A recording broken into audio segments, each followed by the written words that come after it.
Scent of Evil. A Christian romantic suspense Sullivan Canine Search and Rescue, Book 7. By Laura Scott. Narrated by Garrett Kiesel.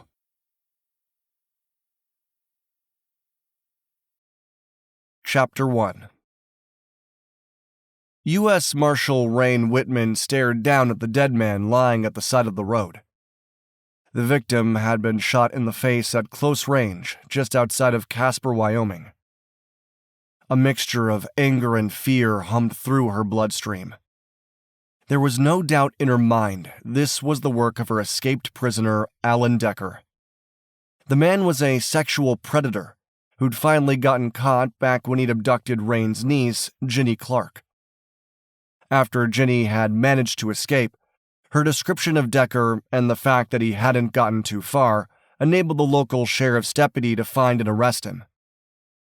Now, 2 years after his conviction, Decker had escaped, likely, she thought, with the help of his creepy, underground pedophile network.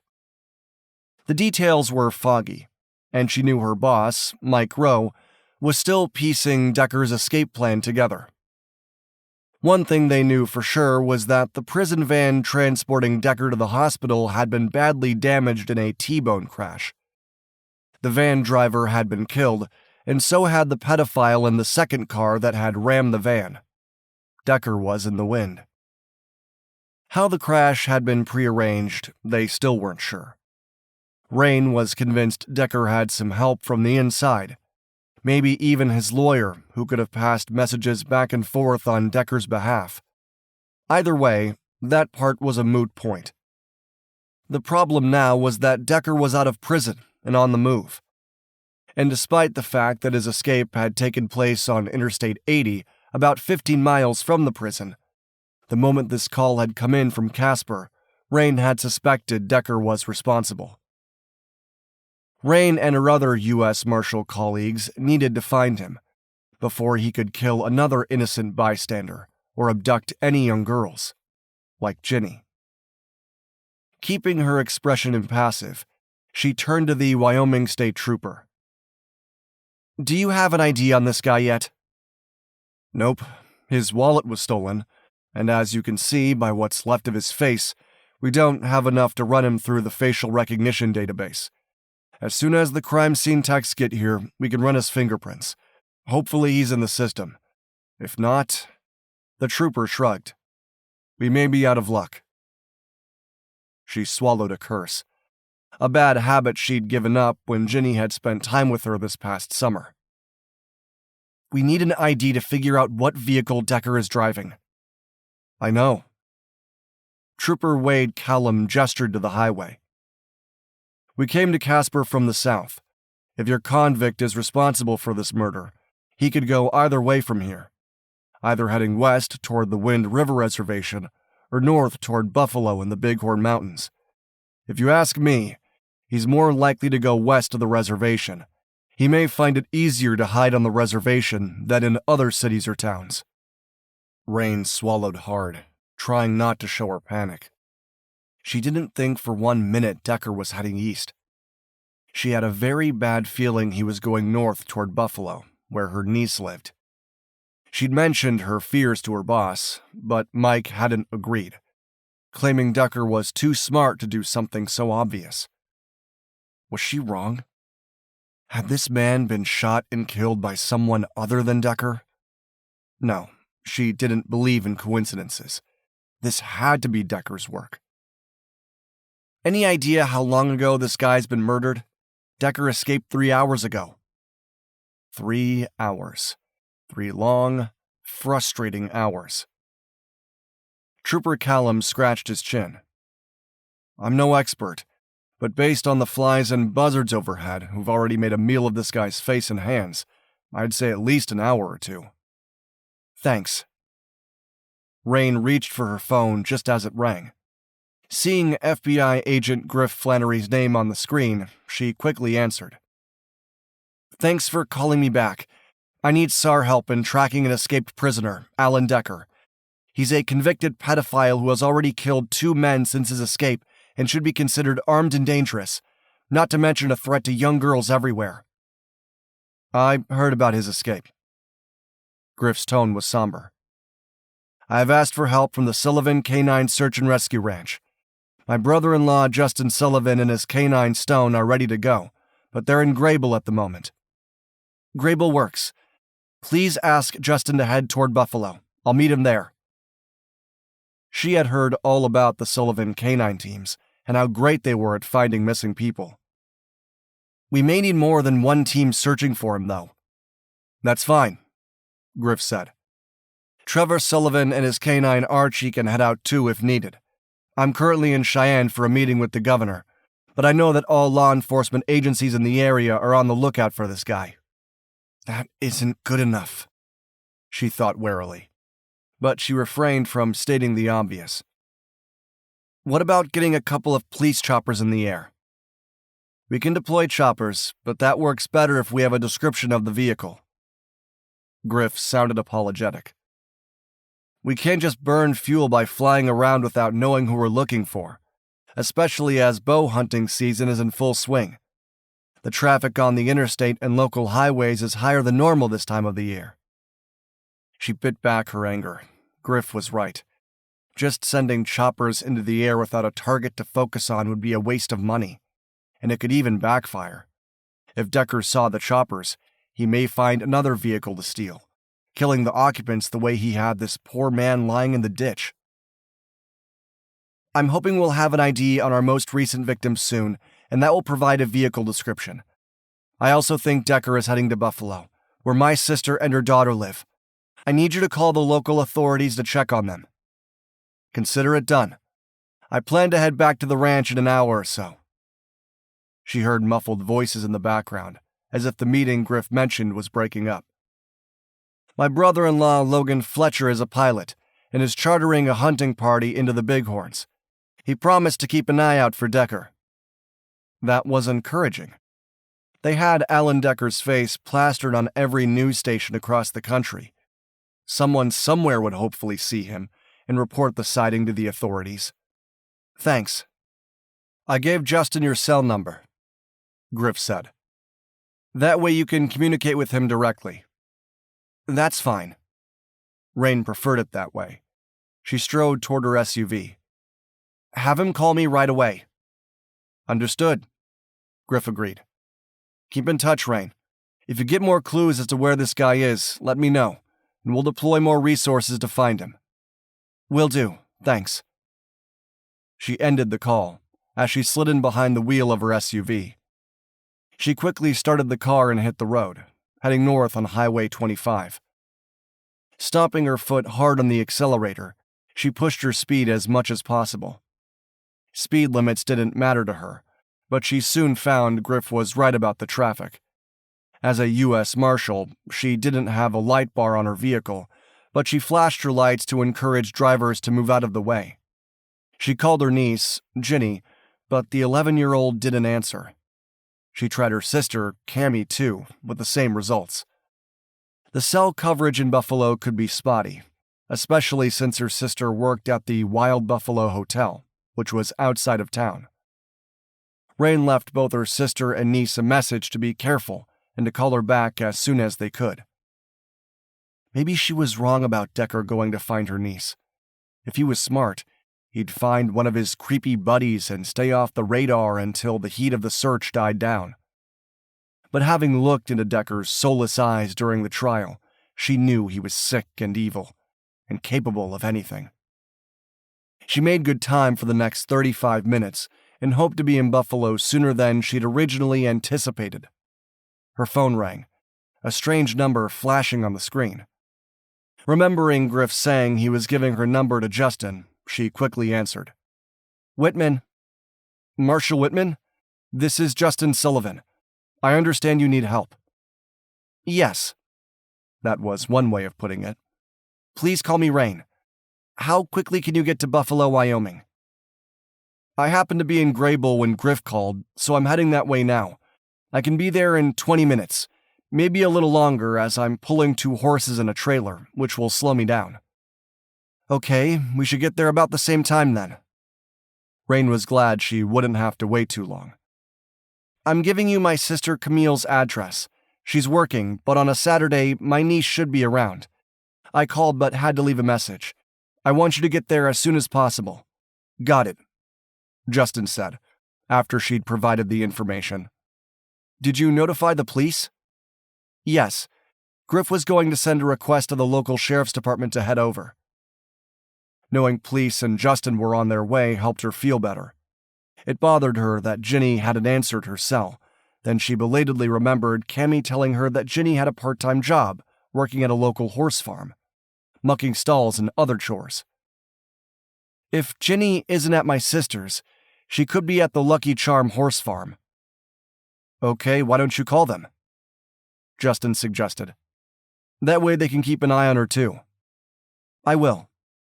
She hesitated, then added, "I hope I'm not dragging you out to Buffalo for no good reason.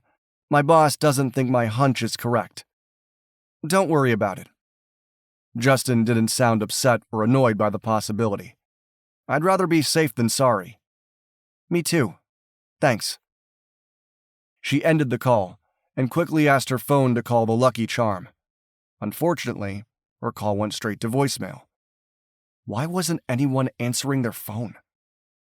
Raine left a message, then focused her attention on driving. She'd lost some time while making her calls and hit the gas to make up for it. A few minutes later, Nancy Drago, co-owner of the Lucky Charm, returned her call. "Raine, I just listened to your message. Ginny isn't working here this weekend. She has a project due for school." "Okay, thanks." Raine hesitated, then decided against going into the whole story. "If you see Ginny, please have her call me right away." "I will." Nancy ended the call. If Ginny wasn't working, then why hadn't she answered her phone? The thought nagged at her for the next several miles. She was 10 miles outside of Buffalo when her phone rang again. Seeing Ginny's name on the screen had her quickly punching the button to answer. "Hey, Ginny, thanks for returning my call." "Auntie Raine, he's here." Ginny's voice was barely a whisper. "I'm hiding, but he's outside trying to get in." An icy wave of terror washed over her. "Who, Decker? Are you sure?" "Yes." There was no mistaking the panic in Ginny's hushed voice. "What if he finds me?" "I'm on my way, and so are the police." Raine wasn't sure why the sheriff's deputies weren't there already. "Did you call 911? "Yes, but please hurry." Ginny sounded desperate. Then Raine heard a crashing sound in the background. Had Decker kicked in a door or a window? "Ginny, can you hear me? Stay on the line." But it was too late. The other end of the call had gone dead. Justin Sullivan made good time along the back roads to Buffalo, despite hauling the horse trailer. He had taken the pair of geldings to be seen by a blacksmith for new shoes. As the third youngest of 9 siblings, he had often sought solace in the barn with the horses when he was young, and now he was their primary caretaker. He could do just about anything with the animals, except replace their shoes. And if he were honest, he preferred animals over people most of the time. Justin eyed his yellow lab, Stone, stretched out in the back crate area of his specially designed SUV. His canine was a great tracker, yet he couldn't deny feeling a bit apprehensive about this upcoming mission. He'd done hundreds of search and rescue missions over the 6 years he and his family had been running the ranch, but he had never gone after an escaped convict. Not just any convict, a sexual predator with a nasty habit of attacking young girls. The thought of that man getting his hands on another young victim made him sick. He pushed the speed limit as much as he dared, considering his cargo. He would have rather run the horses back to the ranch, but there wasn't time. One of the problems of doing SAR missions in Wyoming was not only the mountainous terrain, but also the miles of distance between towns. After bringing up Alan Decker's mugshot on his phone, Justin made a point of eyeballing the drivers of the vehicles around him. None looked like Decker, although he knew it was possible the guy was using a disguise. When his phone rang, displaying U.S. Marshal Raine Whitman's name on the screen, he answered.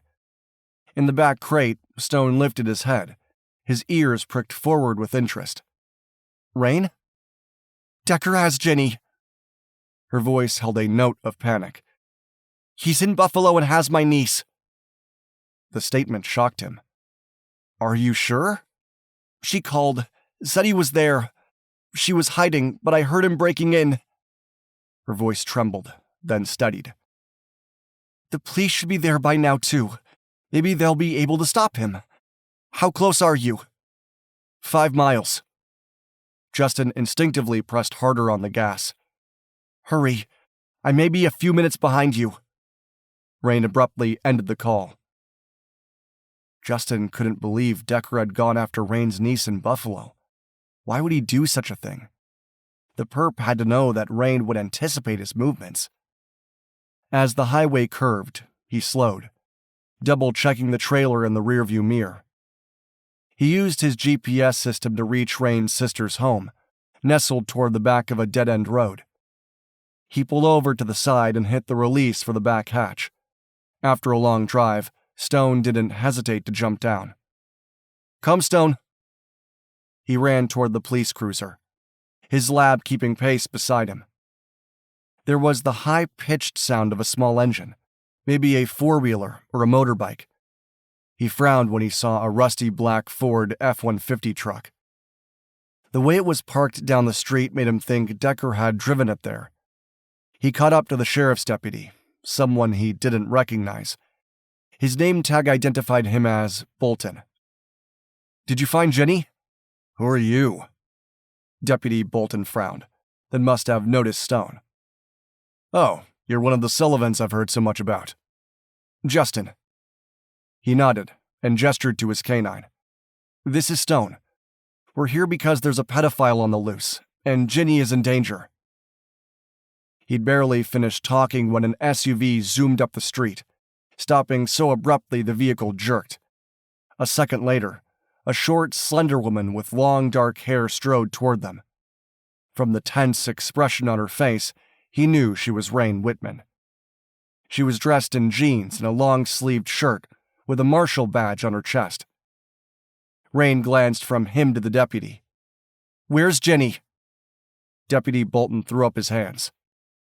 "I don't know who Ginny is, but there's nobody here." Raine paled, then bolted past the deputy and headed for the house. Instinctively, Justin followed with Stone beside him. When he noticed the damage to the front door, he feared the worst. Alan Decker had been there. "Ginny!" Raine shouted as she moved through the house. Stone sniffed with interest as they followed. His stomach twisted more when he saw that the back door was open. Raine ran outside, glancing frantically from side to side. "Ginny!" Justin paused, scanning the interior.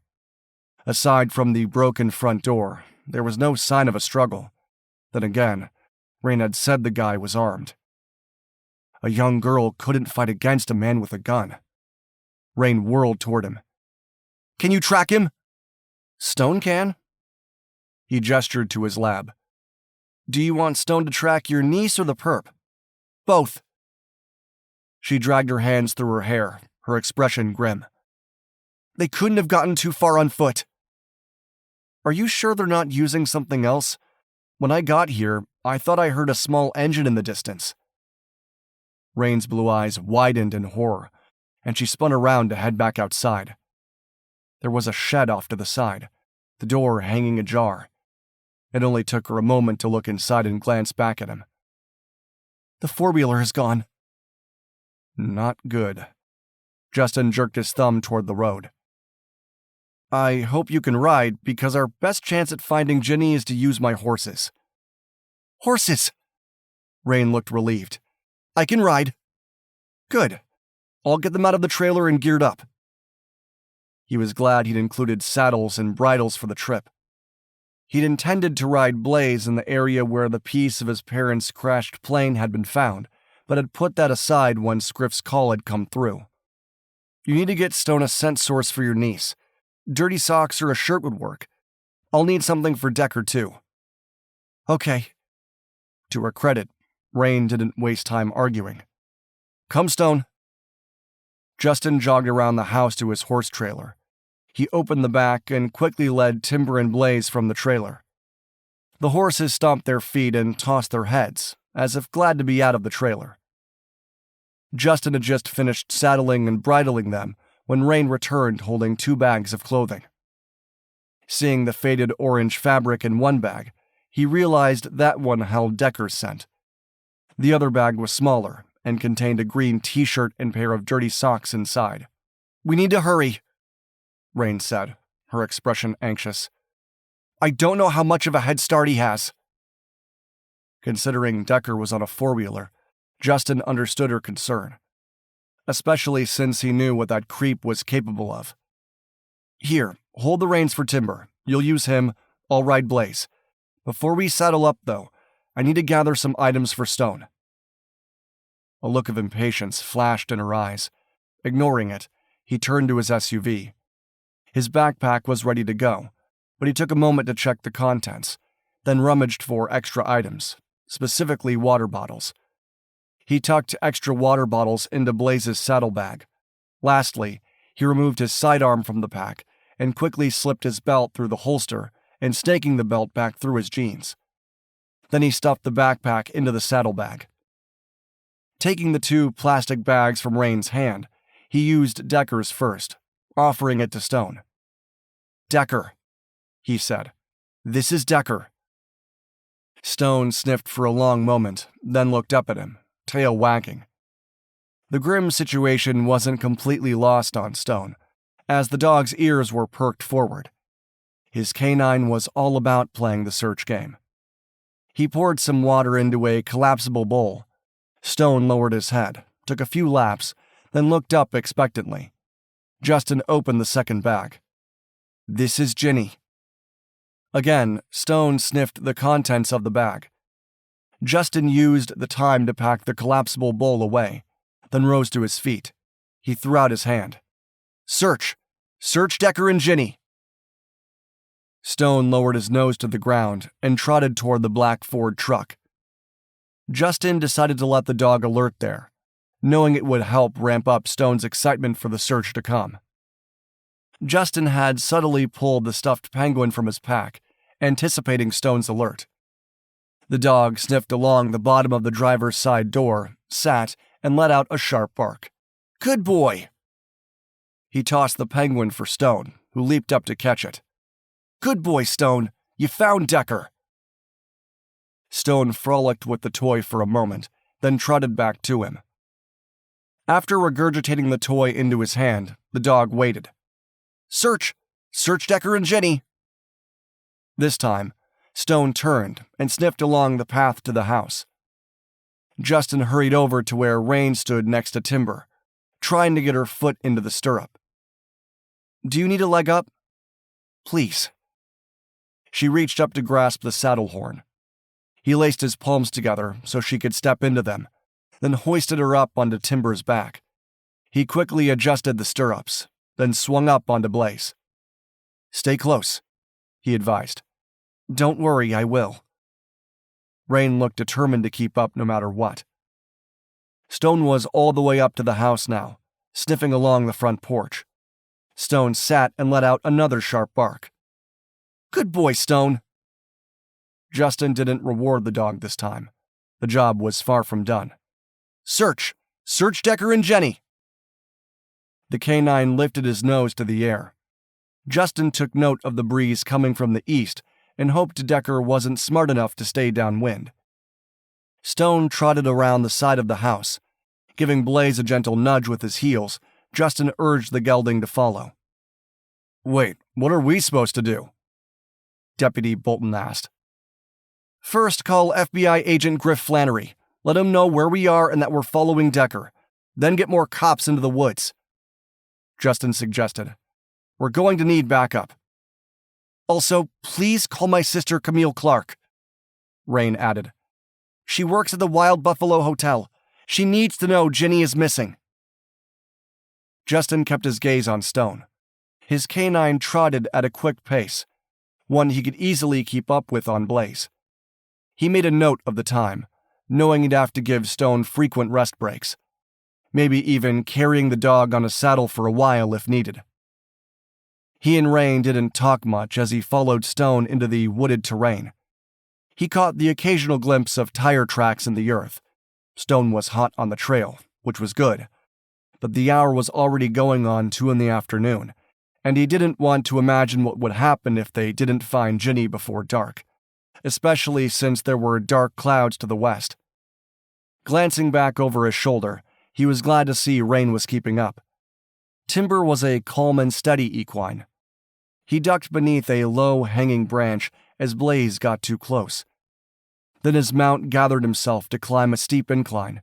Stone was still leading the way, and he kept his eye on his canine's yellow coat. When they reached the top of the ridge, he pulled up on the reins, searching the ground for tire tracks. They veered off to the right, but that's where Stone was headed too. He turned Blaze in that direction when the sharp echo of a gunshot rang out. He instinctively ducked as a bullet whizzed past. Decker was shooting at them.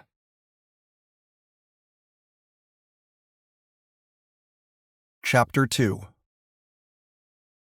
Ginny Clark clung to the side of the four-wheeler, trying to avoid any physical contact with Decker. He'd forced her onto the four-wheeler at gunpoint and was now driving erratically through the woods.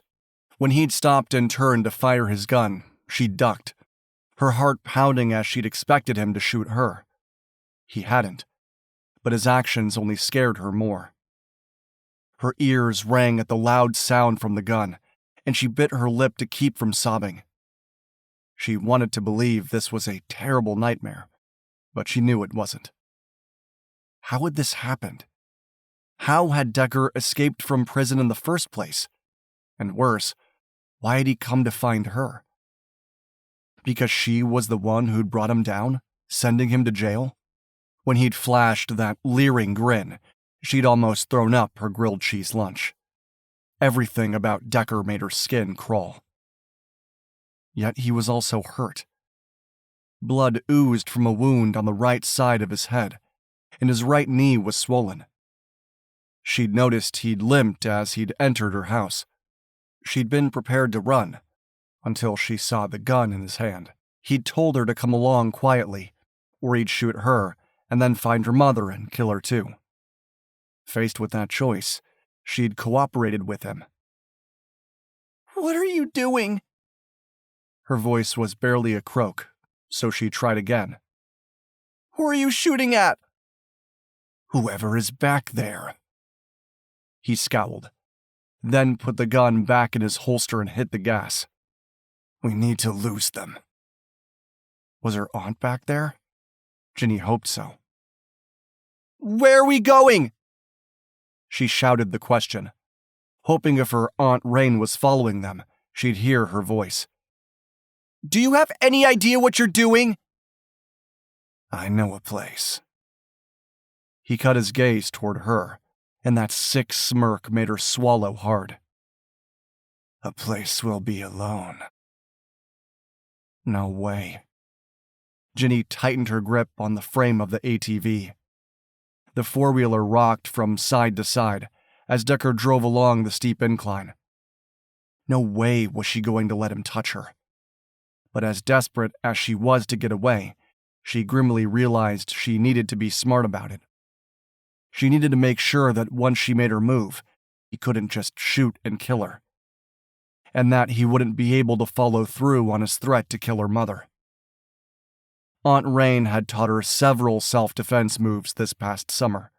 She'd practiced them nonstop, as Aunt Raine had suggested, so she could use them on instinct rather than as an afterthought.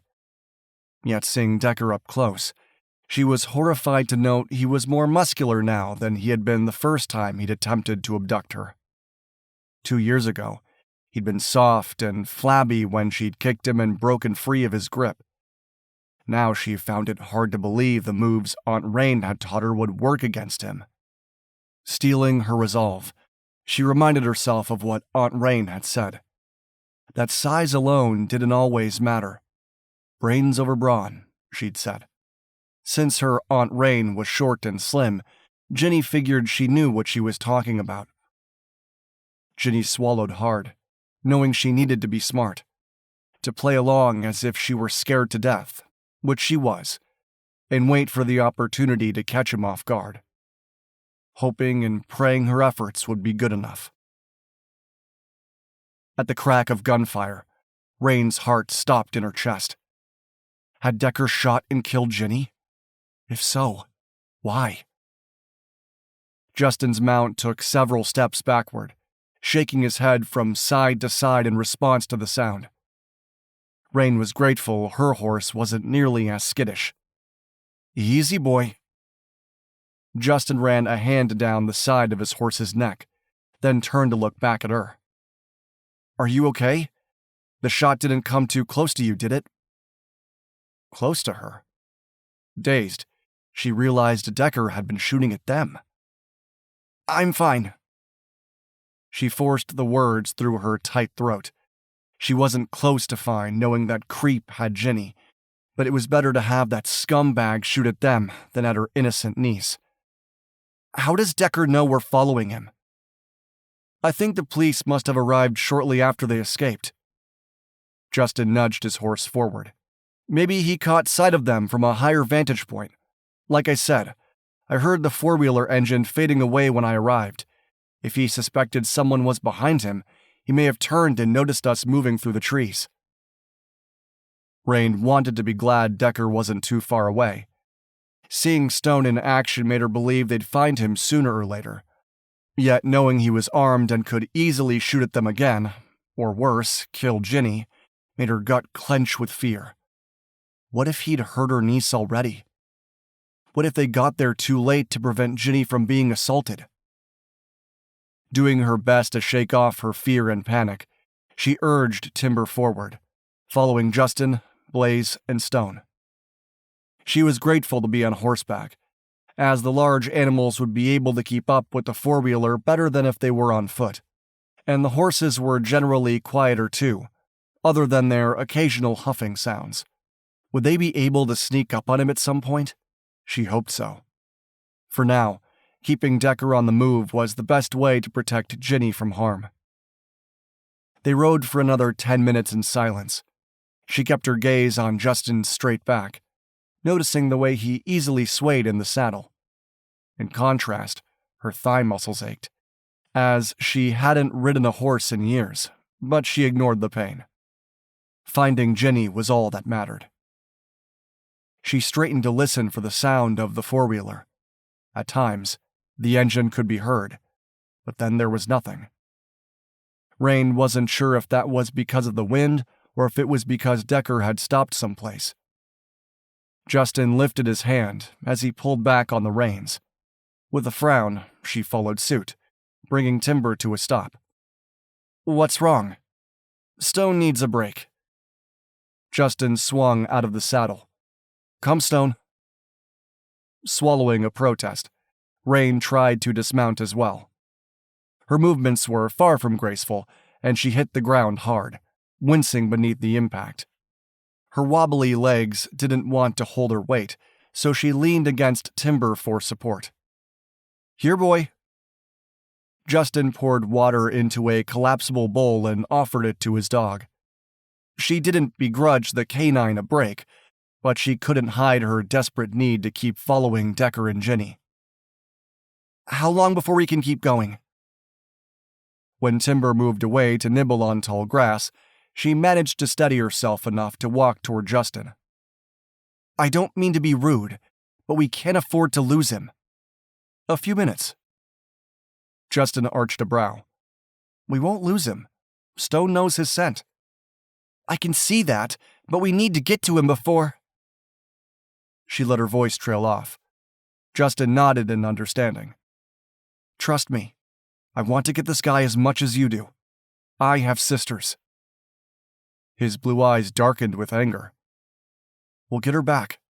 In time to prevent an assault? Raine bit back the sarcastic comment. Justin didn't deserve her anger and frustration. He'd gotten her close to Decker than anyone else, and she owed him a debt of gratitude. Justin was younger than she'd anticipated, probably mid-20s. Or maybe she just felt old and jaded at 34. He was ruggedly handsome, but she told herself to ignore that. This was hardly the time to notice something so unimportant under the dire circumstances. Besides, she wasn't interested. Even if he was older than he looked. She'd been married, but things hadn't worked out, thanks to Sean cheating on her. Finding time to date around the demands of her job was nearly impossible.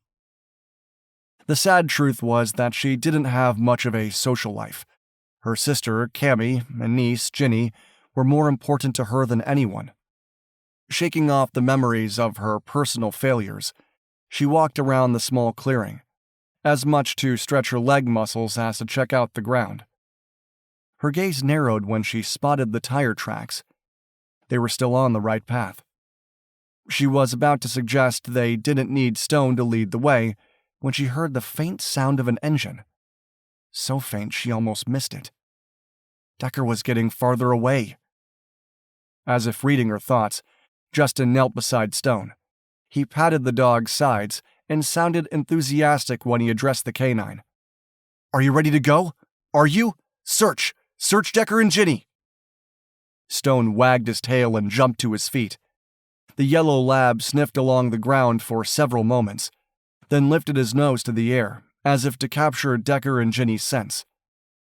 Raine felt certain the dog was more focused on Decker, which was fine with her. Justin crossed over and laced his fingers together to give her a leg up onto Timber. She accepted his help, swallowing a groan as she settled back in the saddle. If Justin's body ached like hers, he didn't show it.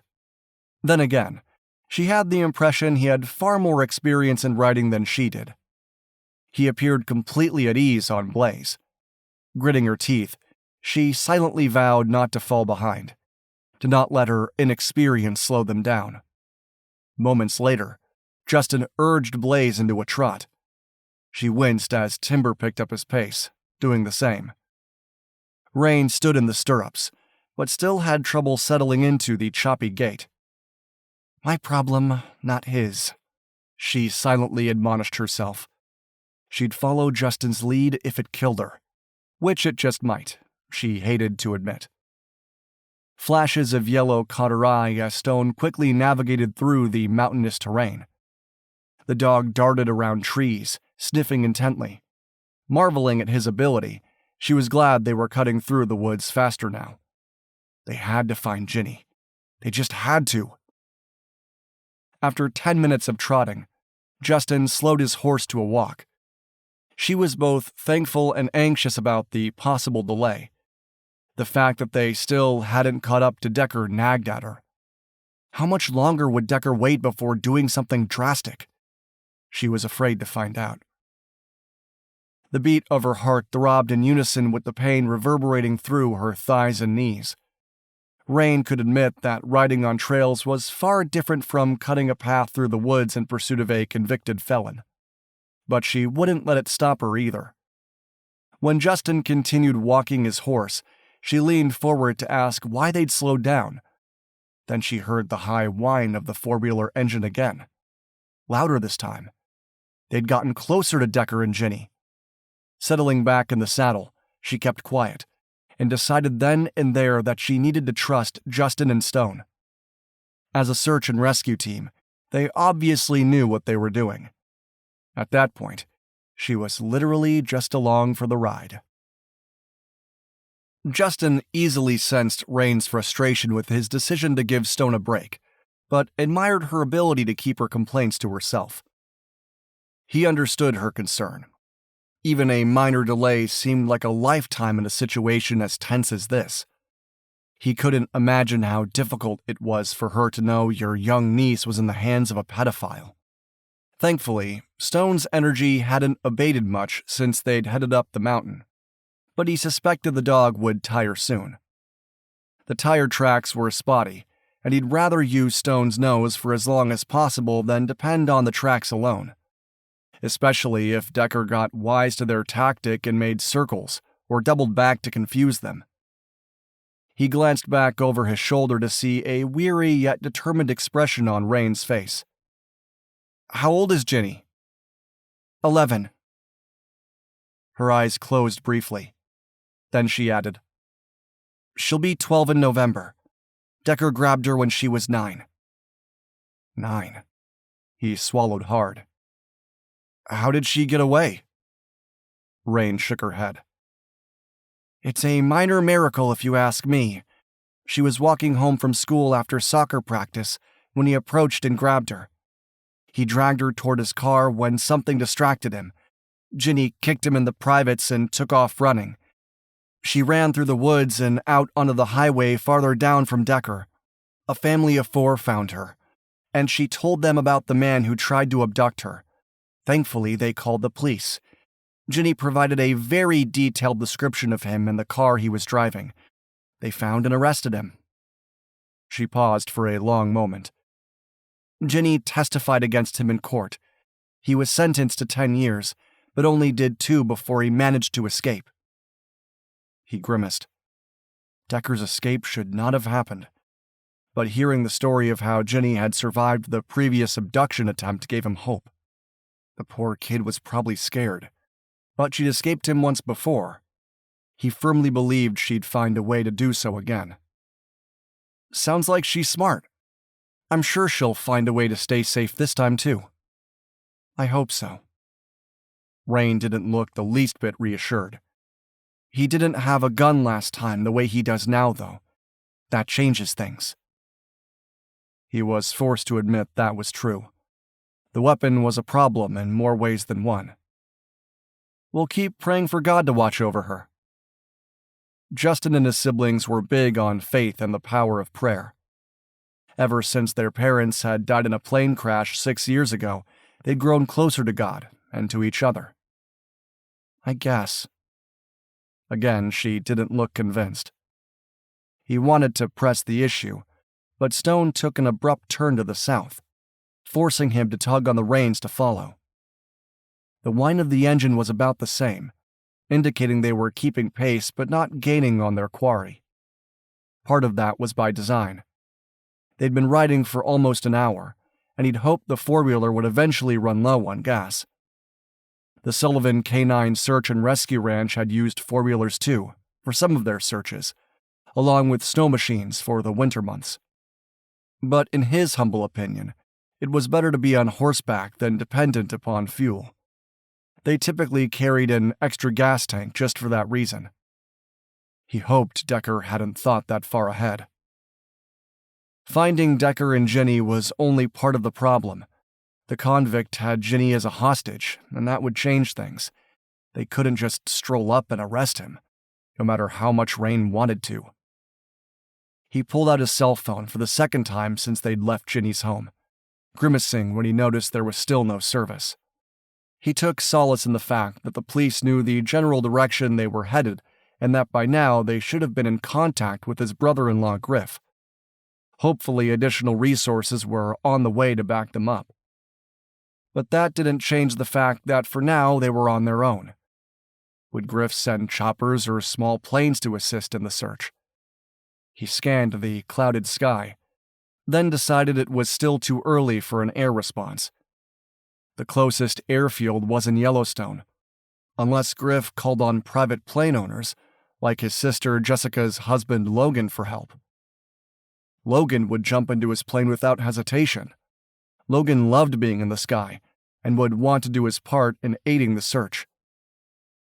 As he glanced up again, though, the clouds seemed to be getting darker. He frowned at concern. A thunderstorm would not only slow them down, but it would also likely obliterate what was left of Decker's tire tracks. Realizing he needed to save Stone for that possibility, he reined in Blaze and threw his leg over the saddle to dismount. "Here, Stone. Come here, boy." The yellow lab lifted his head, his ears pricked forward. Then the canine wheeled and trotted to his side. "Another break?" Disappointment laced Raine's tone. "It's only been a few minutes since we last stopped." He didn't answer, waiting for Stone to trot back to him. He bent and scooped the 70-pound yellow lab into his arms. Then he carefully draped the dog over the saddle. "Stay." Stone stared up at him, his dark brown gaze seeming to hold reproach. This wasn't the first time Justin had ridden with Stone on his horse, but that didn't mean his canine enjoyed traveling this way. "What's wrong? Is he too tired to continue?" Raine asked as he remounted the horse, settling behind Stone. Once he was situated, he lifted the dog, shifting the canine's weight so that Stone was cushioned across his lap.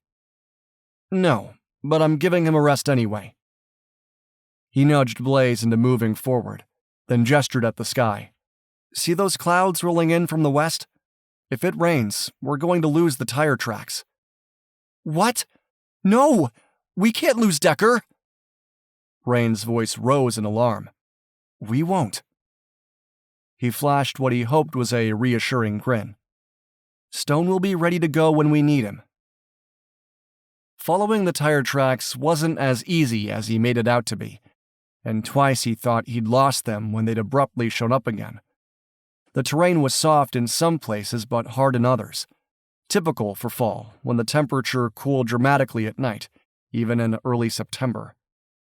A few minutes later, he realized the sound of the four-wheeler engine had stopped. His stomach tightened with the fear that they might lose Decker. With Stone lying across his lap, turned enough that the canine's spine was pressed against his abdomen, Justin didn't urge Blaze into a trot. The choppy gait might dislodge the dog. As they continued through the woods, he listened intently, hoping and praying the engine would start up again.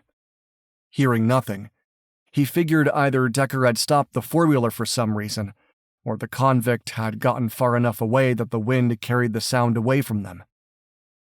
"Justin, I can't hear the four-wheeler." Raine's voice was low and urgent. "I know, don't worry, we're still on his trail." He spoke with confidence, while secretly hoping they weren't heading into a trap. He debated stopping long enough to put Stone back on the ground to follow the scent. Then fat drops of rain fell from the sky. Feeling the wetness on his face, Justin pushed Blaze forward, eager to follow the tire track indentations as long as possible. Behind him, Raine urged Timber forward. "Come on, big guy. You can do this." He appreciated her attempt to calm the horse, but Timber was steady and sure-footed, even in the rain. Blaze was far more temperamental. The darkening clouds made it even more difficult to follow the tire tracks. He pushed forward, then was forced to come to a stop when he lost them. Battling a wave of fear, he slid Stone forward so he could dismount. Then he lifted the dog down, placing him on the ground. He'd managed to give his canine a 20-minute break, which wasn't a lot, but better than nothing. He glanced at Raine, and the fear etched on her features tugged at his heart. "What if we lost them?" "Stone will pick up the scent." Since they were stopped on the trail, he took a moment to remove rain ponchos from the saddlebags of his horse and hers. He offered her one before pulling the other over his head. Then he bent and stroked his dog. "Are you ready, boy? Search! Search for Decker and Ginny!" Stone lowered his nose to the ground, sniffing intently. Then the dog turned to head farther up the rocky incline. Justin quickly swung back into the saddle. "What about the storm?" she asked. "Won't the rain hamper Stone's ability to find Decker?" He shook his head, and gently dug his heels into Blaze's sides. The gelding moved forward. It has the opposite effect. Moistening a canine's mucous membranes enhances their ability to track a scent. He didn't add that the downside of the storm was that Decker wouldn't be shedding as much sweat, a key factor in Stone's ability to track him. "Is that why you give him water each time you tell him to search?" She sounded surprised. "Exactly." The rain came down harder now. The plastic poncho helped sluice moisture from his clothes, but water still clouded his vision. He should have brought his cowboy hat along, he thought sourly. It was the only thing he hadn't bothered with when double-checking his gear. He swiped the moisture from his face, squinting through the rain. Stone was about 20 yards ahead, his nose still on the ground. Good thing he had Stone to help guide them. A flash of lightning lit up the sky, followed by rolling thunder. He glanced back at Raine, worried she was lagging behind. Thankfully, she appeared as determined as ever, riding gamely behind him as she followed Stone's progress through the rugged terrain. As the rain pelted down on them, it occurred to him that Decker might have killed the engine of the four-wheeler to seek shelter from the storm. If so, he knew Stone would lead them straight to the convict's hideout. Although stopping in a cave or some other sort of shelter would also give the creep an opportunity to hurt Ginny if he was so inclined. Justin had to work hard not to focus too much on that horrific scenario. He lifted his gaze to the sky, silently praying for God to watch over Ginny and to give them the strength they needed to reach the young girl in time. Another jagged bolt of lightning split the sky like a knife, followed by a crack of thunder. Louder this time, as if the storm was gaining on them. He momentarily lost sight of Stone. He frowned, then relaxed when the dog emerged from the foliage. His canine stopped long enough to shake the moisture from his fur, but he went back to work, unfazed by the less than optimal working conditions. Urging Blaze forward, he wiped the rain from his face and scanned the horizon. He wasn't familiar with this particular section of the mountainside, and realized they were high enough on the slope that there were plenty of places for Decker to hide with Ginny. Too many, he thought grimly. On the heels of that thought, another gunshot reverberated through the air. He instinctively ducked, tightening his grip on Blaze's reins as the equine danced nervously away from the perceived threat. "Easy, boy," he said, hoping the horse could hear. Then another gunshot rang out, and Blaze reared up on his hind legs. Justin gripped the animal with his knees, wrestling with the reins and struggling to maintain control. Between the storm and the gunfire, his horse clearly didn't want to continue along this path. They needed shelter, and fast, before one of the bullets flying through the air found its mark.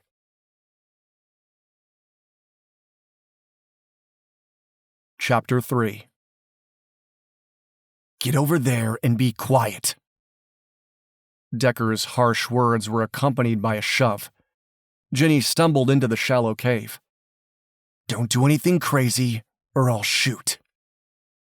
She was drenched from head to toe from the thunderstorm.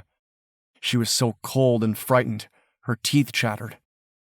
Cowering in the back of the cave, she eyed Decker warily. Was this it? Was Decker going to make a move on her? Vowing to fight if he tried anything, she scanned the ground for something to use against him.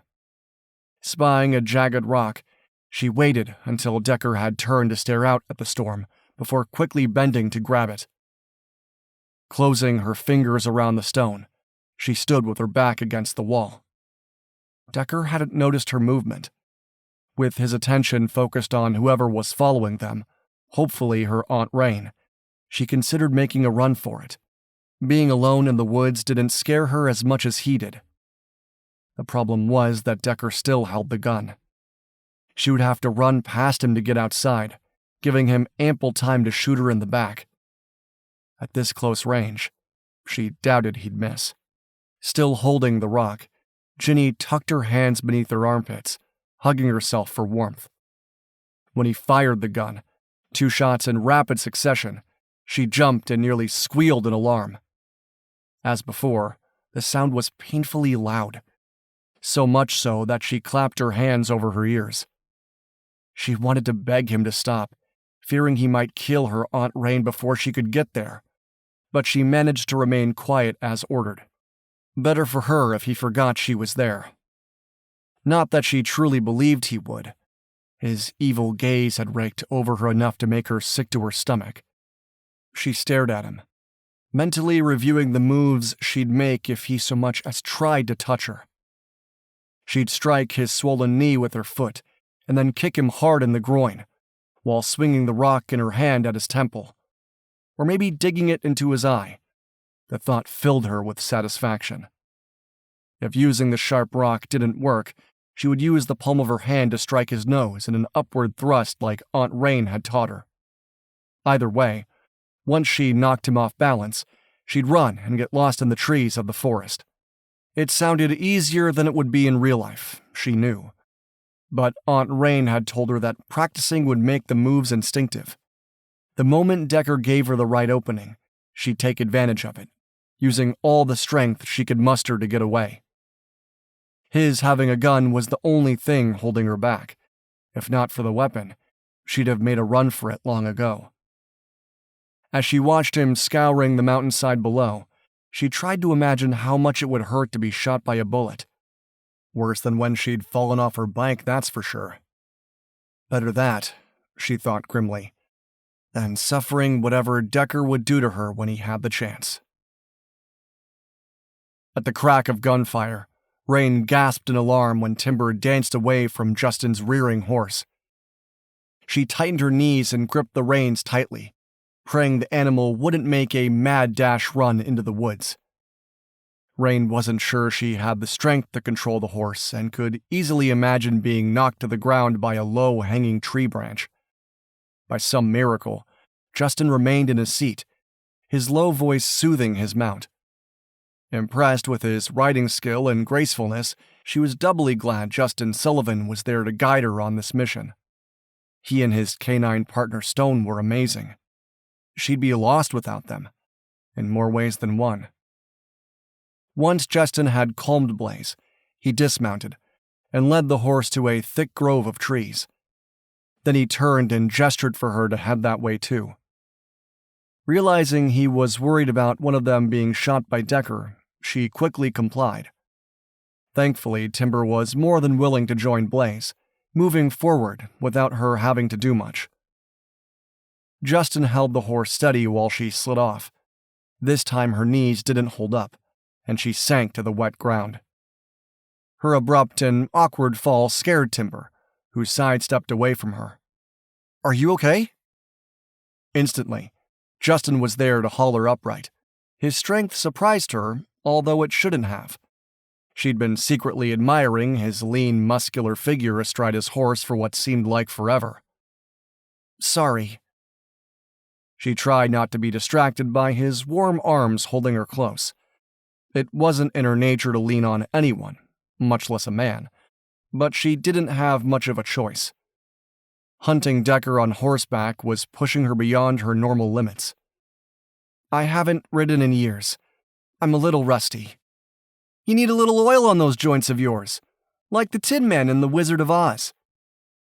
His teasing tone was no doubt meant to lighten the mood.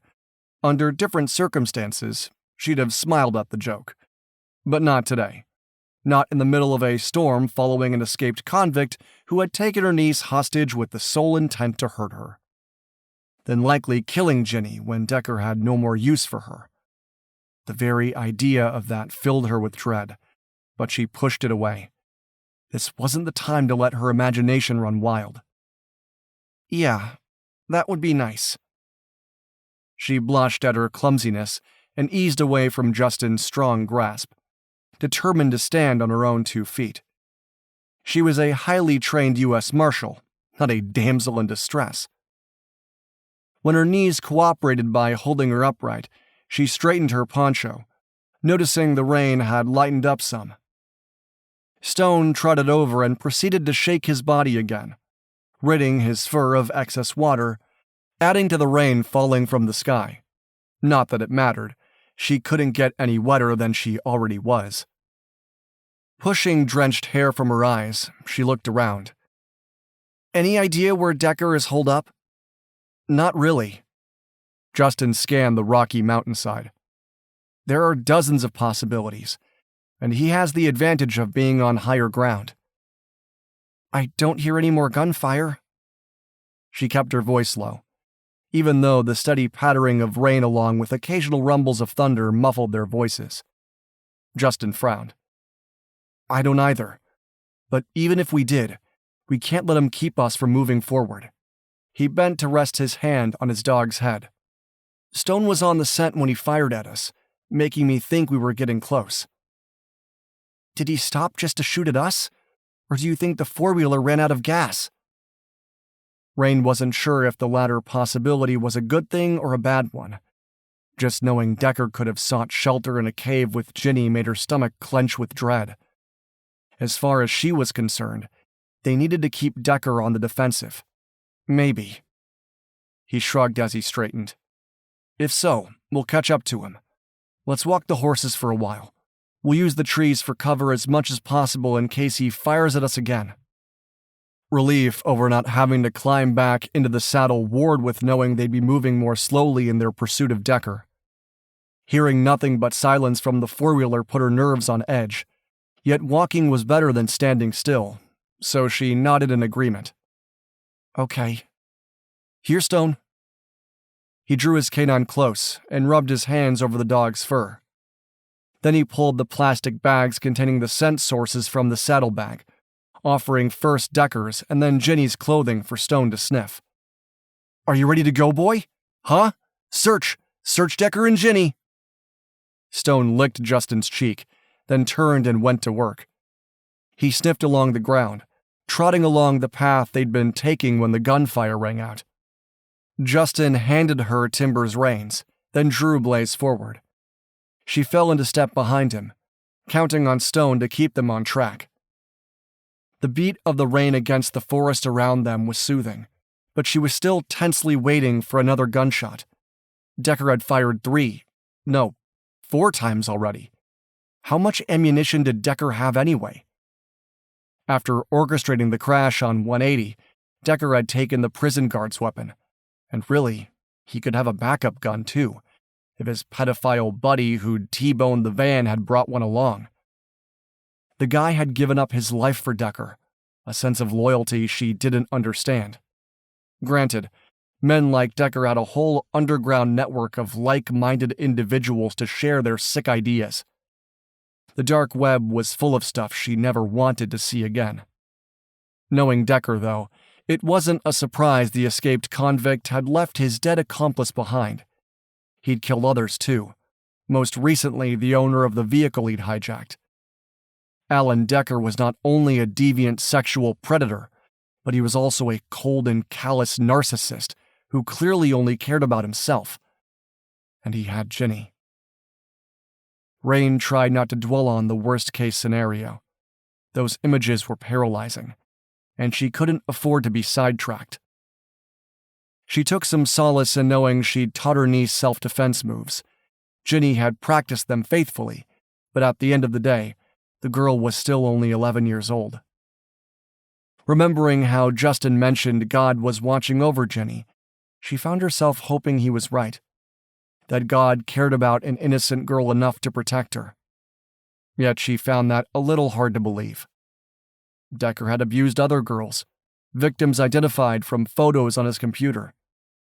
5 innocent victims who didn't deserve to endure such horrific treatment. Why would God allow something like that? It didn't make any sense. The path grew steep, her feet sliding across the wet rocks.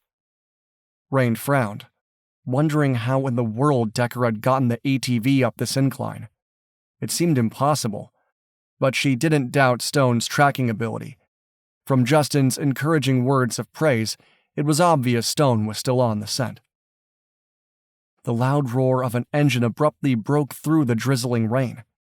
Panic hit hard, and she rushed forward, pulling on Timber's reins to catch up to Justin and Blaze. "Do you hear that? He's getting away!" "I know. Stone, heel."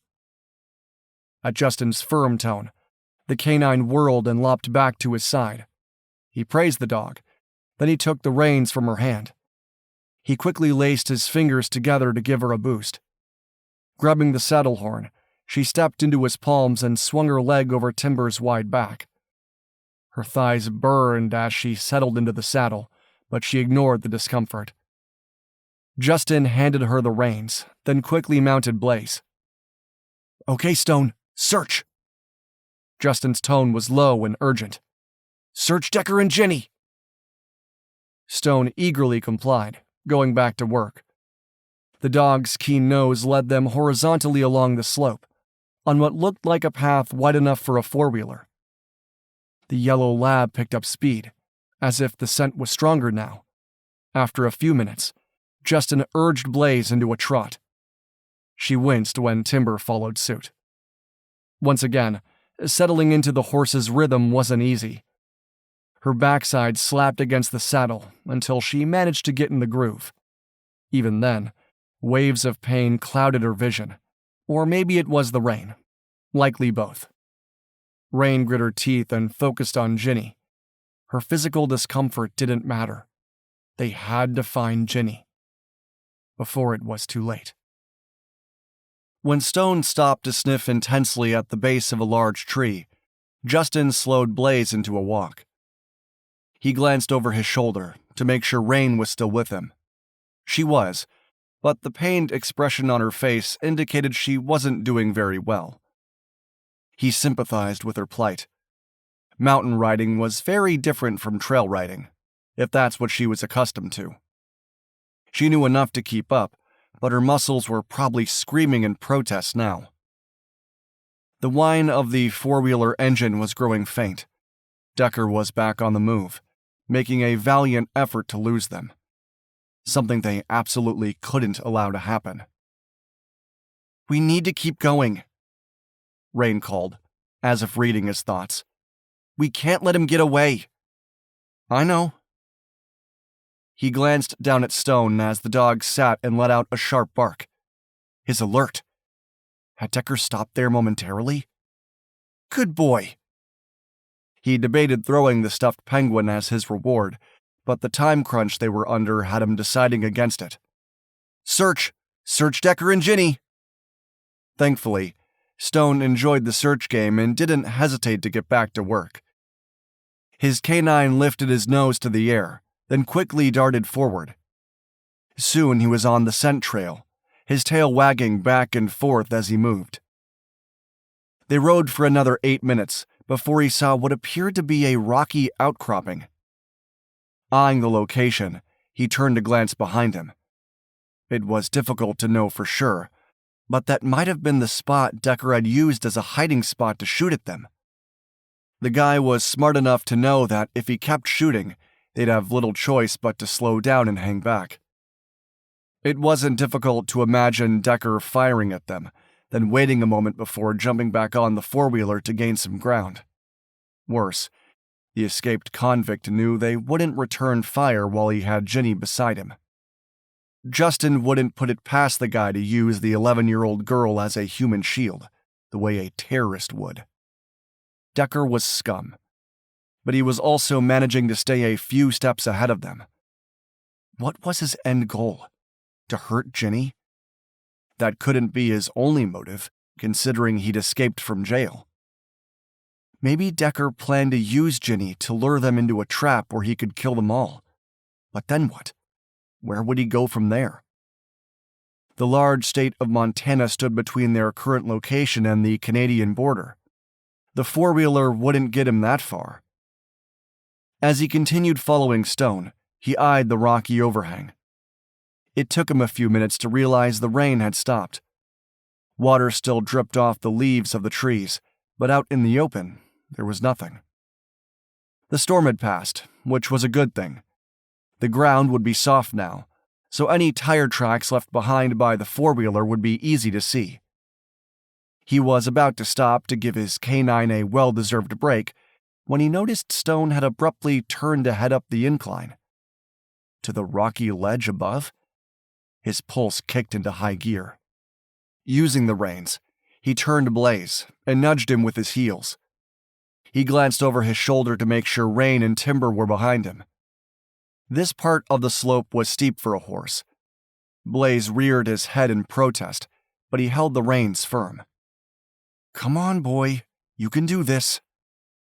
Blaze nimbly cantered up the rest of the way to the rocky overhang. Justin cast his gaze over the area, noticing the deep tire marks in the earth off to the side of a shallow cave. Stone sniffed the ground intently, then sat and let out a sharp bark. He was here, huh, boy?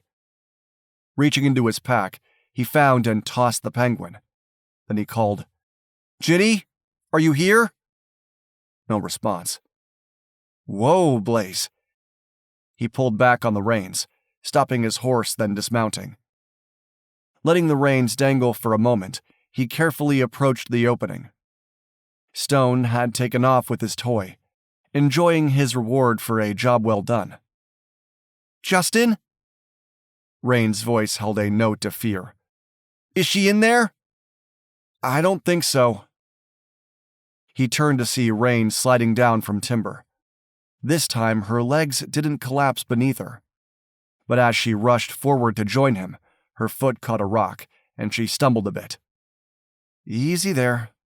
He grasped her hand to steady her. "I'm fine." She impatiently shook free of his grip, her gaze focused on the dark opening. "Ginny? It's Aunt Raine!" Still no response. Justin wished Raine would let him go in first, but she darted forward, entering the cave opening. He quickly followed, ducking to avoid striking his head on the low overhang. Was Decker shorter than him? He didn't remember the guy's height and weight listed on his mugshot. Granted, he'd focused mostly on the guy's facial features, specifically his creepy, narrow, and soulless brown eyes. "She's not here." Raine's shoulders slumped with disappointment. "I thought maybe he'd left her behind so he could move faster." Somehow, he didn't see Decker letting Ginny go anytime soon, but he decided against voicing his dark thoughts. He scanned the interior of the shallow cave, noting there were small puddles on the ground. Even if Stone hadn't alerted, he'd know Decker and Ginny had been there. Water didn't just pool in the middle of a cave with no reason. They'd all suffered the impact of the downpour. Decker and Ginny were not immune to getting soaked. Lowering to a crouch, he searched for signs of a struggle. The pools of water appeared undisturbed. No sign of a struggle, which he considered good news. Remembering the gunfire, he rose and kept his head down as he went back to stand just outside the cave opening.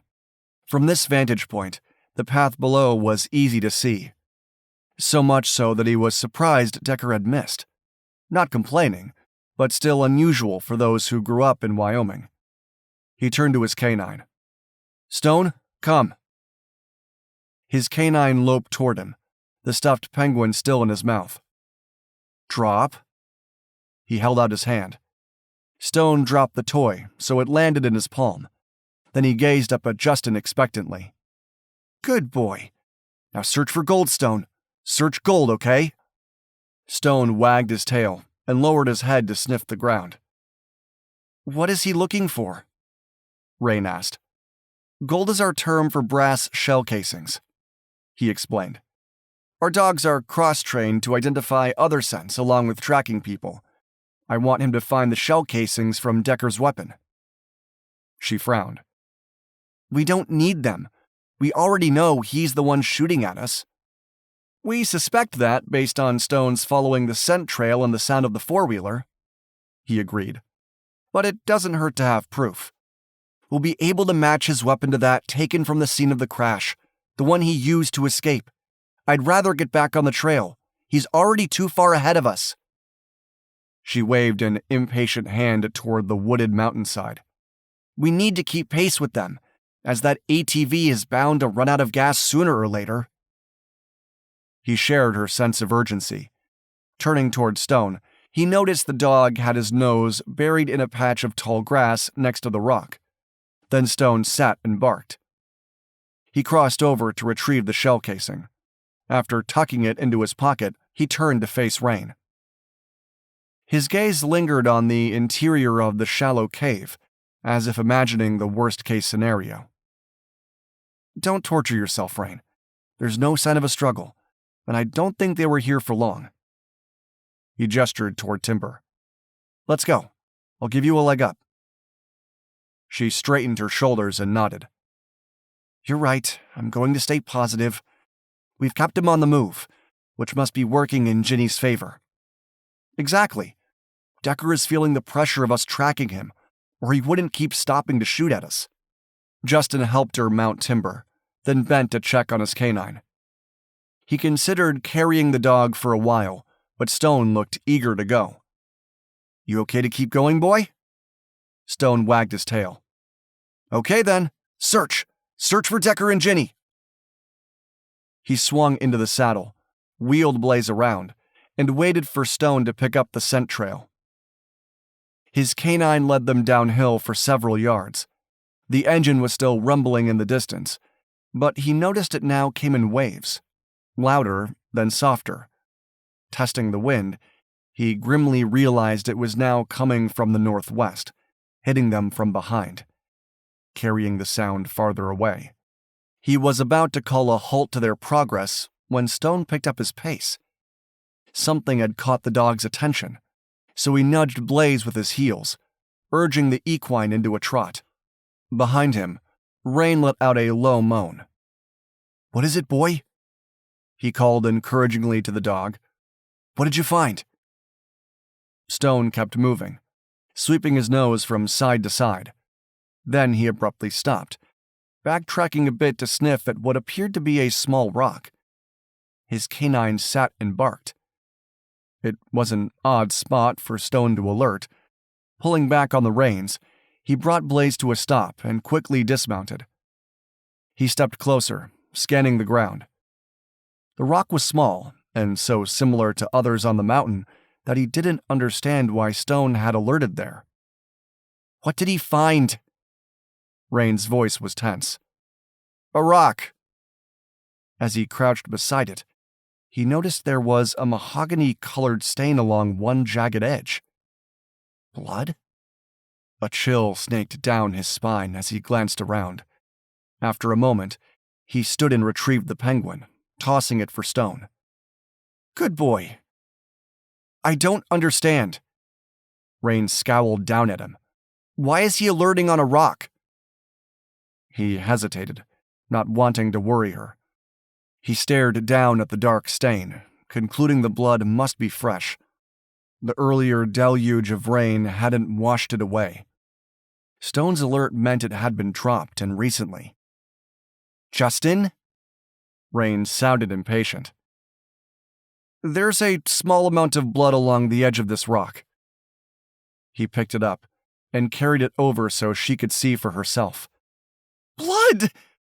Her voice came out in a horrified croak. "Don't panic, it could be Decker's blood," he said, although he didn't necessarily believe it.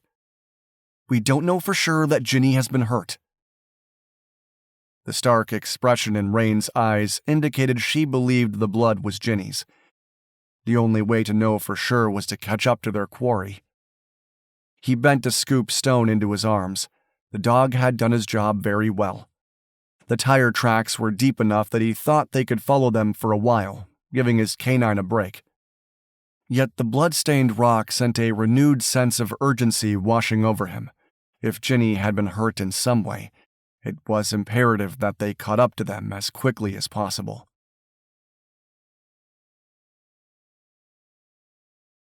Chapter 4. Tears filled Ginny's eyes, blurring her vision. She'd dropped the rock. Her attempt to keep the makeshift weapon hidden from Decker forced her to keep it nestled in the palm of her hand. But she hadn't realized how difficult it would be to hang onto the frame of the four-wheeler with the rock in the way. As the machine shifted from side to side over the hilly terrain, with Decker going as fast as possible, the edge of the rock had cut deep into her skin. With every sideways movement, the sharp edge had ground into her palm, until the pain got so bad she'd had no choice but to let it go. Now she had nothing to use against Decker. Nothing. She sniffled, and kept her gaze averted so he wouldn't see her crying. She tried to focus on the self-defense classes her Aunt Raine had given her. How her aunt had praised her for being smart and quick on her feet. She could still escape him, even without the rock. Maybe. It was hard to stay positive and determined when he leered at her, then pulled over long enough to fire the gun toward her Aunt Raine, who Ginny knew would ride to her rescue. She hated Decker so much. She couldn't believe he'd shown up at her house. He'd said she was the one who'd gotten away, but not anymore. He'd told her he'd come to get her because they had unfinished business. And worse, he'd claimed she belonged to him now. Ginny knew what he meant, and the thought of him touching her made her feel sick. Strangely, that image helped her to get a grip on her panic. She stiffened her resolve. No way. She wasn't going to allow him to do anything to her. She would find a way to escape, no matter what. All she needed was a chance, hopefully soon, before Decker reached whatever hideaway he was taking her to. The image of the blood-stained rock was imprinted on Raine's mind. Was it Decker's blood? As much as she wanted to believe that, she doubted it. The wind had shifted, so the muffled roar of the four-wheeler came in snatches now. It wasn't a constant strumming sound the way it had been. The bloody rock had been discovered after they'd left the shallow cave, so she didn't think Ginny had used it against him in an attack. But she suspected her niece had wanted to. Raine never felt as helpless in her life as she did in this moment. Ginny was in serious trouble, and despite her best efforts, using Justin and Stone to track her niece, they weren't close enough to save her. How much longer? She glanced up at the dark, cloudy sky. Was God really up there watching over Ginny? It surprised her how badly she wanted to believe he was, that he would protect Ginny until they could reach her. Please? Her whispered plea was snatched by the wind. Ignoring the burning pain in her butt and thighs, she urged Timber into a trot, closing the gap between her mount and Justin's blaze. Somehow she'd fallen behind. He was carrying Stone again, giving the dog a well-deserved rest. She couldn't fault him for that, especially as she caught glimpses of the tire tracks Justin was following through the woods. She had no doubt that Justin would put Stone back to work if they somehow lost sight of the ATV's path, especially if the machine ran out of gas. How much longer before Decker stopped and did something terrible?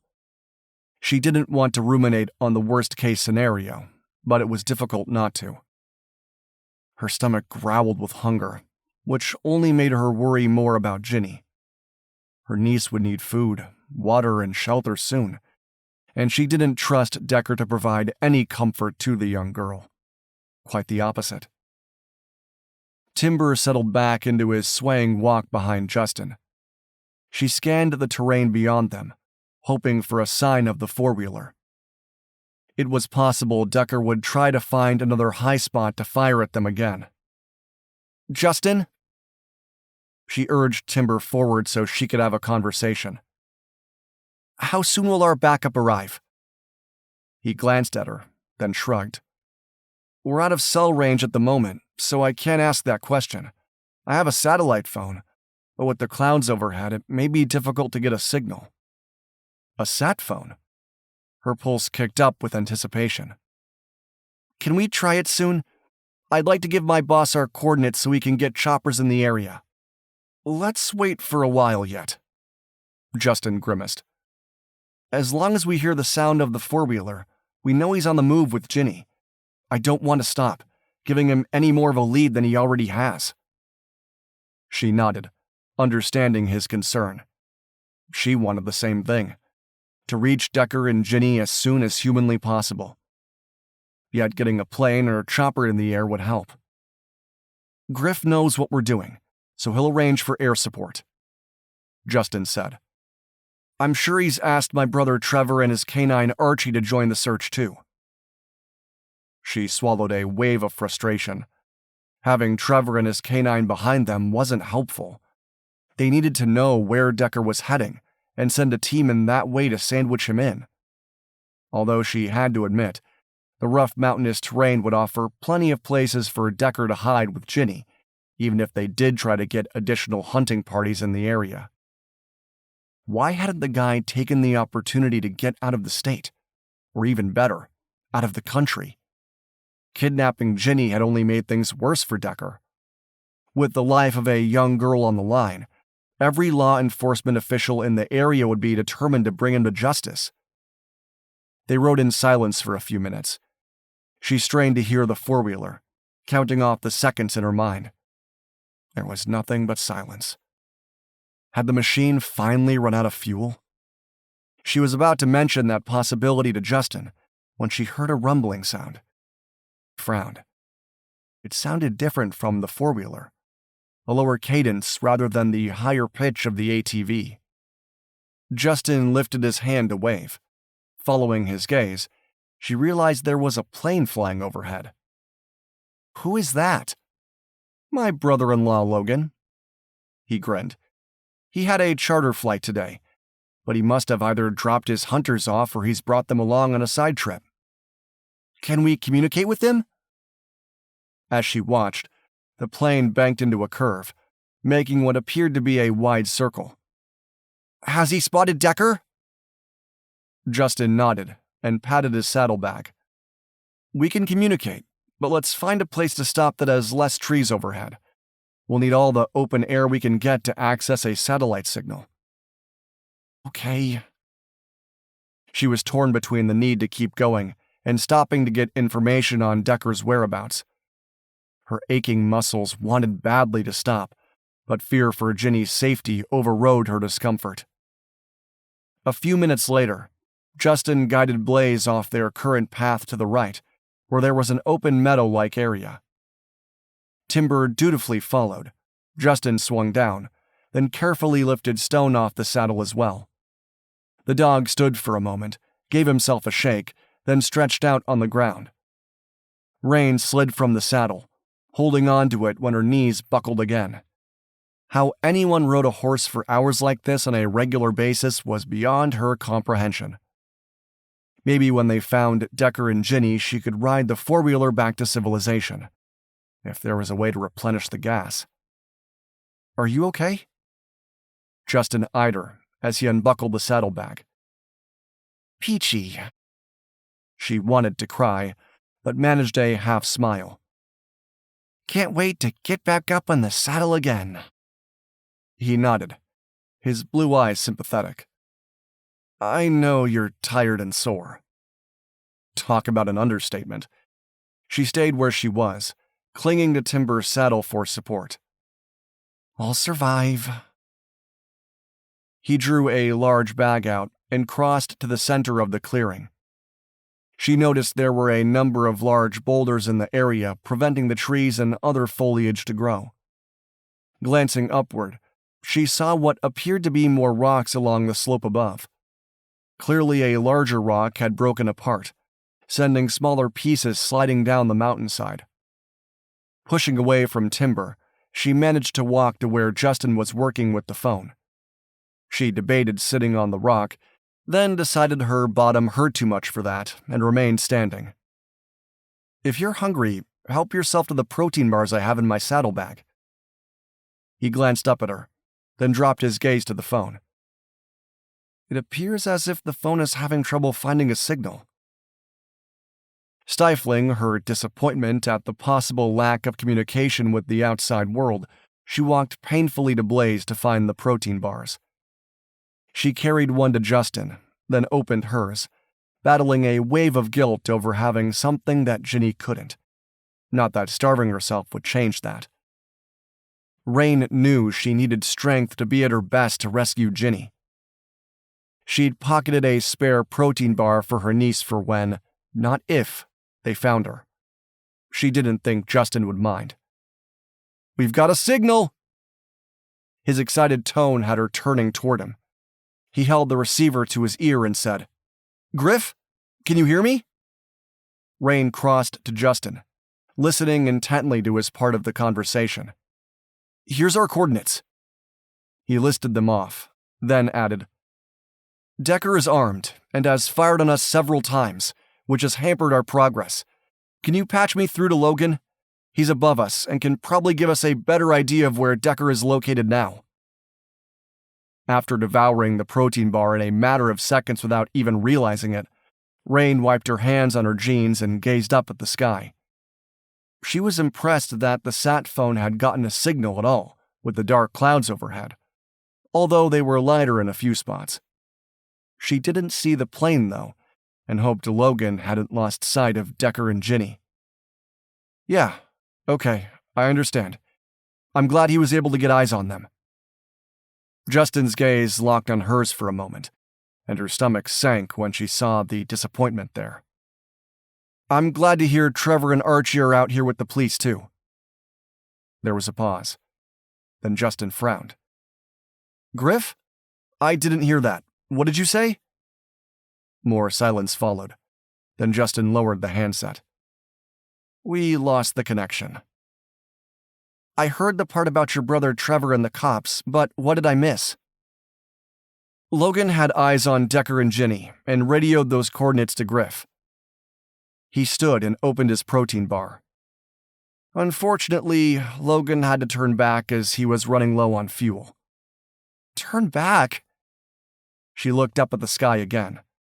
What about other planes and choppers? Griff was working on it. He's been in touch with your boss, too. Griff is on his way to Buffalo. Justin ate his protein bar, then carried the wrapper and the sat phone back to stuff them into the saddlebag. After securing the strap, he turned back to face her. All we can do is keep pushing forward. We're on the right path, Raine. That's what counts. Did it really? A wave of disappointment crashed over her. What if their best wasn't good enough? What if they didn't catch up to Ginny and Decker in time? Justin surprised her by grasping her hand. Let's pray. She was so surprised she didn't protest. Dear Lord Jesus, we thank you for guiding us this far. We ask that you continue to give us the strength and wisdom to find Ginny. Please keep her in your loving arms. Amen. Amen. Raine blinked back sudden tears. A strange sense of peace had cut through her disappointment. Maybe God was listening. If so, she desperately needed him to protect Ginny. Justin could tell his decision to pray for them had caught Raine off guard, yet rather than pull away, she joined him in prayer.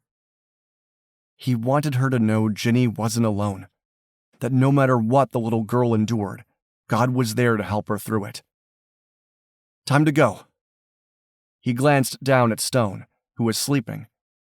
His canine had put a lot of miles on already, and he debated carrying him for a while or letting him lead the way.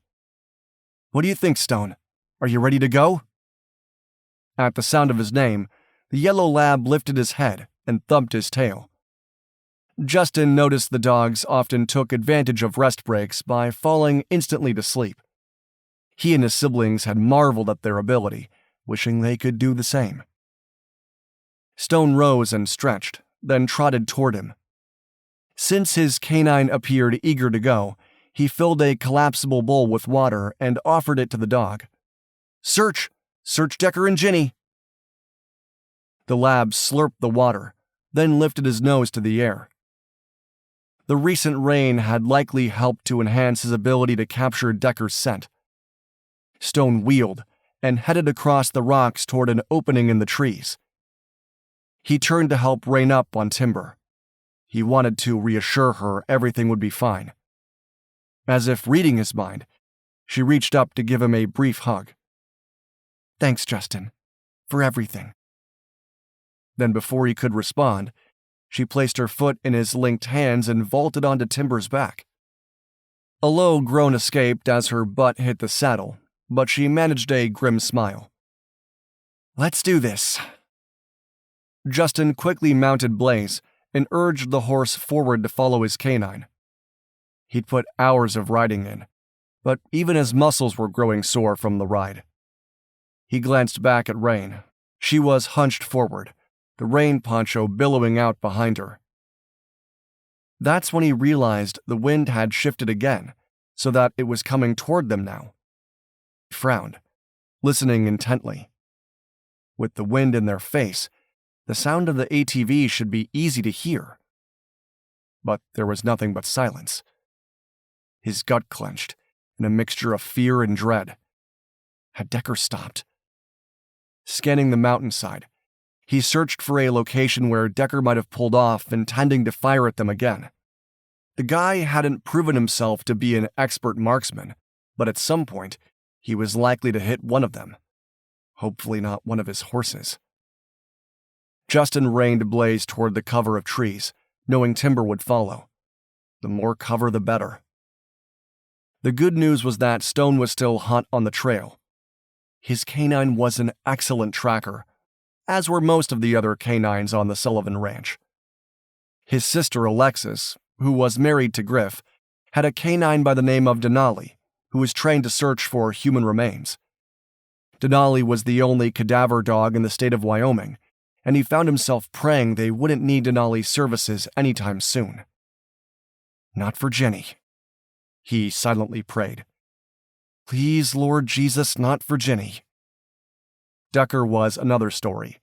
Searching for his dead body wouldn't bother him at all. Wincing at the uncharitable thought, he reminded himself to stay focused. There was no point in imagining something that might never happen. For now, he trusted Stone would lead them to Decker, although the lack of hearing an ATV engine was concerning. Stone loped up a steep ravine, sniffing along the top. Justin urged Blaze forward, sensing the horses were getting tired too. Riding in the mountains was hard work, and they'd pushed the pace to keep up with the four-wheeler. Where was Decker now? He didn't like not knowing. Justin! Raine's voice was a cry, and when he reached the top of the hill, he glanced back to see Raine had fallen off Timber. Alarmed, he called Stone back from the search as he swung down from the saddle. Come, Stone! Heel! His yellow lab didn't hesitate to wheel around to trot back to his side. Justin slipped and slid down the ravine to reach Raine. Timber had stopped and was grazing on tall grass nearby. Reassured the horse was fine, he knelt beside Raine. Where does it hurt? He ran his hands along her arms and legs, instinctively looking for broken bones.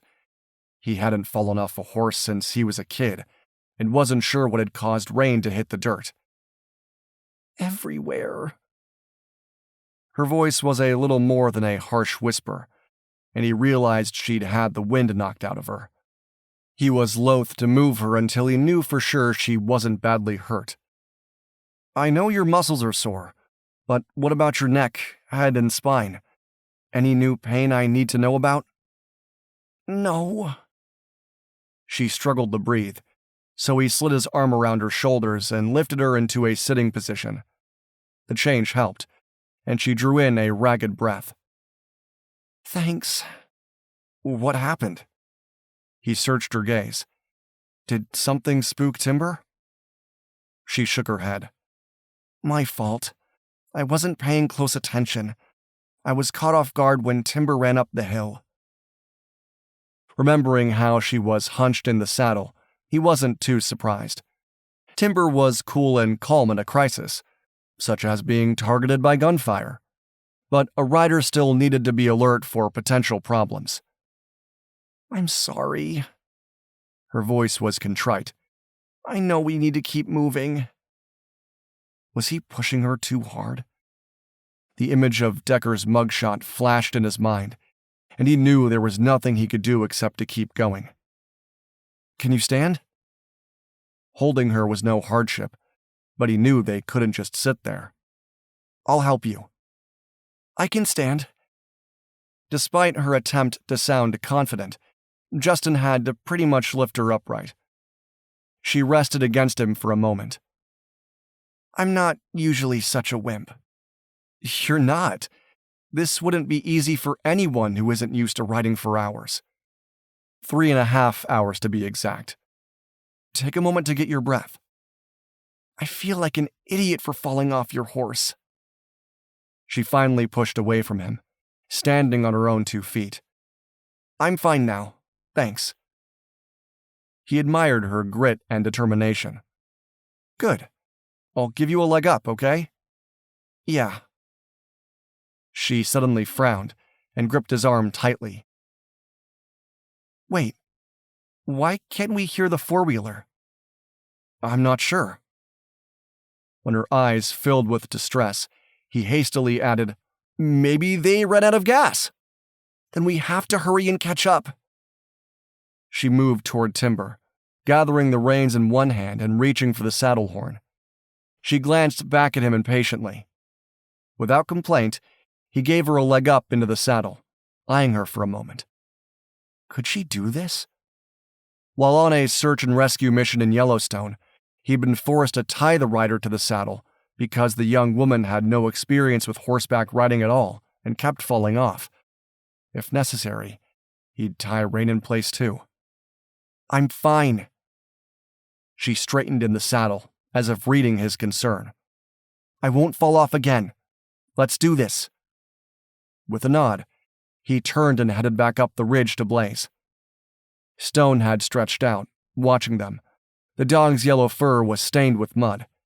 When Justin approached, Stone rose to his feet and wagged his tail, waiting for the command. Good boy.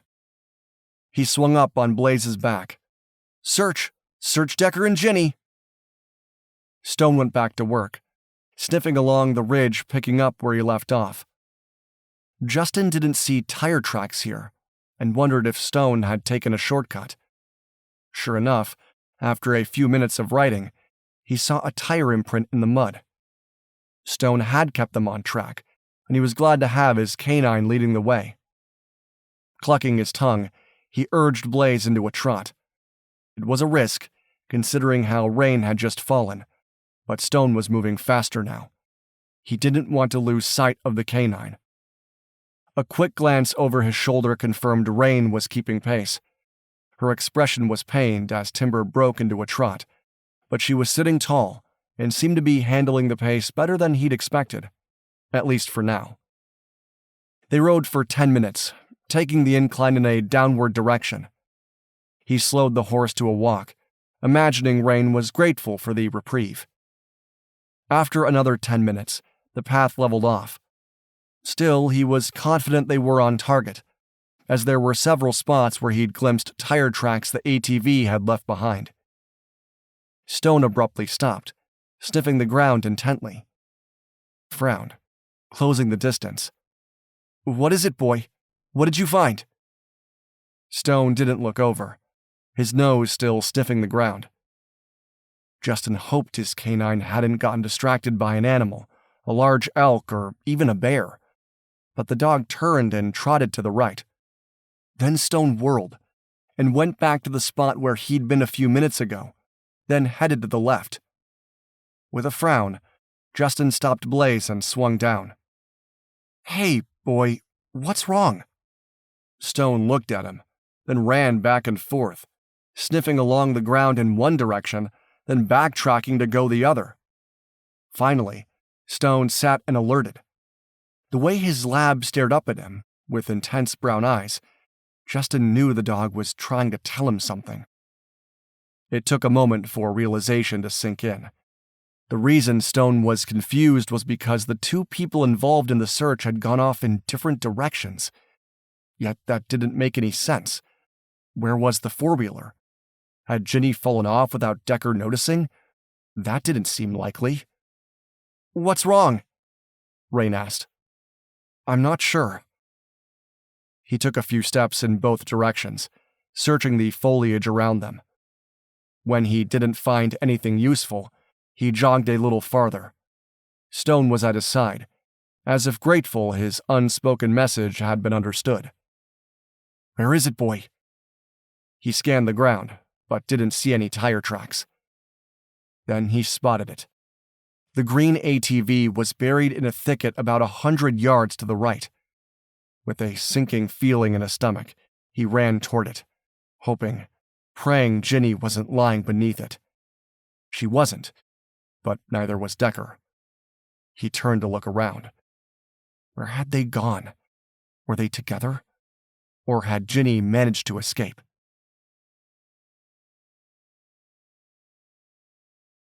Chapter 5. When the blood oozing from her hand caused her fingers to slip, losing her grip on the frame of the ATV, Ginny abruptly fell off, hitting the ground hard enough to make her cry out in alarm. But as soon as she began to roll down the incline, she decided to take advantage of the moment. Feeling desperate, She purposefully continued rolling down the hill as far away from the four-wheeler as she could get. The engine rumbled on for a full minute before Decker must have realized she was gone. Then she heard a sudden crashing sound, followed by silence. Decker must have gotten off the ATV. No, she couldn't let him catch her. After a few minutes of rolling down the incline, nearly hitting several trees in the process, she pushed herself to her feet and began to run. She headed down the incline mostly because it was easier, sticking to the thickest part of the trees for cover. Decker didn't call out to her, but she could hear his thudding footsteps as he followed. A lump of fear and panic rose in her throat. What would he do if he caught her? She didn't want to know. Swallowing a sob, Ginny forced herself to keep moving. Decker might be bigger and stronger, but she had a head start. He also had a swollen knee, which she hoped would slow him down. It wasn't easy, but she darted between trees and over small bushes with an agility her soccer coach would be proud of. "Please, please, please," Ginny silently chanted to herself as she ran. "Please help me escape. Please." She ran for what seemed like forever, farther than she'd ever run while playing soccer. When she couldn't take another step, she collapsed behind a large tree and sat with her back pressed against the trunk. Curling herself into a ball, she rested her head on her knees and gasped for breath while trying to be invisible. Straining to listen above the hammering of her heart, Ginny tracked the sound of Decker's heavy footsteps. Then they seemed to stop. She froze, imagining him scanning the area to find her. Had he seen her? She looked down at her blue shirt, wishing she was wearing something green or brown instead. Granted, her blue shirt was covered in grime, which helped dim the normally bright color. The seconds ticked by with excruciating slowness. Ginny was afraid to move, as she imagined Decker sneaking up on her, his strong hands grabbing her at any moment. But nothing happened. He didn't shoot his gun at her or call her name. As the silence lengthened, she forced herself to stay where she was. The wet ground was soaking through the seat of her jeans. Not that she was dry anywhere else, she thought with a shiver. When she couldn't take the not knowing any longer, Ginny quietly turned and peeked around the tree trunk.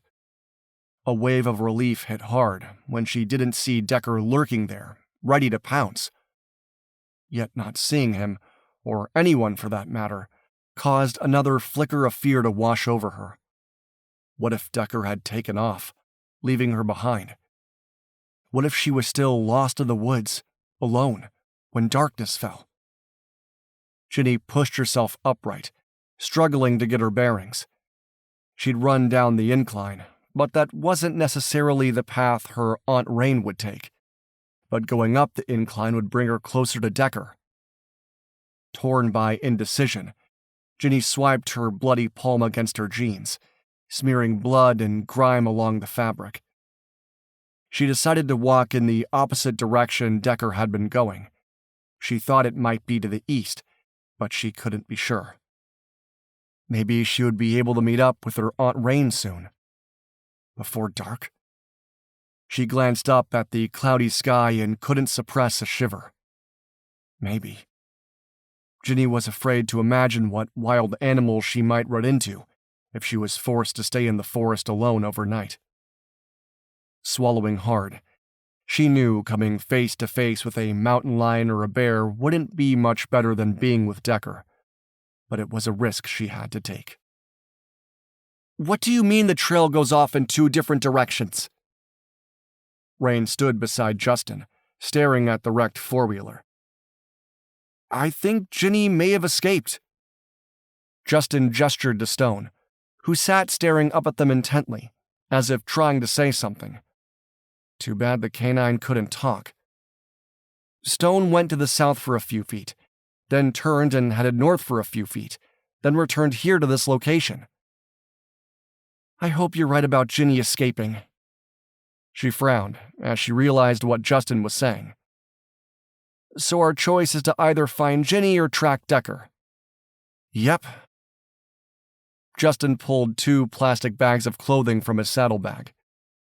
We need to ask Stone to track Ginny. As much as she wanted to find and arrest Decker, she couldn't leave her 11-year-old niece to fend for herself in the forest. I agree. Justin knelt beside Stone and offered the bag of Ginny's clothes. You remember Ginny, don't you, boy? Ginny. He waited for the yellow lab to sniff the bag, then said, Search for Ginny. Stone instantly headed down the southern path he'd started on earlier, giving Raine the impression that this was exactly what the dog was trying to tell them. After shoving the bag back in the saddle, Justin gave her a leg up. Her butt and thighs burned as if they were on fire, but she took the reins without complaint.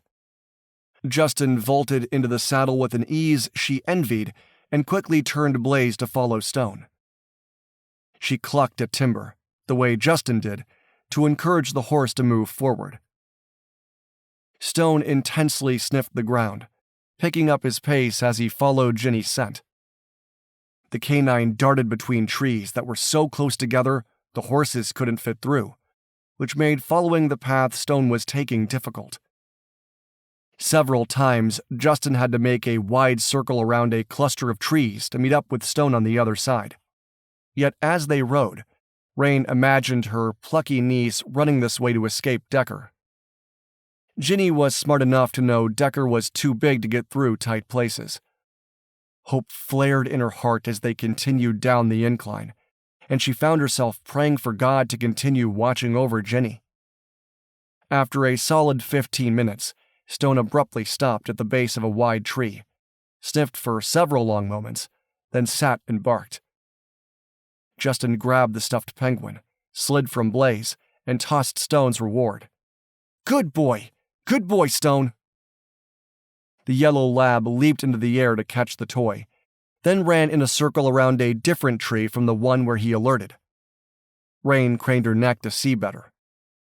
What did he find? The ground is flattened back here, Justin said. He turned to glance up at her.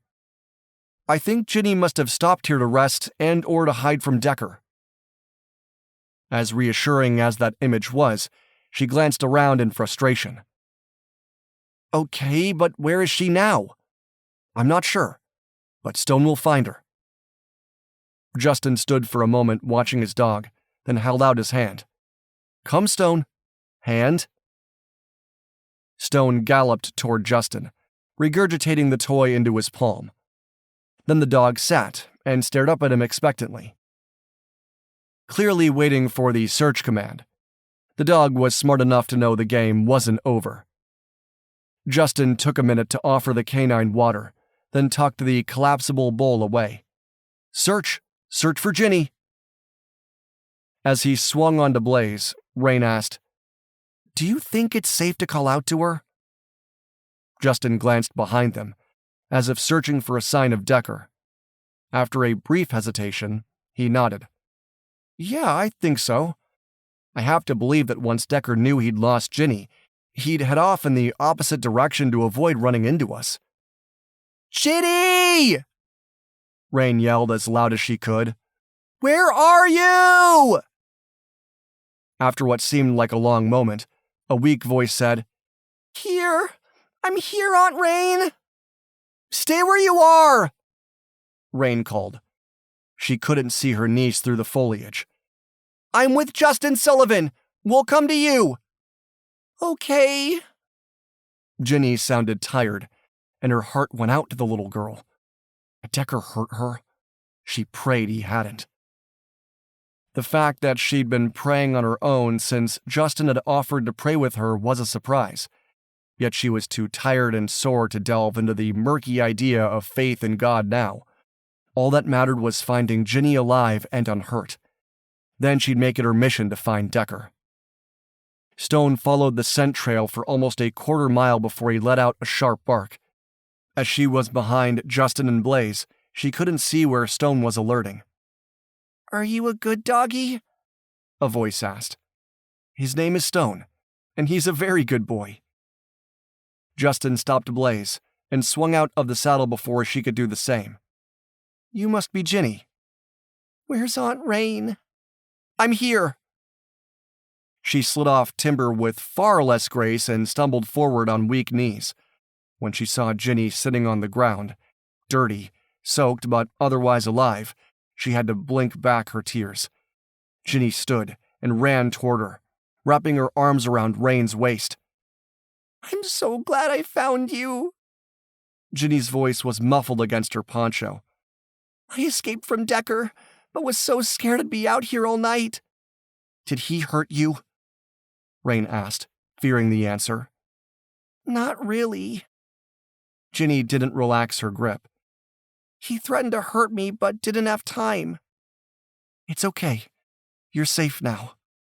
She held Ginny close and glanced at Justin, who nodded in understanding. "Praise be to God," he said in a low tone. "Yes." An overwhelming wave of relief and gratitude washed over her. Thanks to Justin and Stone, they'd found Ginny in time. Maybe God had been watching over her niece all along. Justin rewarded Stone for his find, then pulled out his cell phone. When the screen indicated there was no service, he dug in the saddlebag for his sat phone. His brother-in-law answered on the first ring. "Flannery." "It's me. We have Ginny." Justin got straight to the point. "Unfortunately, Decker is still in the wind." "Great news on rescuing the girl," Griff said. "I'm on my way to Buffalo now, and will call Ginny's mom, who has been frantic with worry. What are your current coordinates?" "Hang on, I'll get them."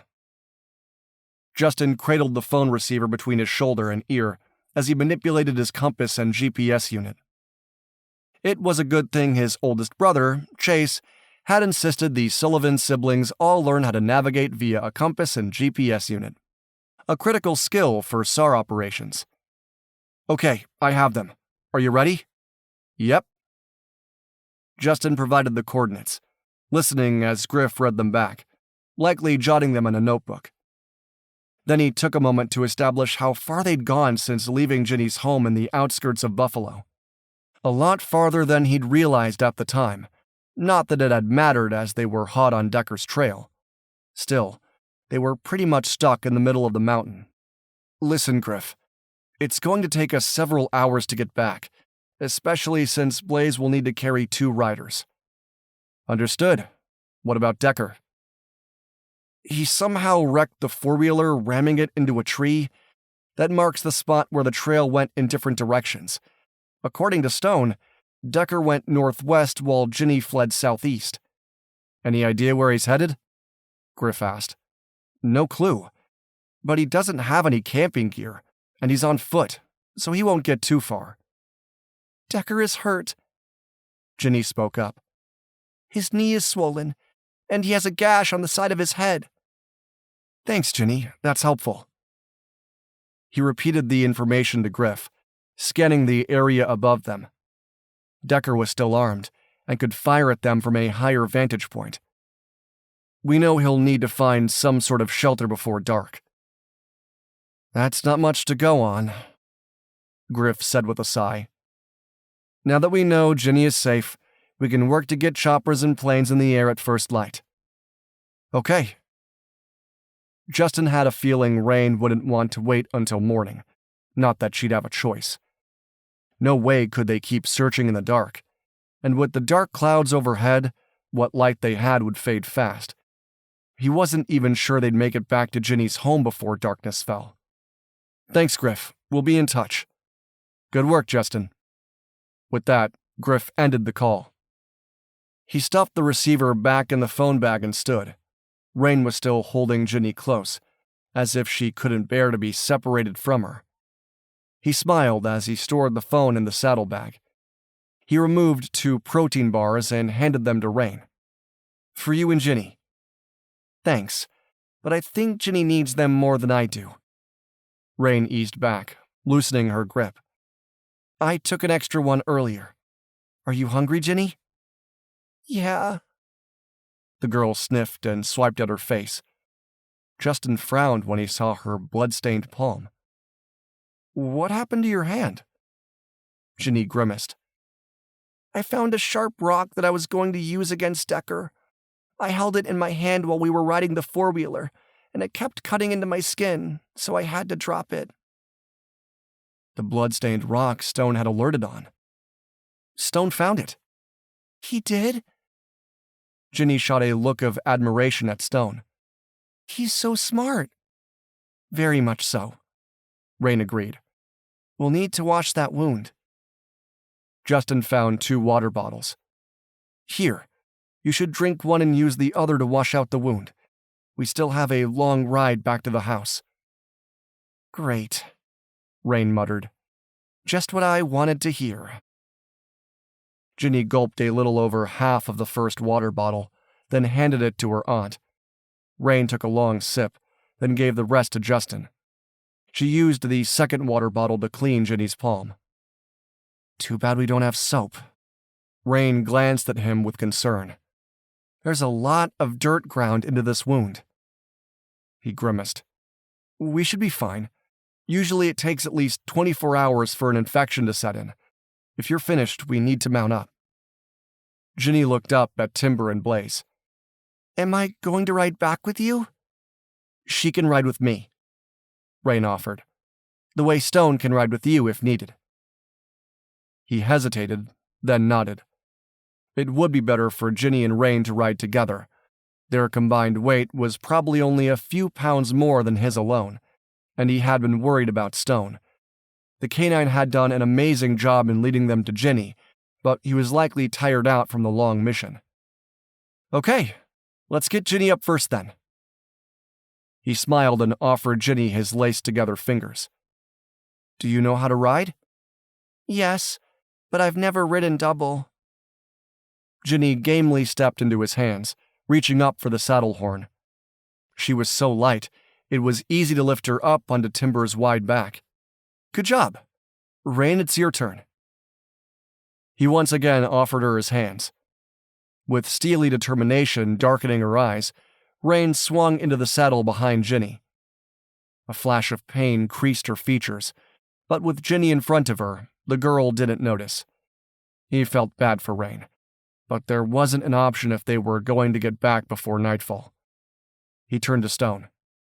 "Hand." The dog relinquished his stuffed penguin. Justin stored it away. They wouldn't need it moving forward. Then lifted his 70-pound lab onto Blaze's back.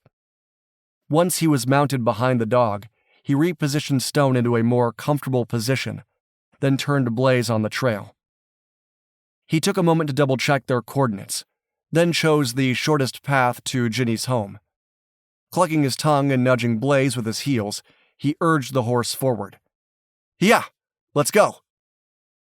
Blaze obediently moved forward. He led the horse through the rugged terrain along the general path that would lead them back. With Raine and Ginny riding double, and Stone across his lap, they couldn't trot or canter to make better time, no matter how much he wanted to. As they moved at a slow and steady pace through the woods, Justin scanned the northern ridge, half expecting Decker to pop up. Hopefully, they were far enough out of the range of his handgun that he wouldn't be able to hurt them, but he could try to spook the horses. As if sensing his concern, Ginny asked, "Is Decker still out there somewhere?" He glanced over his shoulder. Seeing no reason to lie, the girl had been smart enough to escape when she had the chance, he nodded. "Yep, although I'm sure he's trying to get away to avoid being caught." "He knows of a place to hide," Ginny said, surprising him. "He kept telling me that's where we were going to pick up where we left off 2 years ago." Her grim statement sent a red wave of anger rolling through him. That jerk had taunted the girl with his plan. "Do you know where the place is located?" Raine asked. "No, just that he had a friend." Ginny emphasized the last word, as if knowing the so-called friend was a sick man just like Decker. "I wish I had a list of Decker's contacts," Raine muttered harshly. "If I had my way, I'd arrest them all." He silently agreed with her statement. It was no doubt frustrating for Raine to give up searching for Decker, a temporary reprieve, but still one that could allow Decker to hide in the mountains for a long time, if he could find shelter, and if he managed to find the location of his friend's place. I hope a bear attacks and eats him, Ginny said. Me too, Ginny, Raine said. Me too. Justin didn't point out that scenario wasn't likely. His brother Joel had experienced a run-in with a mama grizzly a few weeks ago, but that had been a case where a child had gotten between the mama and her cub. Grizzlies could be fierce, but they weren't native to the Bighorn Mountains. They were in Yellowstone and the Grand Tetons, some of them migrating as far as the Appaloosa Mountains, which was where Joel had run into one. In truth, grizzlies, especially the males, could migrate for miles if they chose to do so, which meant they could end up in the Bighorns at some point. Generally, bears didn't just attack humans. Right now, the bigger threat was the temperature dropping, along with the light. He glanced back at Raine and Ginny. Raine was letting Ginny hold the reins, while she had her arms wrapped around the girl's torso. Hopefully, their combined body heat would be enough to prevent either of them from succumbing to hypothermia, as they lost the warmth of the sun. How much longer? Ginny asked a few minutes later. It's going to take some time yet. He was purposefully vague. But you should know that my brother-in-law is FBI agent Griff Flannery, and he's called your mom to let her know you're safe with us. I'm glad, Ginny said. But I don't feel very good. He frowned, turning to look back at them again. It was too early for her wound to have become infected, but maybe the lack of food and water was catching up to her, along with the colder temps. He managed a reassuring smile. Try to hang in there, okay? I will. Ginny's voice sounded weary. He knew the poor kid had used up most of her strength and courage just escaping Decker. He admired the young girl's steely determination. If there was a way to make this easier on her, he would, but there was no other way to get back other than riding. Lean on me, Ginny, Raine said. I can take the reins if it's too much for you to handle. I'm okay. Her weak tone didn't inspire confidence. Justin urged Blaze forward as fast as he dared with the horses carrying additional weight. He was worried Raine and Ginny may not be able to endure the 3.5-hour-long ride back to civilization, and began scouting areas where they could spend the night if needed. Camping in the wilderness wasn't ideal, especially with Decker out on the loose. Yet he didn't want to wait until Ginny or Raine fell out of the saddle from sheer exhaustion. Better to be proactive than to wait until they had no choice. They rode in silence for a solid 15 minutes, until he spotted what appeared to be a rocky overhang that might offer the shelter they needed. It wasn't the one Decker had used earlier. They were too far south for that. Raine? He raised his arm to indicate the rock. We may be able to stop there for the night. You think we should stay out here all night? Her eyes widened in alarm, as if he'd suggested they dance naked in the rain. That's up to you and Ginny. He thought they looked rather pathetic, considering the distance they had yet to cover. If you're not going to make it, we need to find a place that will provide cover in case it rains again. I don't feel good, Ginny said again. My stomach hurts. That was enough for Raine to nod in agreement. Okay, if you think that's a good spot, I'm fine with that. Good. He reined Blaze to head back up the incline. He thought they were far enough from where Decker had taken off that they should be fine. The guy was on foot and had been heading northwest. Hopefully, the convict hadn't doubled back to catch up with them. He urged Blaze to go a little faster now that the rocky overhang was in sight. As they drew closer, he could see the overhang wasn't as large as he'd hoped. It would offer some protection, but not a lot if the wind kicked up. The woods were wet, which would make starting a fire difficult too. Justin was struck by a moment of indecision. Was he doing the right thing by stopping? Or should they keep pressing on? Aunt Raine, I'm going to be sick. Ginny's warning came moments before he heard her gagging. That settled it. He nudged Blaze with his heels until they reached the outcropping. Justin slid from Blaze, then took a moment to lift Stone to the ground, before rushing over toward Ginny. I'm sorry. The girl's eyes filled with tears. I didn't mean to throw up. It's okay. It's not your fault. He lifted her down, frowning when he realized she was burning up with a fever. Glancing up at Raine, her expression was grim as well. Riding together as they were, Raine would have noticed the warmth radiating off her niece. Feeling helpless, he carried Ginny beneath the rocky overhang, setting her down on the dry earth underneath. They were miles from home with a sick kid. What else could go wrong?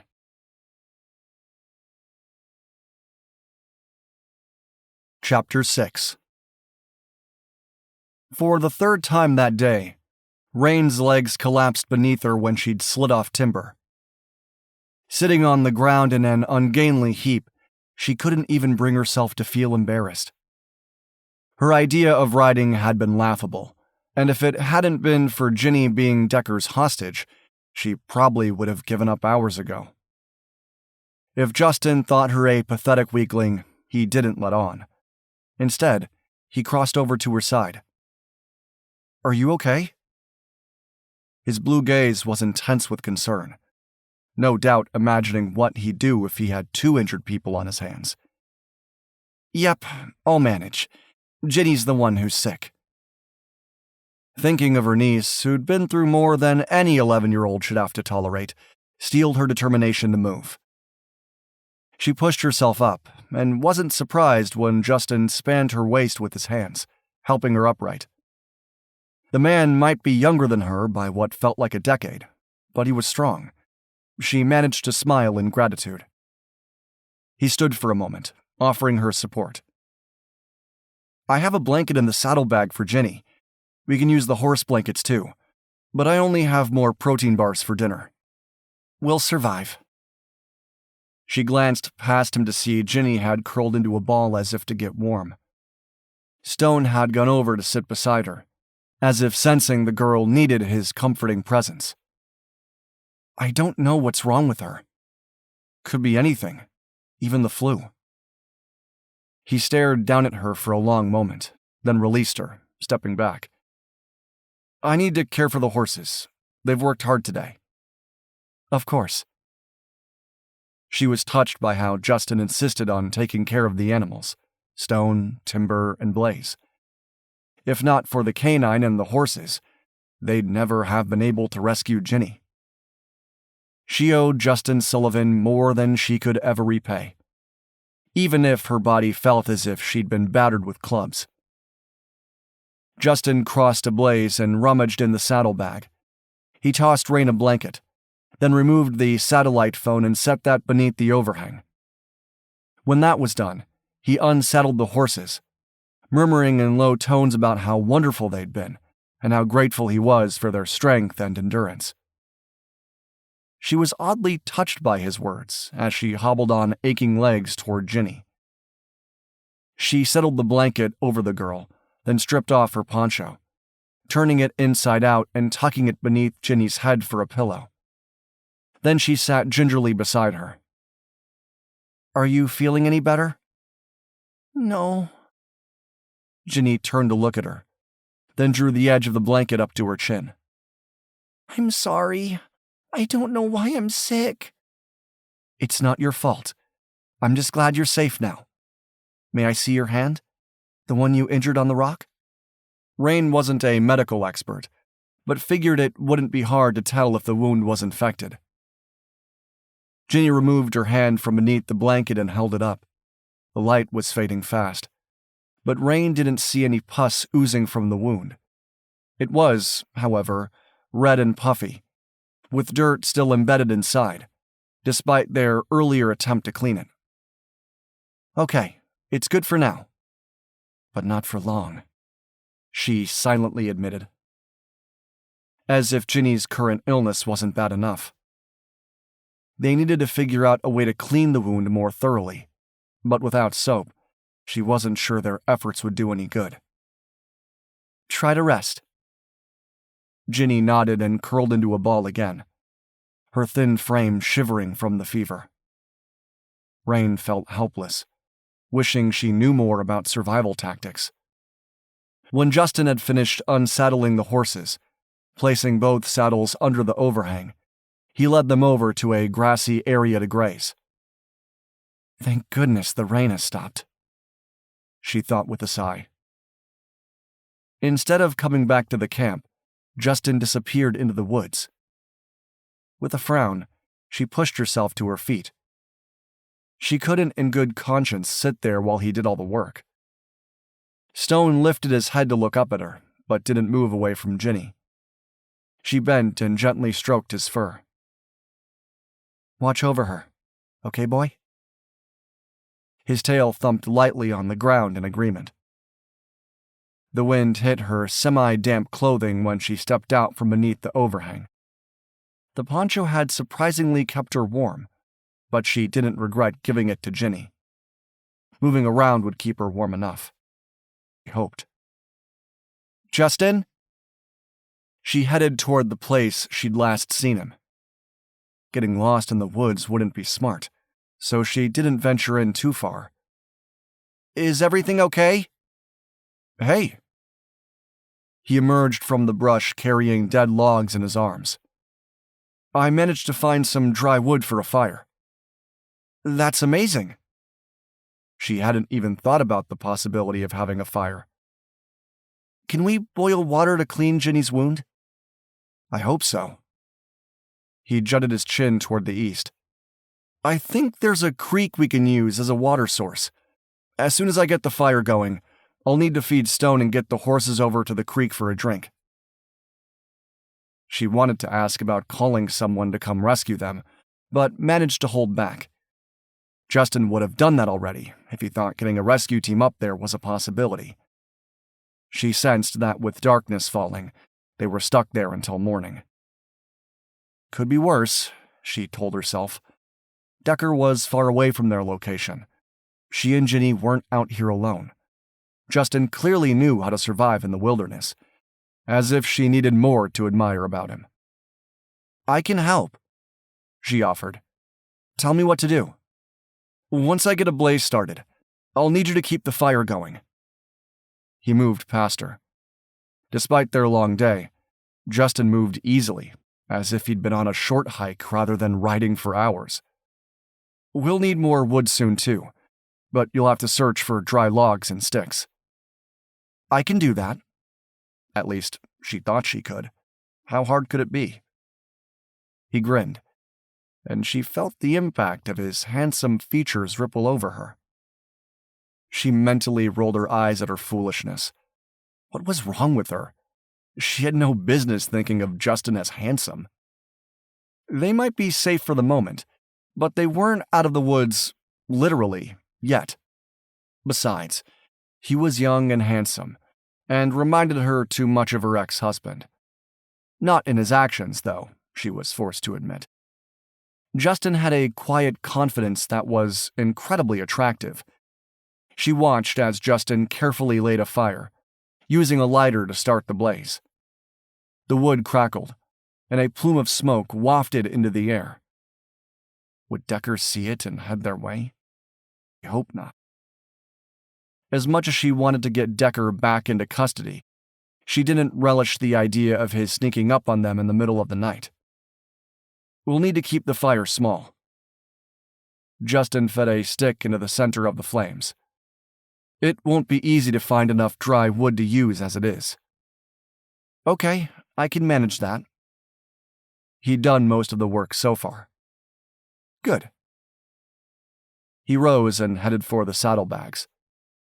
He poured out the last of their water for Stone, then filled his bowl with kibble. His canine stared at him without moving, even though she felt certain the dog was hungry. Good boy. Here, Stone. Come and get it. As if sprung from a cannon, the dog leaped up and ran over to the food and water bowls. Shaking her head in amazement, She fed another thin stick into the fire. "Good boy," Justin repeated, stroking the dog's mostly dry fur. "I'll be back soon, okay? Guard." Stone looked up from his dinner, wagged his tail, then went back to eating. She was so hungry she found herself wondering what dog food might taste like, then shook off the desperate thought.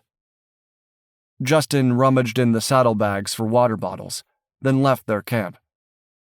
Heading toward the horses, moments later, he was gone. "Aunt Raine?" Ginny's voice was hesitant. "Are we going to be here all night?" "Yes, but we have more protein bars, water, and shelter, so we're going to be fine." Raine injected as much confidence as possible in her tone.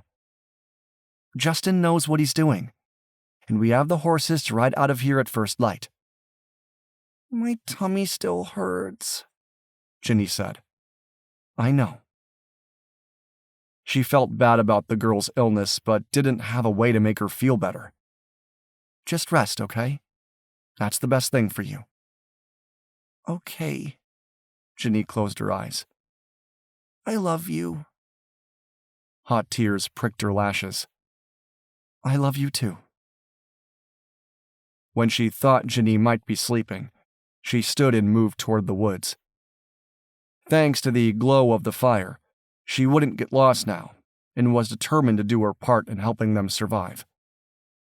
It wasn't nearly as easy as Justin had made it look to find dry wood.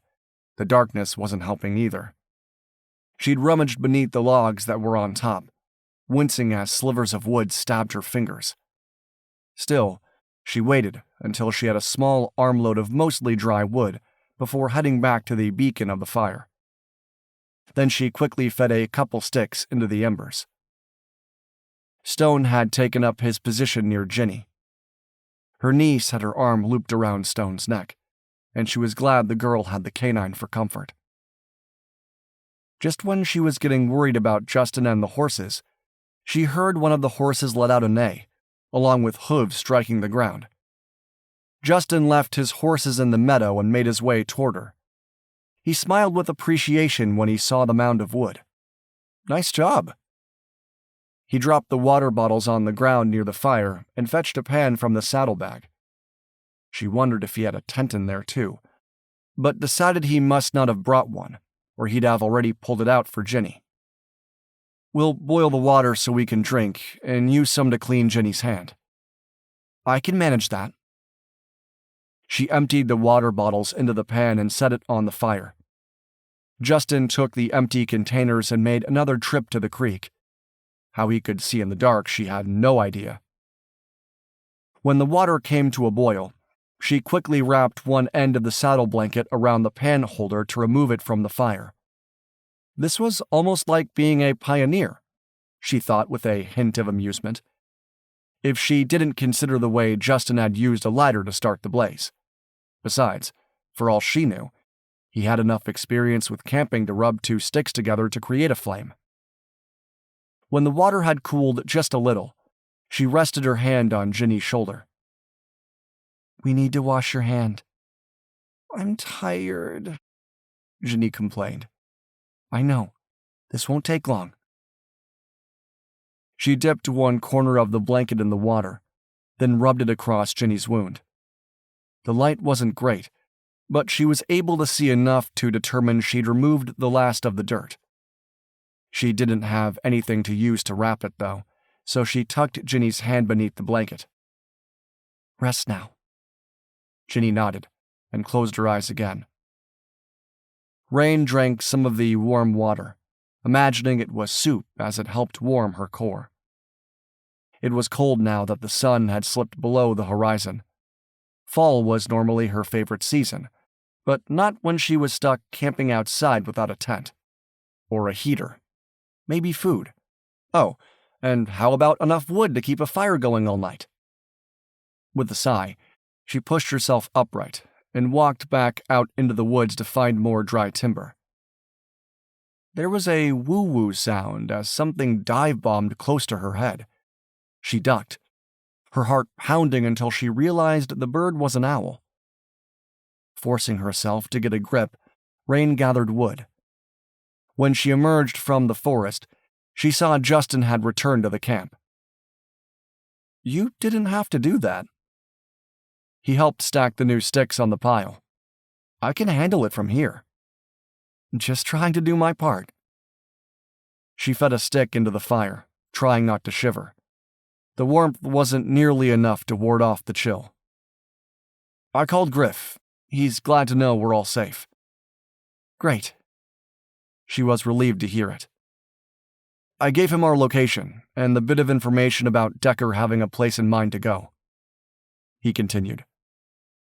"Griff spoke with your boss, some guy named Rowe?" When she nodded, he said, "They'll start pinpointing possible locations to search tomorrow." "I want to be there when they go to find him," she said. Then she frowned. "If we're back in time." "We will be." He paused, then said, "I forgot to ask if there was someone you needed to call to let them know you're safe. A husband or fiancé." "No one other than my sister," she grimaced. "I'm divorced." "I'm sorry to hear that." "It's for the best, considering he was a cheater." She frowned, waving a hand. "My personal life isn't important. Our personal experiences have molded us into the people we are. Besides, it's his loss to be so stupid." He stood and handed her his poncho. "Use this as a pillow." "Thanks."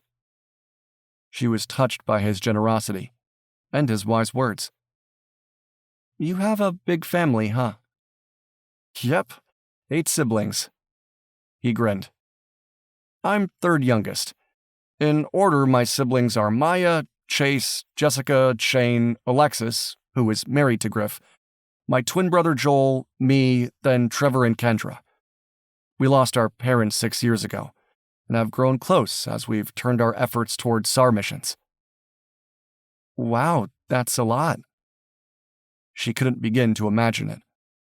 Her stomach rumbled loud enough for him to hear. He dug out a protein bar. "We can split this one for tonight and save the other for the morning." She glanced at Ginny, torn by indecision. "I'd rather give Ginny my half." "I have one saved for her," Justin assured her. "I don't know that giving her one now will help much. I don't want her to get sick again." "Okay." She accepted the half he offered, their fingers brushing lightly. Again, she was struck by a strange attraction. Raine decided the weird feeling was a combination of being sore, tired, and hungry. The morsel didn't last long, but she didn't complain. She balled up the poncho, glad to have it for a pillow. When she shivered, Justin stood again and headed toward the saddlebags. "Do you have a kitchen sink in there?" she teased in a low voice. Ginny appeared to be sleeping, and she didn't want to disturb her. "Not exactly." His teeth flashed in a grin as he held up 2 thick pads. It took her a moment to recognize them as the pads beneath their saddles. She crossed over to where he stood. He set one down and draped the blanket around her shoulders, tugging it close. "This should help." "It does." She stared up into his dark eyes, wishing she could see him more clearly. She'd given up on men after her divorce, a disastrous attempt to date, deciding they weren't worth the hassle. So why was she suddenly fantasizing about kissing Justin? He drew her close, brushing a chaste kiss against her cheek. "Try not to worry. I'll let Griff know where we are. And I'm sure one of my siblings, like Trevor and Archie, will be heading out to meet us in the morning." "I'm not worried." Okay, that was sort of a lie, but somehow, with Justin holding her, she didn't feel the least bit afraid. "I trust you and your family." He held her gaze for a long moment. She leaned closer, mesmerized by his mouth, until Ginny murmured something in her sleep. The moment was broken, so she stepped back, holding the blanket tightly as she returned to sit by her niece. She needed to stop being foolish. Kissing Justin was pointless. Once they'd gotten safely back to civilization, she likely wouldn't see Justin Sullivan again. And she tried to ignore how the thought made her sad. Justin lectured himself for even thinking of kissing Raine. When Stone slid away from Ginny to get to his feet, he belatedly realized his canine needed to get busy. "This way," he whispered. Stone stretched, then followed him into the woods. As he waited for Stone to sniff around for the perfect spot to do his thing, he gathered more wood for the fire. His stomach growled with hunger, and he wished he'd packed some of Anna's home-baked sweet potato dog treats. They were made from real sweet potatoes, which made them perfectly edible for people too. But he hadn't. Nor had he packed a tent or any of the other items he'd normally have for an overnight stay in the forest. The good news was that he had brought the sat phone along, although in truth, he'd only packed it because he'd planned to search the mountainside for more debris related to his parents' plane crash. So much for being prepared for anything, he thought grimly. There hadn't been time to get more gear, though, not after the way Decker had kidnapped Ginny. Given the same set of circumstances, he knew he'd instantly head out without the extra gear again. When Stone had finished doing his thing, he accompanied the dog back to camp. As his canine stretched out next to Ginny, he took up a position on the dog's other side.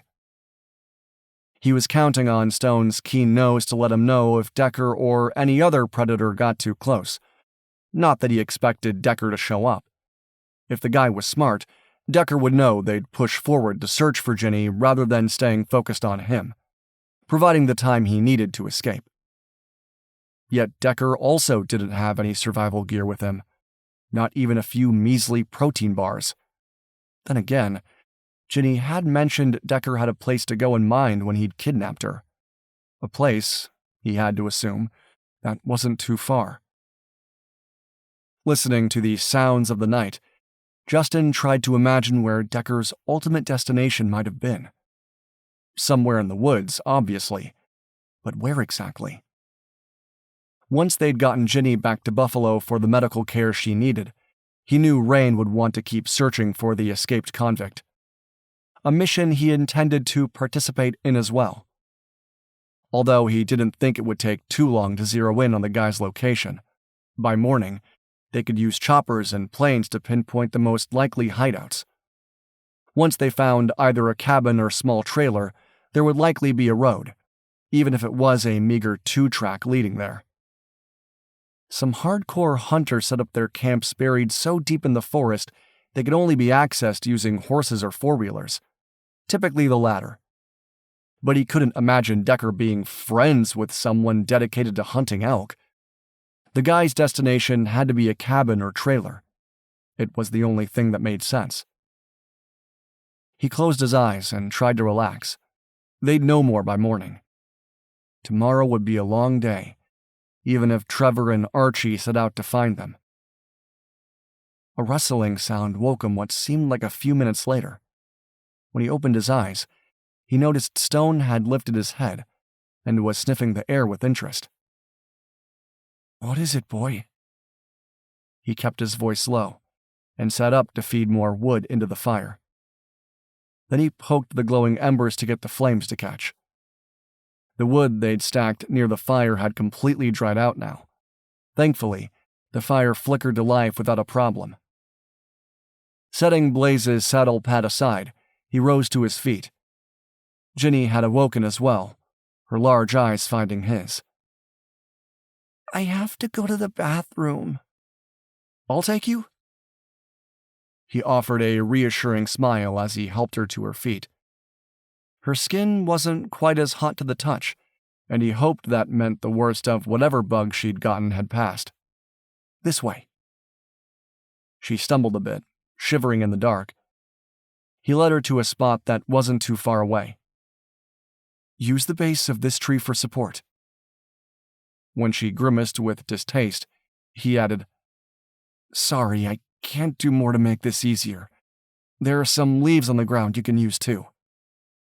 "Yuck," she whispered, but she went around to the tree. He turned his back, giving her privacy. As he gazed up at the sky, he was surprised to see there were a smattering of stars between the clouds. By morning, they'd have some partial sunshine, which should make their trek back to Buffalo much easier. "Okay, Justin, I'm finished." Ginny's voice grew stronger as he turned to meet her halfway.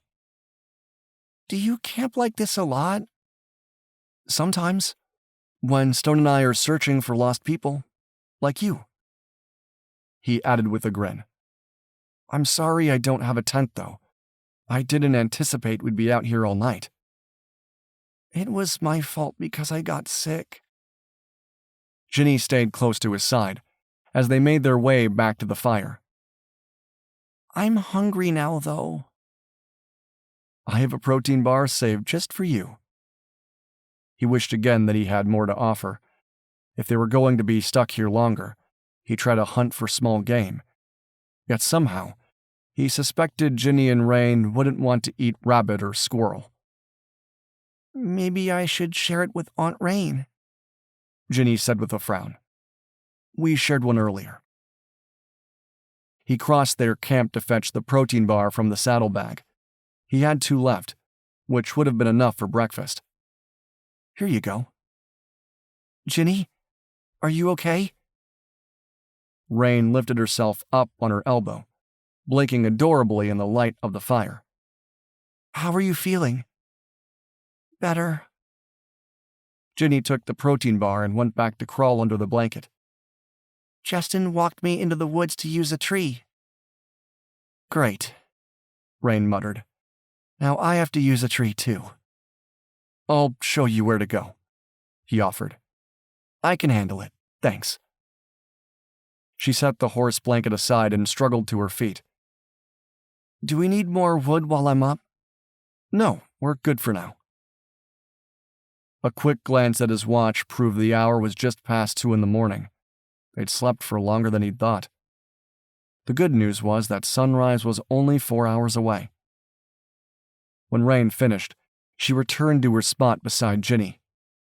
He met her gaze, giving a nod of reassurance. Everything was fine. They'd get through this. Her sweet smile stayed with him, long after she and Ginny lay down together, sharing the blanket and using the horse pad as an additional layer of warmth over their feet. He wasn't sure why he was so aware of Raine Whitman. She was tough and determined, even while being in pain during most of the ride. She reminded him a bit of his oldest sister Maya. Not that she was Maya's age, but because of the cop attitude she wore like a protective cloak. Learning that her ex-husband had cheated on her made him angry. No woman deserved to be treated like that. Stone came to stretch out between him and Ginny. He relaxed at the warmth of Stone's body. He must have dozed again, because Stone's low growl had him bolting upright, glancing around in alarm. Stone's broad yellow head was cocked to the side, and his hackles were up. That was enough to give Justin cause for alarm. He rolled to his feet, pulled his weapon from the saddlebag, and strained to listen. But he heard nothing, which wasn't good. The usual sounds of creatures in the night, frogs, insects, mice, and opossums, had gone still, a telltale sign that a predator was nearby. Raine awoke, glancing at him with a furrowed brow. When she noticed him standing there with his weapon in hand, she scrambled to her feet and pulled her own gun. "Who's out there?" she whispered, as Ginny was still amazingly asleep. He shook his head and lifted a finger to his lips. He made sure to glance at Stone. Their canines were all trained on the universal signal to be quiet.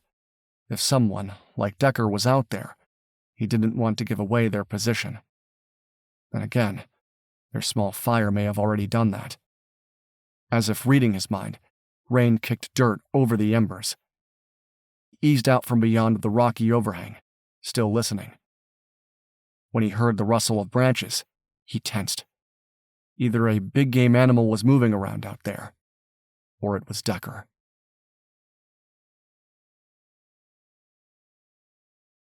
Chapter 7. Holding her gun in a two-handed grip pointed at the ground, Raine made sure the fire was doused with dirt before moving silently to Justin's side. She wanted him to know she would back him up as needed. He shot her a look of appreciation and cocked his head to listen. She listened too, but didn't hear much beyond the thundering beat of her heart. Surprisingly, Stone had stopped growling.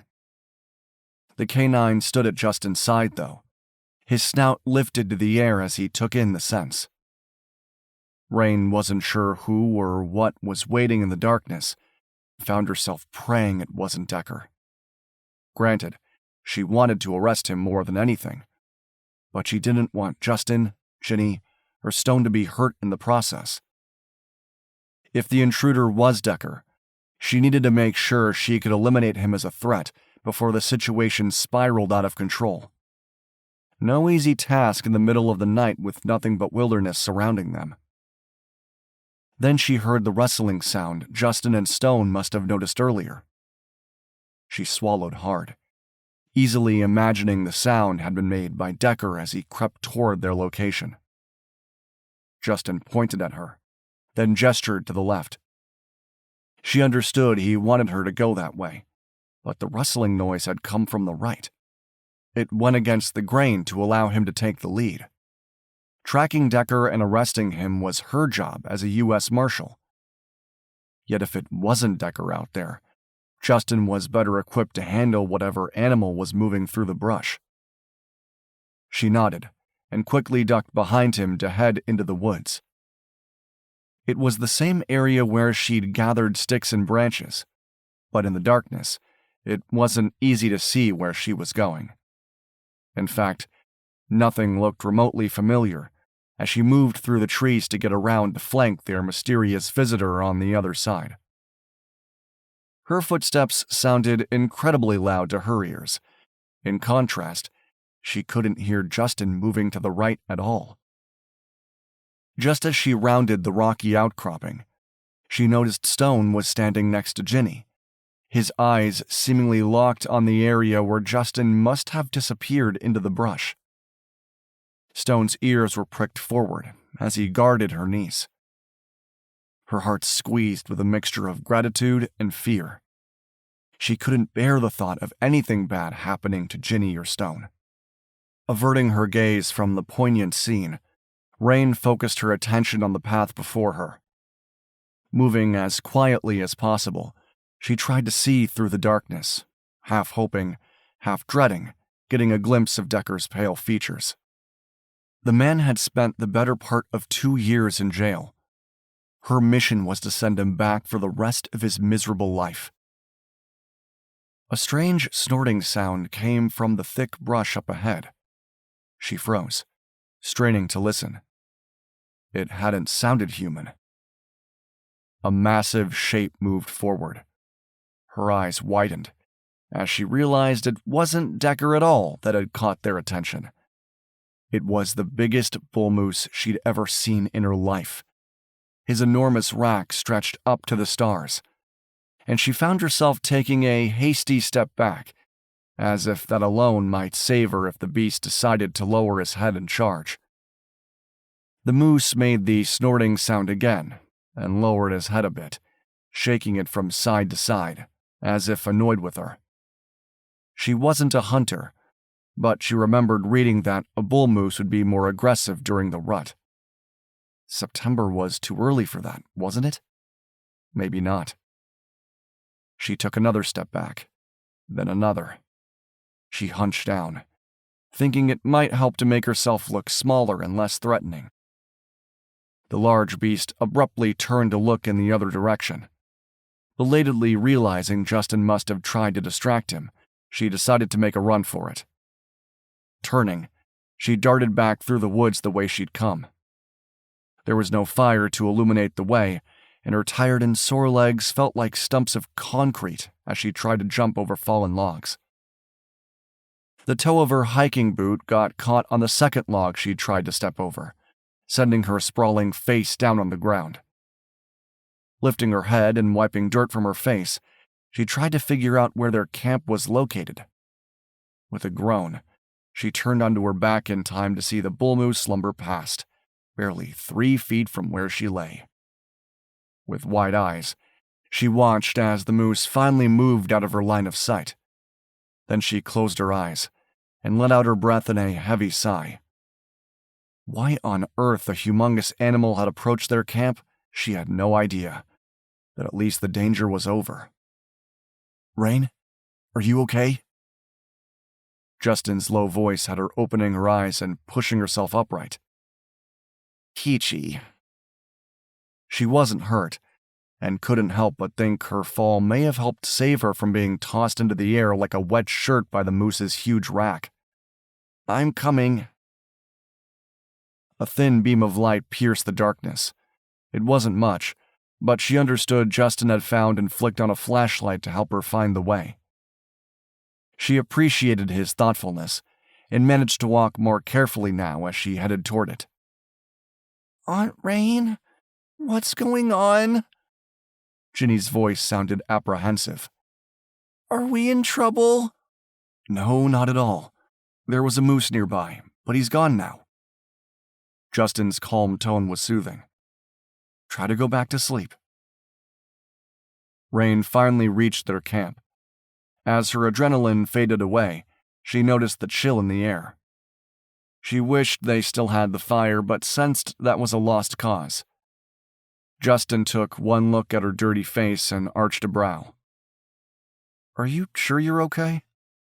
She nodded. "I tripped and fell, but didn't hurt anything vital.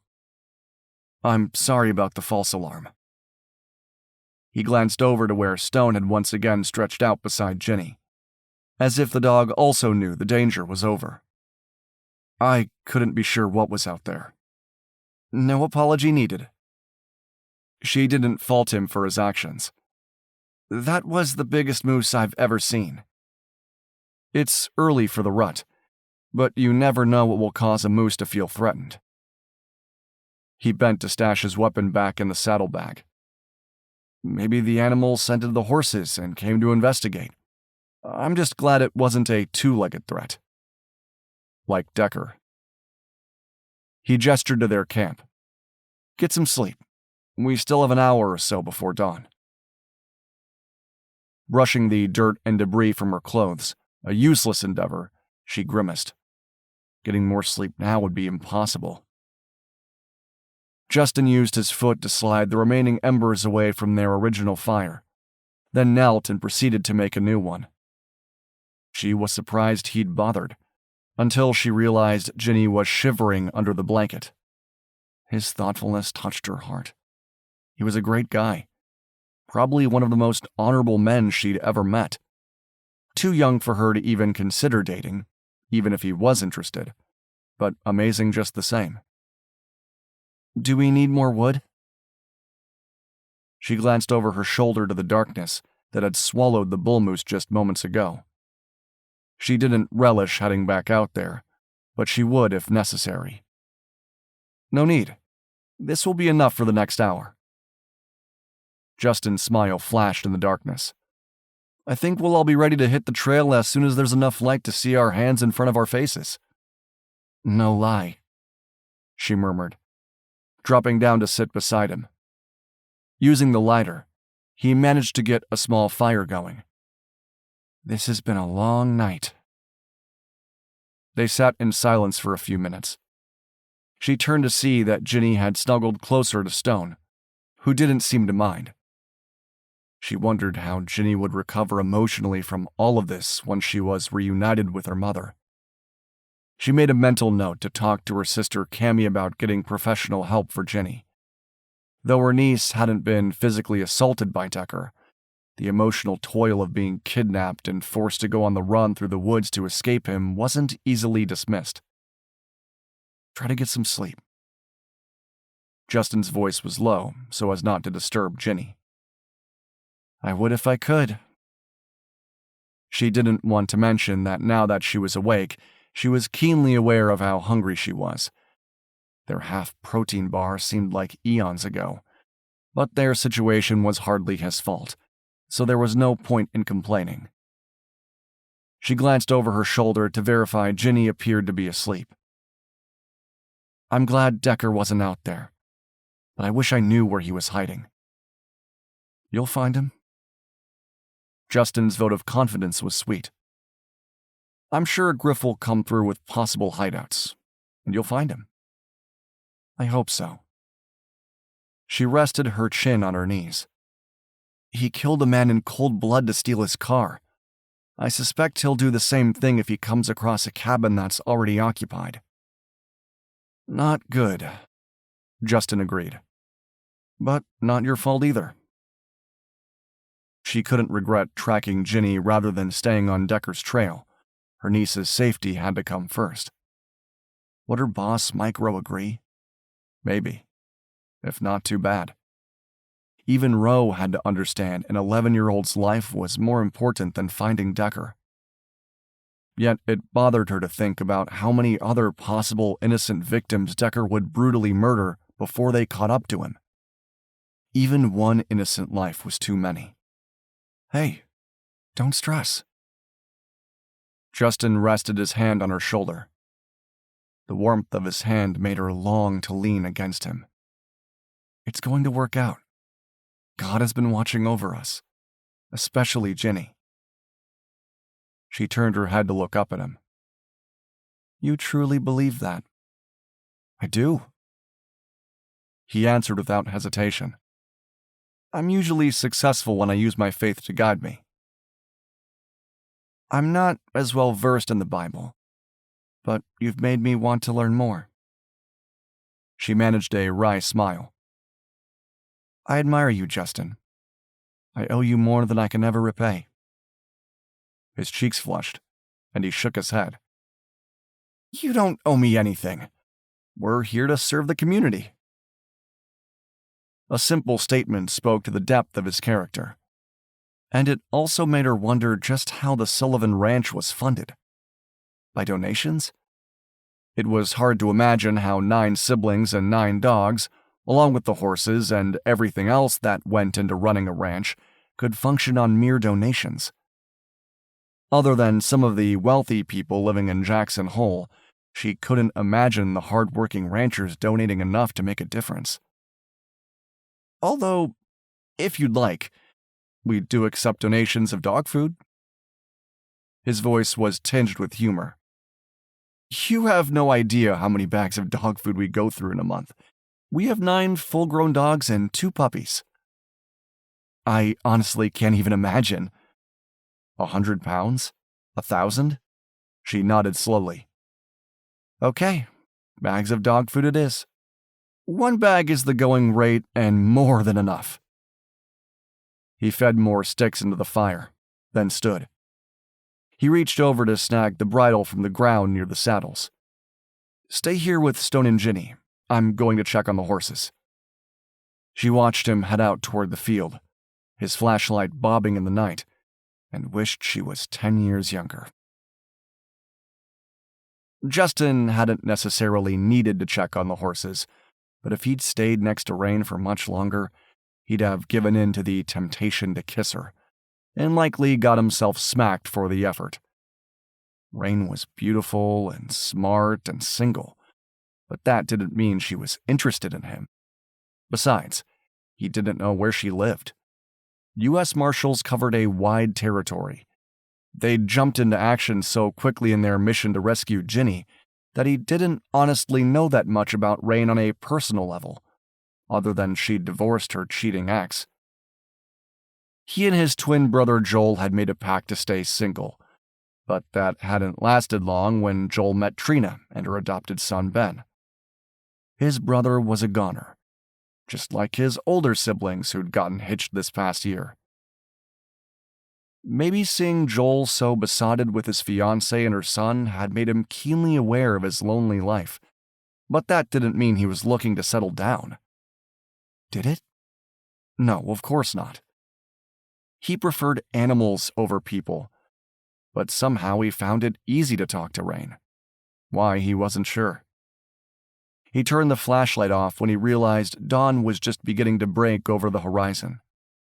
He stood near a tree for a moment, watching as the horses grazed the meadow. He was glad they'd gotten some rest. Clucking his tongue, he headed toward Blaze. The horse lifted his head and let out a neigh as Justin approached. The horse crossed over to join him, nudging him as if searching for a carrot. Normally, Justin would have treats available. "Sorry, big guy. You'll have to wait until we get home." He stroked the horse, then turned to see Timber was making his way toward them. He quickly slid the bridle over Blaze's long nose and tightened the strap. Blaze shook his head for a moment, then settled down. "Good boy. Let's get you guys to the creek for a drink of water, The trek didn't take too long, and once the horses had their fill, he led them back toward the camp. Stone jumped up from the fire, looking happy to see him. Ginny and Raine were missing, the blankets folded neatly off to the side, but he heard the muffled sound of their voices in the woods, as they no doubt made good use of their moments of privacy. He had only taken one bridle with him, knowing Timber would follow Blaze without one. But now that he was back, he picked up the second bridle to slide it onto Timber. When that was done, he fished in the saddlebag for the last 2 protein bars. He and Raine would split one, giving Ginny the other. Good thing he had plenty of dog food for Stone. They needed water, so he hauled the 2 empty bottles back to the creek. The water looked clear, likely melted snow coming down from the mountaintops, but he figured they'd boil it over what was left of the fire just to make sure. The last thing he wanted was for Ginny to suffer another upset stomach. When he returned, Raine must have read his mind, because she had the camping pot sitting in the fire. She smiled up at him. "I was hoping you'd bring water." "You read my mind." He emptied the bottles into the pan. She added the last of their kindling to heat the fire. "Too bad we don't have coffee," she sighed wistfully. "Sorry about that." He produced the 2 protein bars. "At least we have breakfast." "Great." She took one of the bars and handed it to Ginny. "What about you?" Ginny protested. "There's another one for us to share." Justin unwrapped and broke the bar in half. "See? We're fine. Besides, I'm sure the search party heading out this morning will bring more food along." That seemed to cheer them both up. While they waited for the water to boil, he filled Stone's bowls with food and water from the creek. Like the horses, the canine was accustomed to creek water and wouldn't notice the difference. "Go get it, boy." He gave Stone the hand signal that he could eat. "Why do you make him wait?" Ginny asked with a frown. She wore the blanket like a cloak to keep warm. "He's such a good boy." "He is. It's not a punishment. We train the dogs to only eat when we allow it, to keep them safe." At her skeptical look, he continued. "A few months ago, someone planted poisoned dog food to hurt my sister's dog Denali. The dog didn't eat the food, so the canine was fine. But can you imagine if we hadn't trained them to wait for us to give permission?" Ginny's eyes widened in horror. "That's terrible." "Yep. Don't worry. Our dogs know they're loved." He ran his hand over Stone's soft fur. "We take good care of them." "Still, it must be hard on Stone when he has to search all the time." Ginny gazed at Stone with pure adoration. "Maybe he shouldn't have to work so hard." "Our canines are trained to consider searches a game. They get rewarded for a job well done." He explained patiently. "Trust me, they love playing search." As he said the word, Stone looked up from his breakfast, his ears pricked forward. "See?" He grinned and petted Stone again. "Not now, boy. Maybe later, okay?" Stone stared at him for a moment, then went back to eating. Labs in general ate fast, but none as fast as Trevor's Red Fox English Lab Archie. That dog had all the others beat by a mile. When the water had boiled for a few seconds, Raine used the blanket as a hot pad to remove the pot from what was left of the flames, allowing it to cool. While they waited, he stood and reached for the 2 saddle blankets. He threw one over Timber, the other over Blaze. While he saddled the horses, Raine kicked dirt over the fire, dousing the flames. After filling the water bottles, he stored the pan and other equipment in the saddlebags. He slid his weapon into his belt holster, just in case. It didn't take long for them to break camp. He decided Stone had gotten enough rest that the canine wouldn't need to ride with him. He could take Ginny, but regardless of which horse carried 2 people, they'd have to walk down the mountain. No trotting or cantering to make up time. He glanced at Raine, who eyed Timber with a resigned expression. "Would it be easier for you if Ginny rode with me?" "No, it doesn't matter one way or the other," Raine grimaced. "I'll still be saddle sore regardless." Since that was true, he let it go. Timber could easily handle the 2 of them. "Okay, I'll give Ginny a leg up first, then you." "Can I keep the blanket?" Ginny asked. When he nodded, she tied the ends around her neck before she stepped into his hands to vault into the saddle. "What's his name? Timber?" Ginny rearranged the blanket and then reached for the reins. "He's a sweet horse." "Yep, and my mount is Blaze." He was glad the girl seemed to be feeling better. He lightly grasped her hand, turning it to peer at the open wound. He frowned when he noticed the gash was red and puffy. He hoped they'd get back to Buffalo before it caused any problems. His younger brother Trevor had done a brief stint as an EMT prior to their opening their search and rescue services. He'd have packed a first aid kit, something Justin wished he'd done prior to heading out yesterday. Never again, he thought, as he scanned their camp one last time before offering his laced hands to Raine. She stepped into them and landed hard behind Ginny. Her pained expression indicated she was still sore, but then she smiled, as if determined to get through the discomfort. She was amazing. He swung up onto Blaze, then gave Stone a nod as the dog stared up at him. "We're heading home, boy." He double-checked his GPS and compass to validate they were on the right path, then clucked at Blaze and nudged him with his heels. "Stay with us, okay?" Stone lopped alongside the horses, happily sniffing the ground as they walked. He and Blaze took the lead, and it felt good to be back on the move, especially as the sun brightened the horizon. Even if Trevor and the others didn't head out as early as they had, Justin knew it shouldn't take more than a few hours or so to reach Ginny's home, barring any unforeseen complications. The moose had scared him into thinking Decker had found them.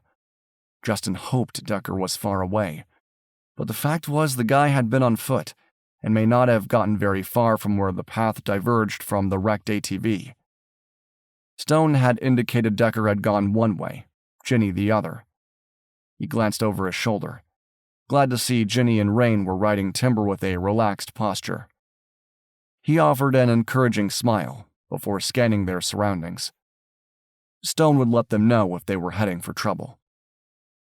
"I would rather ride my own horse," Ginny said with a sigh. "This saddle feels too small." He turned to look at her. "Do you get to ride often?" "Just sometimes." Ginny shrugged. "I groom the horses and clean stalls at the Lucky Charm farm, which isn't far from our house. They have 4 horses, so it takes a lot to keep the stalls clean. Horses make a lot of manure." Ginny laughed. "But I only work every other weekend because my mom is so strict and because I had to do a project for school." "Your mother isn't strict, you're only 11. Raine pointed out dryly. "There are laws about how many hours a kid your age can work." "I know that." Ginny rolled her eyes. "But I like horses, so it's not really work. Kinda how Stone views searching as a game. I would help out for free, but Miss Nancy insists on paying me."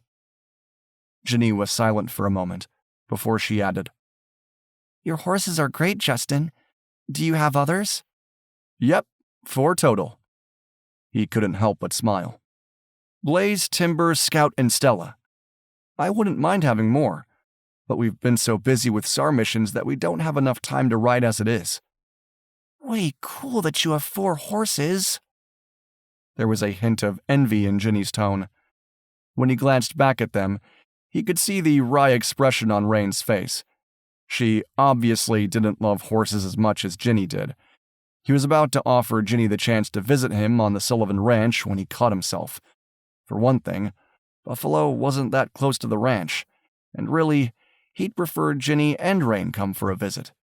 Which wasn't even remotely a possibility until Decker was caught and arrested. And even then, he doubted Raine would have any interest in coming for a visit, especially if it included a horseback ride. Giving himself a mental shake, he once again scanned their surroundings. The early morning hour was still chilly, but the sun would warm them up soon.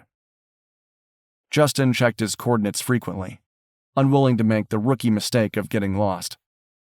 When they were about 30 minutes into their trip, Stone abruptly veered off the trail, darting through the brush. He was about to call out to the dog when he heard the canine give a sharp bark. His alert! Pulling back on the reins, he brought Blaze to a stop and quickly dismounted. Pulling his weapon, he moved cautiously toward the brush Stone had gone through. "What's going on?" Ginny asked fearfully. "Shh, it's okay, we're fine." Raine's voice was calm, but he heard the thud of her feet hitting the ground as she slid off timber. He wanted to wave her back, but he felt certain Stone had alerted on Decker's scent. Had the escaped convict been there that morning? Or was Stone alerting on a scent from the previous afternoon? As Justin pushed through the brush with as much stealth as he could manage, he prepared himself for the worst-case scenario, that he'd find Decker hiding in there, holding a gun on his canine.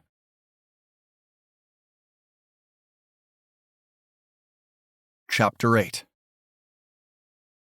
Ignoring Ginny's frightened expression, Raine pulled her weapon and moved swiftly forward, determined to back Justin up. She should be the one facing off with Decker, not him. He was there to guide her in searching for the killer, not to take the escaped convict down. Yet she had to admit that she'd allowed Justin to take the lead on this entire venture because of Stone. Now, if things went sideways, she'd have no one to blame but herself. She braced herself for the sound of gunfire or seeing Decker's smug face. But when she followed Justin through the brush, she relaxed when she found Justin kneeling beside his canine. What did he find? She moved closer to see better. A boot print. Justin had his phone out and was taking a photo of the indentation. And you're sure it's Decker's? Justin arched a brow. Yep, I trust my dog. Stone alerted, which means Decker was here. He slowly rose from his crouch.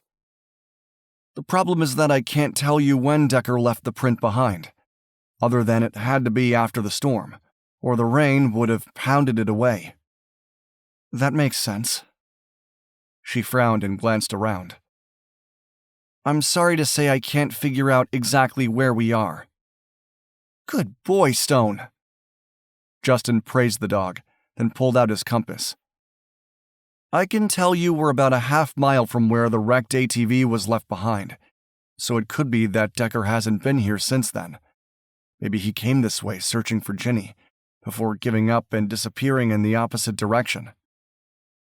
That made sense, too. She appreciated Justin's expertise. Thanks. I guess I'm glad Decker wasn't waiting for us. Me too. I was worried he'd shoot my dog. Justin turned to head back to where they'd left Ginny and the horses. Although we still need to find and arrest him. True. She crossed over to look at the boot imprint, mentally gauging the size and matching it to Decker's. Then she followed Justin back to the horses. "Everything is fine," Justin was saying to Ginny. "Stone found a boot print, that's all." Ginny looked relieved. "I hope I never have to see Decker again." Raine didn't want to mention the possibility her niece would likely be asked to testify against Decker again once they found him. She decided there was no point in worrying Ginny now, but silently vowed she would not stop until she had Decker back in custody. Her thigh muscles screamed in protest when she stepped into Justin's laced fingers to get back up on timber. What she wouldn't have given for a hot bubble bath or an ATV. Gritting her teeth, she wrapped her arms around Ginny and took over the reins. She waited for Justin, who tossed the stuffed penguin for Stone, watching with a wry grin as his dog ran around with the toy. She had to admit that it was interesting how Stone viewed the whole mission as a game, something fun to do. "Hand." Justin waited for Stone to drop the penguin into his palm. After tucking the toy into the saddlebag, he swung back up onto Blaze. "Ready?" She managed a smile when Justin glanced back at them. "Yep, we're good." Clucking his tongue, Justin continued along a path that she couldn't see, but obviously he could. She trusted his judgment and realized she probably needed to do better if she was to continue her search for Decker. They rode for a good 20 minutes in silence. Ginny seemed lost in her thoughts, and Raine wished she could read her niece's expression. But as Ginny was riding in front of her, she couldn't tell if the girl was thinking about Decker or something better, like being reunited with her mother. Knowing Cammy, Raine suspected she'd insisted on coming along with the search party, who was hopefully meeting up with them. She didn't blame her sister for being concerned. This was the second time Decker had gone after Ginny, and that was 2 times too many. Just as she was about to ask for a break, Stone leaped forward, dashing through the trees, his tail wagging madly. He didn't bark, so she knew this wasn't an alert, but the canine was clearly excited about something. "What's going on?" No sooner had the words left her mouth than she saw another dog running toward them, with Stone hot on his heels. It took a moment for her to realize the dog with a reddish coat was also a lab, and no doubt belonged to one of the Sullivan siblings. "Trev, is that you?" Justin called. "Yep." A moment later, 2 riders came cantering forward.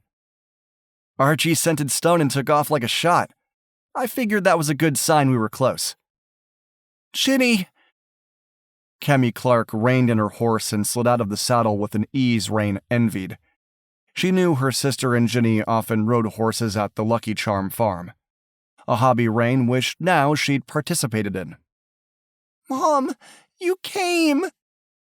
Ginny's voice choked up. Justin stopped Blaze and dismounted to head over for Ginny. It only took a moment for him to lift her niece out of the saddle and set her on the ground. The reunion between her sister, Camille, and Ginny made Raine's eyes fill with tears. She blinked them back and found herself raising her gaze to the sky. "Thank you, Lord Jesus."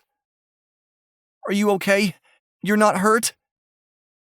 After hugging Ginny tightly, her sister leaned back to rake her gaze over her daughter.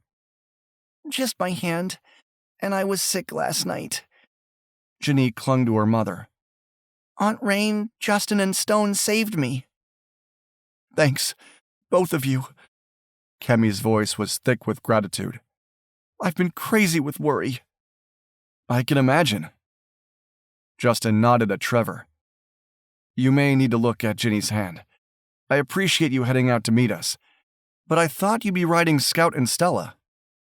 Glad to inspect Ginny's wound." Trevor looked to be a year or 2 younger than Justin, but he had the same rugged good looks as his older brother. "I brought the trailer with a couple of 4-wheelers, rather than adding more horses to the mix. These mounts belong to the Lucky Charm farm." 4-wheelers? Raine wanted to kiss Trevor for bringing them, but managed to refrain from acting on the impulse. From the way Justin grinned, She understood her relief was plain on her face. Thanks for that. Although I'm not sure if the four-wheelers are going to be enough. At Justin's words, her relief popped like a balloon. Decker ended up abandoning his, and I am not sure there would have been enough fuel in the tank for him to reach his destination anyway. Raine swallowed hard, hating to admit Justin had a point. Horses only needed grass and water, not fuel. Griff is waiting back at the house, Trevor said with a shrug. Sounds like he had some possible search locations mapped out, and they are reachable via the ATVs. Up to you, though. Trevor grinned. I know you prefer horseback riding. Of course he did. Raine thought on a sigh. Let's get back so we can plan our next move. Justin glanced over at her. I can't lie. We could use some breakfast and coffee, not necessarily in that order. No problem. Trevor nodded at her sister, Cammy. Miss Clark has graciously allowed us to use her home as a base of operations. Trevor slid from the saddle and took a moment to look at Ginny's hand. This should be okay until we get back to the house. Great. Justin glanced at Ginny. Do you want to ride back with your mom? Yes, please. Ginny glanced at Raine, then said, I hope you don't mind. You should ride with your mom. Raine hastened to reassure her. Poor Timber here needs a break. Ginny smiled in relief, then crossed to a bay gelding that looked similar to Timber. Cammy helped her daughter up into the saddle first, then used Trevor for help to swing up behind her. Moments later, they were back on the path toward Cammy's house. Maybe it was Raine's imagination, but she could swear she smelled bacon and eggs as they ventured forward. Trevor and his canine Archie took the lead, and Justin seemed content to stay back alongside her. She was grateful they didn't trot. Her backside may not be quite as sore as it was last night, but the mere thought of bouncing up and down while trying to get in the rhythm made her grimace. We know Stone has locked on Decker's scent, Justin said in a low voice. He clearly didn't want her sister and Ginny to overhear. That means I'm coming with you so we can use Stone to track this guy down. As much as she wanted to protest out of concern for Justin's and Stone's safety, she couldn't. I appreciate that, but when we get close enough for Stone to alert, you'll need to stay back so that I can grab him. Justin's blue eyes flashed with annoyance. That's not happening. I'm not going to sit back and let you face that animal alone. She sighed. Justin, you're not a law enforcement official. I can't risk you getting hurt. It's my risk to take. Justin's narrowed gaze indicated he wasn't backing down. I want that guy as much as you do. Sensing further arguing was useless, she gave him a curt nod. Fine. He eyed her suspiciously for a moment, but then let the subject drop. She was glad, determined to find a way to keep Justin safe from danger. How, she wasn't exactly sure. As they rode, she noticed the two canines stayed close as they trotted through the trees. The yellow and red labs were clearly buddies and accustomed to working together. For some reason, the ride back to Cammy's house didn't seem to take as long. Yet her watch told her that the trip since they'd met up with her sister and Trevor was a solid 40 minutes. We're home, Ginny cried out. That we are, Cammy agreed. I'm so hungry, Ginny said as the trees thinned. Soon they were passing the shed where Decker had stolen the four-wheeler. Now that they were there, the scent of bacon and eggs was stronger. Raine wondered if she'd been so hungry she'd caught the scent from the wind. The moment they were in the clearing, she tugged back on the reins and slid from the saddle. Her legs didn't collapse beneath her, which was a good sign. Justin flashed a smile as he took the reins from her fingers. You did great. Is there a water source nearby? For the horses? She frowned. Will a garden hose work? I'll take them to the Lucky Charm, Trevor offered, riding toward them. I need to return these horses anyway. I'm sure the owner won't mind if I borrow their feed, too. I'll go with you. Justin turned toward his brother and remounted Blaze. He glanced at her and added, Save some breakfast for me. I will. Raine stood for a moment as the two Sullivan brothers rode off, each leading a second mount behind them. She turned away, reminding herself that Justin was too young for her to be thinking about how handsome he was. Besides, she had work to do. Ginny was safe, but Decker was still on the loose. Nothing mattered more to her at that moment than finding him and tossing him back behind bars. Justin was impressed with the owners of the Lucky Charm farm. Edward and Nancy Drago were nice people who gladly shared their oats, hay, and water with their horses. I'm so glad Ginny was found safe, Nancy said. Justin nodded as Blaze and Timber chewed on their breakfast. We're blessed to have been able to find her. Decker is still out there, though, so everyone in the area needs to stay on high alert. Nancy and Ed shared a worried glance. Then the older man straightened, determination etched in his features. I have a shotgun. I'm not afraid to use it against vermin like him. A smile tugged at the corner of Trevor's mouth. Glad to hear it. Now that they were back in civilization, Justin was itching to return to Ginny and Camille's place. Not just for breakfast and coffee, which were both high on his list, but he didn't want to miss the debriefing from Griff. Was Raine's boss back there? He glanced at Trev. Guy by the name of Mike Rowe? Not when I was there, but I heard Griff talking to him. Trevor shrugged. It sounded like the guy was more of a sit behind the desk to order other people around type. A flash of annoyance hit hard. Anyone who would sit back while an innocent kid had been kidnapped was as useless as a screen door on a submarine. He tried not to glance at his watch again. Normally, he was all about making their horses and dogs a priority, but he wanted to get back.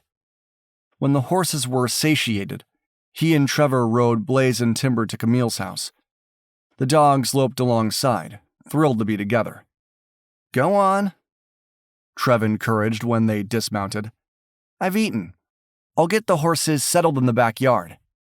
Thanks. Justin heard murmured voices through the open windows as he approached. When he knocked at the door, Camille quickly called. Come in, it's open.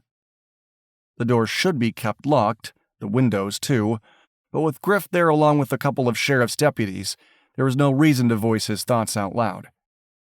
Ginny would be safe here for as long as the law enforcement presence continued. Coffee? When he nodded, Camille filled a mug for him. I'll make more eggs. I can make them, he offered. It's enough that you're providing the food, Miss Clark. Sit, I'll take care of it. And call me Cammy. She was pretty enough, but his gaze strayed to Raine, who was already eating. He dropped into the chair beside her. What did I miss while taking care of the horses? Griff has 3 locations that need to be checked out, Raine said between bites. Ginny was eating too, listening without saying anything. If the girl was upset over their conversation about Decker, she didn't let on. They're all within a 30-mile radius of the location from where we found the damaged four-wheeler. He knew Griff had likely used Justin's coordinates to find the possible hideouts. What kind of places are they? All our hunting cabins from what I can tell, Griff said. The good news is that there are roads that go at least part way. From there, you'll need either horses or four-wheelers, and 2 are to the north, which is the general direction you and Raine believed Decker was heading. Horses would be quieter, but he knew Raine wouldn't want to get back up on a horse after their long ride yesterday and this morning. The 2 properties to the north are a good place to start. What about air support? I've asked Logan for help, and supposedly there's a chopper from the U.S. Marshal Service that will be available as well. Griff glanced at Raine. Rose said he'd wait to hear from you, Raine, before sending it. She finished her breakfast and sat back, sipping her coffee. I'll call him, but I want to see the 2 northern locations first. You mean in person? He frowned, then gave Cammy a nod of thanks when she set a plate full of food in front of him. His stomach growled loud enough for everyone to hear. I'm not sure we want to wait that long. I have them pinpointed on a topographical map. Griff gestured to Justin's plate. Eat first and I'll show you both. Justin bowed his head and thanked God for their blessings, especially getting back safely, then dug in. Raine watched him for a moment, and he wondered if he had dirt on his face. I'm thinking we should take the horses. Her statement surprised him. She grimaced and nodded. I know, trust me, my body doesn't want to, but I think the four-wheelers will be too loud. Decker will know we're coming from miles away. I think you're right. He smiled. You'll be so accustomed to riding by the time we're finished, your muscles won't hurt anymore. Yeah, right. She shook her head. Doubtful, but I want Decker badly enough that I don't care how sore I am. Justin couldn't help but admire her determination to do what was best, despite how she would physically suffer for it. He held her blue gaze for a long moment, then forced himself to look away. This wasn't the time to think about how much he liked her, respected her, and enjoyed spending time with her, even if it was to search for a killer. Arresting Decker was all that mattered. Trevor returned with Archie and Stone. The dogs crawled under the table as Trevor poured himself more coffee. Justin quickly continued eating, knowing full well Raine would want to head out as soon as possible. For all they knew, Decker had already reached his destination and was on the move with an accomplice. How many miles roughly is it from the ATV to the closest property? He asked. 10 miles, Griff answered. Raine and I discussed it, and it's likely he hasn't had time to get much farther than the hunting cabin, and he's been forced to travel on foot. He nodded and took a sip of his coffee. The food and caffeine were helping him feel back on track. Okay, so the cabin that's closest is our first stop. Agree, Raine said. Even if that particular cabin wasn't Decker's ultimate destination, he could have used it for shelter if he'd reached it last night or even earlier this morning. Justin nodded in agreement. Decker would be looking for food for one thing. Most hunters in these parts left canned goods behind. He finished his meal, drained his coffee, and stood to carry his dishes to the sink. Let's see where we're going. The sheriff's deputies were sitting in the living room drinking coffee, seemingly content to let Griff and Raine call the shots. Trevor took time to inspect Ginny's wound, advising antibiotics if the redness and swelling didn't go away. Cammy and Ginny nodded in agreement. Justin didn't recognize either deputy, despite the many times he and his siblings had interacted with the locals. When Cammy nudged him aside, he returned to the kitchen table where Griff had spread out the map.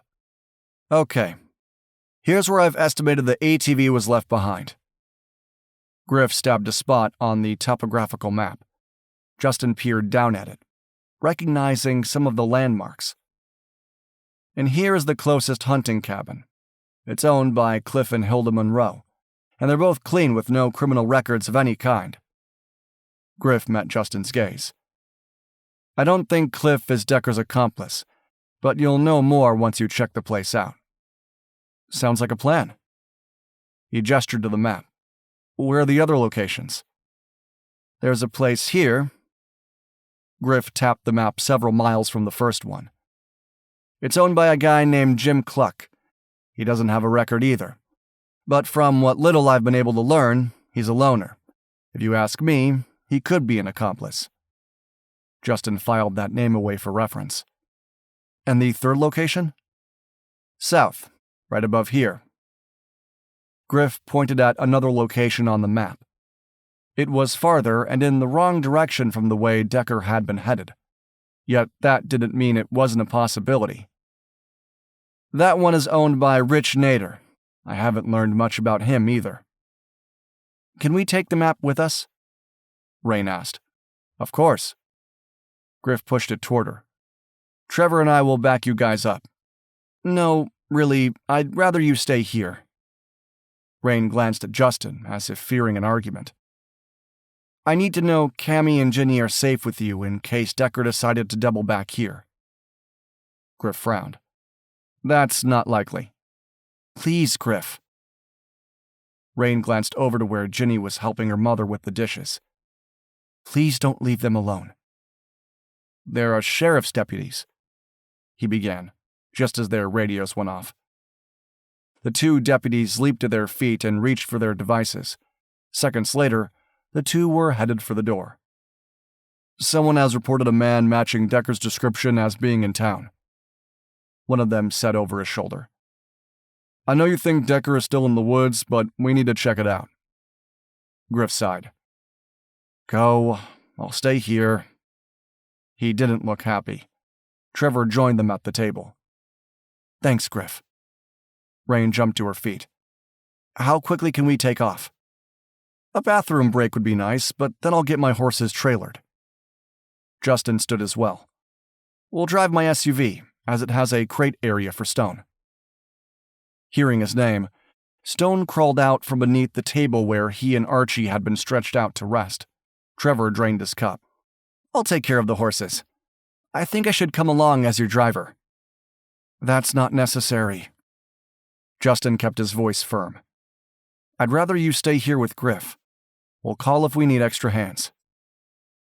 Trevor and Kendra were the youngest Sullivan siblings, fully capable of carrying out SAR missions.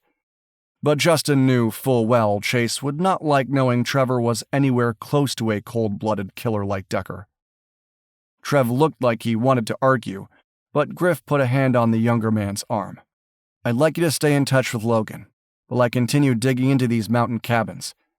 If there's a way to figure out which might belong to Decker's accomplice, we need to move quickly. Justin knew his younger brother wasn't happy, but Trevor nodded in agreement. Fine, but if Justin and Raine find him, we're heading over to back them up. I'm on board with that plan. Griff pinned Raine with a stern look. No heroics, Raine. If you identify Decker at a specific location, you call in reinforcements. Understand? Trust me, I will. The more of us involved in taking him down, the less likely he'll escape again. Her gaze turned to steel. I can't wait to slap cuffs around his wrists. 10 minutes later, Justin and Raine met outside as Trevor led the horses into the trailer. It seemed like eons since Justin had done that, but it had only been yesterday. Oddly, he felt as if he'd known Raine his entire life, which didn't make any sense. He and his siblings met strangers every day during their rescue missions. There was no reason for him to feel so connected to Raine. What had his brother-in-law Doug said back when he and his sister Maya had gotten engaged? Feelings are rarely logical. Wasn't that the truth? He thought, as he opened the back hatch for Stone. The lab eagerly jumped into the crated area. Archie, Trevor's Red Fox English lab, clearly wanted to join them. Next time, he said, closing the hatch. Trevor stepped back from the trailer. Justin nodded at his brother and slid in behind the wheel. Raine settled into the passenger seat with the topo map on her lap. We're taking this road here. She pointed to the faint line. Got it. He suspected it was nothing more than 2 tire tracks that had been used by various vehicles over the years, rather than an actual road. He and Raine didn't say much as he navigated the SUV and horse trailer through the twisty, windy road. The 2-track was so badly rutted he didn't take it very far before hitting the brakes. We'll ride in from here. I don't want to get the trailer stuck. Okay.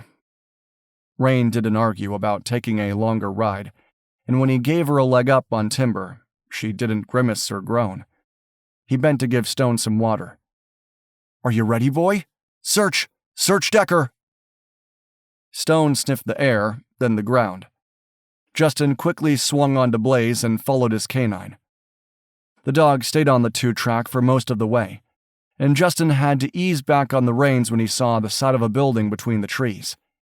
He gestured to it and slid off Blaze. We should go on foot from here. Raine nodded. It went against the grain, but she took the lead, weapon in hand. He pulled his as well as they crept closer. It didn't look as if anyone was around. No smoke wafted from the chimney, and he didn't hear anyone moving around. Stone darted forward, sniffing with interest, but he didn't alert.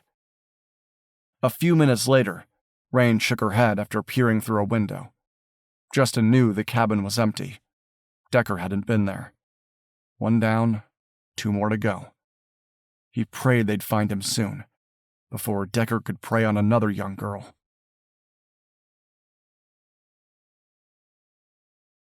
Chapter 9.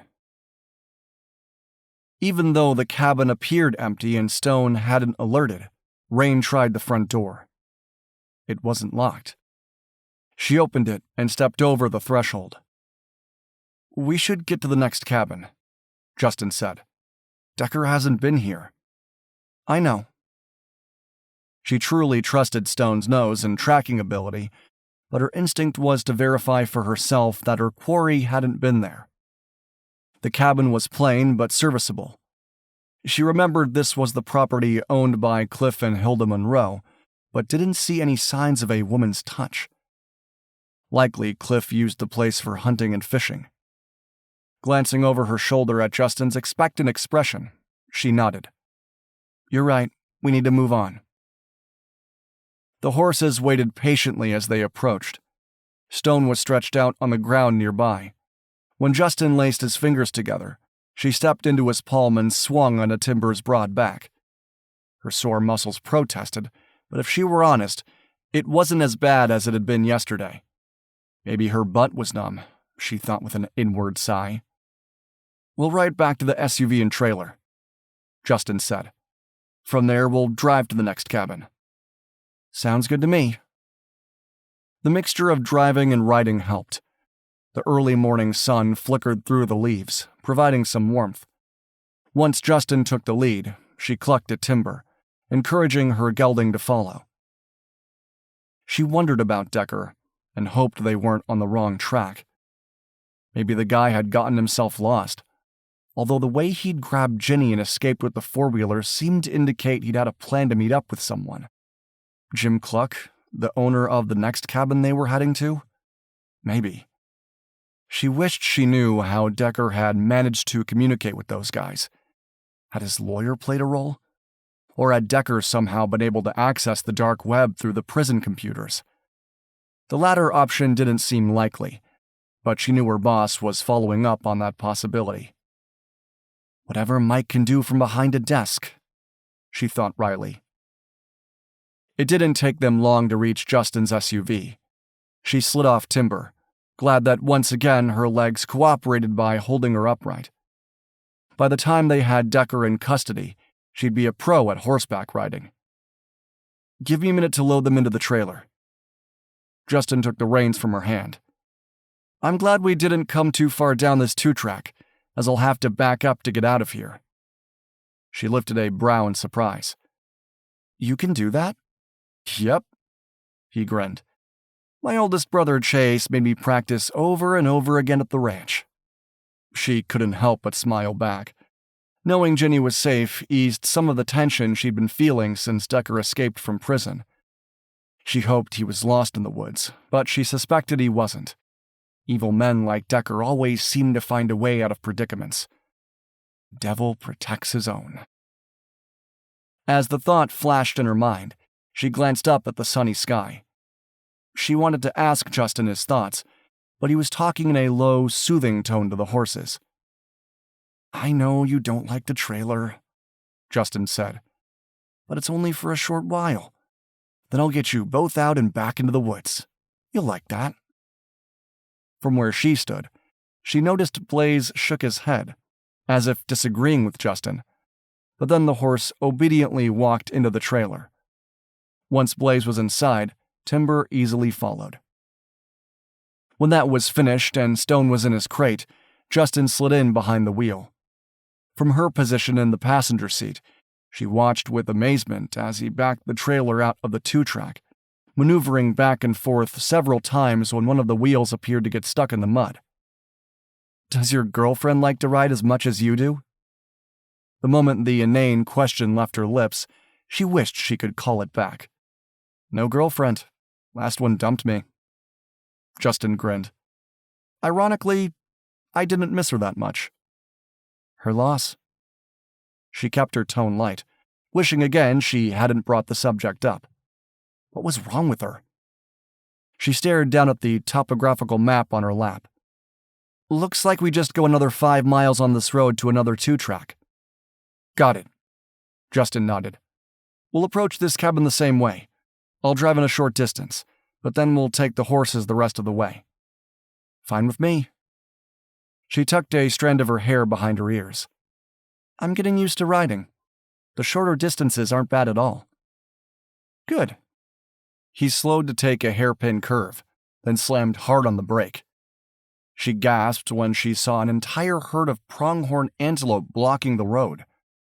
Justin lowered his window, stuck his head out, and yelled, Go on! Move out of the way! The noise was enough to make the antelope leap away, their grace amazing to watch. Compared to her close encounter with the bull moose, this was nothing.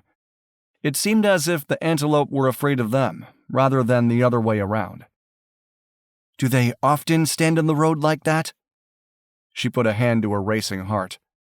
If you'd been going any faster, you'd have hit one. There isn't much traffic out here, as you can see, not like on the main highways. Justin gestured to the now empty road. No reason for them to worry about being hit by cars when they rarely see one. He had a point. She blew out a breath and turned her attention to the map. Okay, we should reach the 2-track in a couple of miles. Less than 5 minutes later, she grasped his arm. Wait, I think you missed it. I did? He slowed to a stop and proceeded to back up. She craned her neck and gestured to the high grass. I'm pretty sure that's the 2-track. Wow, it's really overgrown. Justin frowned. I don't think anyone has been down this lane in weeks. She frowned. Does that mean Decker isn't staying there? Not necessarily. Justin cranked the wheel hard to make the turn. As before, he didn't go too far. After the way he'd had to back up and got stuck in the mud twice, she couldn't blame him. I think Decker could be there. If the owner is an accomplice, he hasn't shown up yet. I hope you're right. It would be easier for them to take Decker if he was alone. Griff had made them promise to call for backup once they found him, and she intended to follow through. But if Decker attempted to escape, she wouldn't hesitate to take him down. The overgrown 2-track was deeply rutted beneath the tall grass and weeds. Justin stopped the SUV and killed the engine. Let's go. She felt bad for Stone, who had to push through the foliage. Not that the canine seemed to mind. The horses didn't care either. And soon Justin had both geldings out of the trailer and ready to go. As before, Justin helped her up onto Timber's back. If she could find a large rock, she could probably do it herself. The curse of being short, she thought warily. Here, Stone. Justin knelt and offered his canine water. Are you ready to go? Huh, boy? Search for Decker. Stone went to work, sniffing the air more so than the ground. She wondered if the high grass and weeds interfered with his ability to track Decker's scent. Within minutes, though, the canine began to move forward. Justin and Blaze quickly followed. She lost sight of Stone, his yellow coat blending too well with the foliage. Let's go, Timber. She tapped the gelding with her heels. Her mount obliged by falling into step behind Blaze. Keeping focused on Justin's broad back wasn't difficult, but she wished she could see Stone. At least she should be able to hear him if he alerted on Decker's scent. And if the canine didn't find him, she tried not to think about the possibility that Decker was still lost in the woods and that they'd have to ride for miles, like yesterday, to find him. Timber tried to nibble on the tall grass along the way. She tightened her grip on the reins, knowing Justin and his brother had fed the horses earlier. The equine lagged behind, so she clucked her tongue and gave him a nudge with her heels. Timber picked up the pace, trotting to catch up to Justin and Blaze. She narrowed her eyes, wondering if Timber had done that on purpose because he knew she didn't like to trot. No, horses didn't have rational thoughts like that, did they? Giving herself a mental shake, she kept her gaze on Justin and strained to listen. She didn't hear anything but the birds and rustling of the wind. Justin pulled back on the reins, turning Blaze to look back at her. He gestured up ahead, and she could just barely see a thin ribbon of smoke rising into the sky. Someone, maybe Decker, was at the cabin. She nodded when Justin put his finger to his lips, indicating they needed to be quiet. They couldn't afford to let whoever was in the cabin hear them approaching. When he dismounted Blaze, she followed suit, sliding off Timber. Stone was up ahead, looking back at them as if waiting for them to catch up. The canine hadn't alerted, but they were far enough from the cabin that she wasn't surprised. Her heart thumped in her chest as she pulled her weapon. For a moment, she considered texting Griff as promised. Then she decided against it. For all they knew, Decker wasn't the guy inside the cabin with the fire going. Jim Cluck was. Maybe Cluck lived there year-round, which was why the 2-track road was so overgrown. She moved closer to Justin. He bent his head so that his lips were near her ear. "Stay close behind me. Stone will take the lead." She frowned. "He'll bark." "No, he'll just sit and look at me. I've given him the signal to be quiet." The corner of his mouth lifted into a half-smile. "Trust me. You've trained our dogs well." "Okay." Who was she to argue? "Let's go." Justin threw out his hand in a sweeping motion. Stone wheeled and lowered his head to sniff the ground. Seconds later, the canine was on the move. Rather than staying behind Justin, Raine lengthened her stride so they were side by side. For one thing, she wanted to see what was ahead, and for another, Decker was her escaped convict. Her job, her problem. Justin was only there because she needed Stone's keen nose to let them know who was inside. Stone slowed at one point, sniffing intently near a tree, but then continued. She glanced at Justin, who didn't seem concerned his canine was on the wrong path. She forced herself to keep the faith. After seeing Stone in action yesterday, she had no reason to believe the canine would mislead them today. As they walked, a rustic-looking brown log cabin came into view. They were still several yards away, staying within the trees for cover. With a frown, she realized there wasn't smoke coming from the chimney anymore. She touched Justin's arm to get his attention and pointed. He looked up at the sky, then grimaced and shrugged. He didn't know why the fire had been put out either. They'd been quiet enough not to raise an alarm, unless there were hidden cameras somewhere they'd missed. A sick feeling of dread twisted in her stomach, and she found herself wishing Stone would hurry up and alert. When the dog suddenly sat and stared at Justin, she froze. Justin bent and rubbed his hands over the dog's fur, then lifted his finger to his lips. Stone wagged his tail, but didn't bark or growl. Decker had been there. She dropped to her knees, keeping her eye on the cabin. There was no movement from within. If not for the earlier smoke and Stone's alert, she'd think the place was empty. She pulled out her phone and frowned at the no service message. Shoving it into her pocket, she gestured for Justin to come closer. In the quietest whisper she could manage, she said, "We need to split up. I'll take the front, you take the back." "No. We go back to the horses and call Griff via satellite phone." It was the right thing to do, but she couldn't leave. Not without having eyes on Decker. "You go make the call. I'll watch the cabin." Justin's gaze narrowed suspiciously. She turned away, squelching a flash of guilt. This was her case. Without waiting for Justin to respond, she darted from their current position near a large tree toward the next set of trees that were closer. She could feel Justin's gaze boring into her back, but didn't glance at him over her shoulder. He'd either stay or go. That was up to him. Right now, she intended to get closer to the cabin to see inside. Justin watched Raine move closer to the log cabin with a sense of frustration. He should have brought the sat phone along, but had thought they'd retreat and call for backup. So much for sticking to the plan. Giving Stone the hand signal to heel, he held his weapon pointed toward the ground and made his way through the brush toward the rear of the cabin. Stone followed, staying right at his side. Justin would do his part in bringing Decker down, even if he was upset with Raine for going off script. Moving as quietly as possible, Justin darted from one tree to the next, always keeping the log cabin within sight. Stone didn't bark or growl. The dog did look up at him often, though, as if waiting for the search command. Clearly, Decker's scent was stronger in this section of the woods.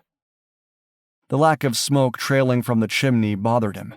He couldn't imagine they'd made enough noise that Decker had heard them coming, yet it was strangely suspicious how empty the cabin seemed now that they were close.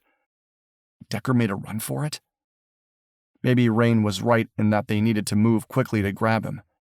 He lost sight of Raine once he moved into position where he could see the back door. Resting his hand on Stone's glossy fur, he scanned the area, searching for signs of Decker hiding nearby. They knew the convict was armed and dangerous. If the guy had left the cabin, Decker could have easily been waiting for them to show themselves so he could shoot again. Justin hunkered down to make himself a smaller target. Thankfully, Stone's yellow and somewhat dirty coat helped the dog blend in. He doubted Decker would even try to aim and fire at his dog, not when Justin was a much bigger target. Was Decker hiding inside? Or had he left? The not knowing was troubling, and Justin wished again he'd brought the sat phone. There was no movement in or around the cabin for several long seconds. He still couldn't see Raine, and hoped she'd announce herself before breaching the cabin so he could do the same. After what seemed like an eternity, he heard Raine shout, "U.S. Marshal Service! Come out with your hands up!" Seconds later, he heard a thudding sound as she kicked the door. "Stay, Stone!" Justin darted forward to cover the back. He fully expected the rear door to burst open as Decker tried to escape, but instead, a barrage of gunfire erupted. Justin instinctively ducked and rolled away from the source of the sound, which had come from behind him, not the cabin itself. Then he caught a whiff of something that smelled like gun oil. Or maybe it was something else. Kaboom! The explosion from inside the cabin blew out the windows, glass raining down upon him. The back door flew up in two from the force of the blast, but nobody came running out. Raine! A wave of fear hit hard. His ears ringing, Justin pushed himself to his feet and ran around to the other side of the cabin. Raine had gone inside the cabin. What if she was... He stumbled to a stop when he saw Raine's body sprawled on the ground, a solid 6 feet from the front door. She was lying on her back, her eyes closed. His heart squeezed as he realized she wasn't moving. No. Please, Lord Jesus, no. Without hesitation, he dashed across the clearing, keeping his shoulders hunched as he anticipated more gunfire. With his ears ringing, he couldn't be sure he'd hear when Decker fired. Dropping to his knees beside Raine, he reached over to feel for a pulse. For long seconds, he felt nothing. Closing his eyes, he moved his fingers and concentrated. There, he felt her pulse. She was alive. Sending up a prayer of thanks, Justin glanced around the clearing. His brother Trevor was trained as an EMT and had taught them it wasn't smart to move victims. Yet they were too exposed out there for his peace of mind. Hoping Raine didn't have a fractured vertebrae in her neck or spine, he gathered her into his arms and darted into the woods. When he was satisfied that they were well covered in the brush, he glanced back to search for his canine. He was worried that if he called out to the dog, Decker would fire at their location. Stone had crawled forward on his belly close to the edge of the woods, as if the canine couldn't stay back any longer. He waved his hand, hoping to capture the dog's attention. When Stone straightened and stared in his direction, he gave his canine the hand signal to come. The yellow lab ran toward them, as if he had been shot out of a cannon. No doubt, the canine hadn't liked being left behind. Stone nosed Raine, licked her face, then gazed up at Justin as if asking what was wrong. Raine groaned and lifted a hand to her head. Shh. He lowered his head to speak directly into her ear. Don't say anything. Decker is still out there. Her eyes fluttered open as his words penetrated her addled brain. She stared up at him as if she didn't know who he was, then struggled to sit up. Easy. He was glad she was awake and moving, but he knew she was likely in shock. He didn't want to talk too loudly in case Decker was on his way over. We need to stay quiet. He's already fired at us once. Raine frowned, looking down at her empty hands. Her agonized gaze jumped back to him. He belatedly realized she must have dropped her gun. That meant only one of them was armed if Decker showed up to finish them off. Justin was a good shot. Maya, a former cop, and Chase, a dedicated elk hunter, had made sure the Sullivan siblings could hit what they aimed at. Yet the situation wasn't ideal. Decker had the advantage. He'd attacked them with the explosion, sending them on the defensive. Justin had no idea how Decker had realized they were onto him, other than they must have triggered some sort of alarm during their approach. Stay here. Sitting and waiting for Decker to show wasn't an option. Justin turned and scanned the area outside the cabin. The interior of the cabin was on fire, and he was concerned the blaze would spread to the trees and brush around them. The recent storm should help limit the amount of damage, especially since there were more dark rain clouds on the western horizon, but still, he didn't like their precarious situation. Would Decker anticipate the risk of a forest fire? He wasn't sure the convict was smart enough to understand the consequences of his actions, to know enough to get far away from the area before the fire had a chance to spread. Justin rose and gauged the distance to the front of the cabin to be roughly 30 yards. Not that far, yet he'd be out in the open in plain view. There was no sign of Raine's weapon lying in the grass, but with the blast knocking her off her feet, the gun could have easily sailed away and landed in the woods. Stone could find the gun, but Justin wouldn't ask him to search for gold until he knew Decker wouldn't open fire. It bugged him to think of the guy possibly striking Stone with a bullet. Better that he cleared the area on his own. Decision made, Justin gave Stone the hand signal to stay, then darted out of the foliage to the burning cabin. Heat radiated through the broken windows as the fire burned within. He didn't linger, running along the side of the cabin toward the back side of the property where he believed Decker was hiding. At least, he was pretty sure the gunfire came from that direction. He could have used Stone to track Decker's scent, but refused to put his canine in harm's way. First, he needed to make sure the area was clear. Justin hated to admit he felt a little lost without Stone at his side. They were partners, and deep down, he didn't necessarily trust his own senses. As he circled the cabin, he expected to be targeted by gunfire, but there was nothing but silence. Total silence in the woods wasn't unusual, but in the wake of the explosion and the scent of smoke, the birds and the other animals must have fled the area. He didn't even hear the buzzing of insects or the croaking of bullfrogs. Forcing himself to broaden his search, he cautiously moved into the wooded area where the gunfire had originated. His muscles were tense as he elbowed through the trees and brush. There was no sign of Decker, which wasn't reassuring. Then he paused when a partial boot print in the soil caught his gaze. He wasn't an expert, and he didn't bother to pull out his phone to check, but it looked similar to the one Stone had found earlier that morning. As if he needed additional confirmation Decker had been there. Stone's alert, the gunfire, and the bomb were more than enough.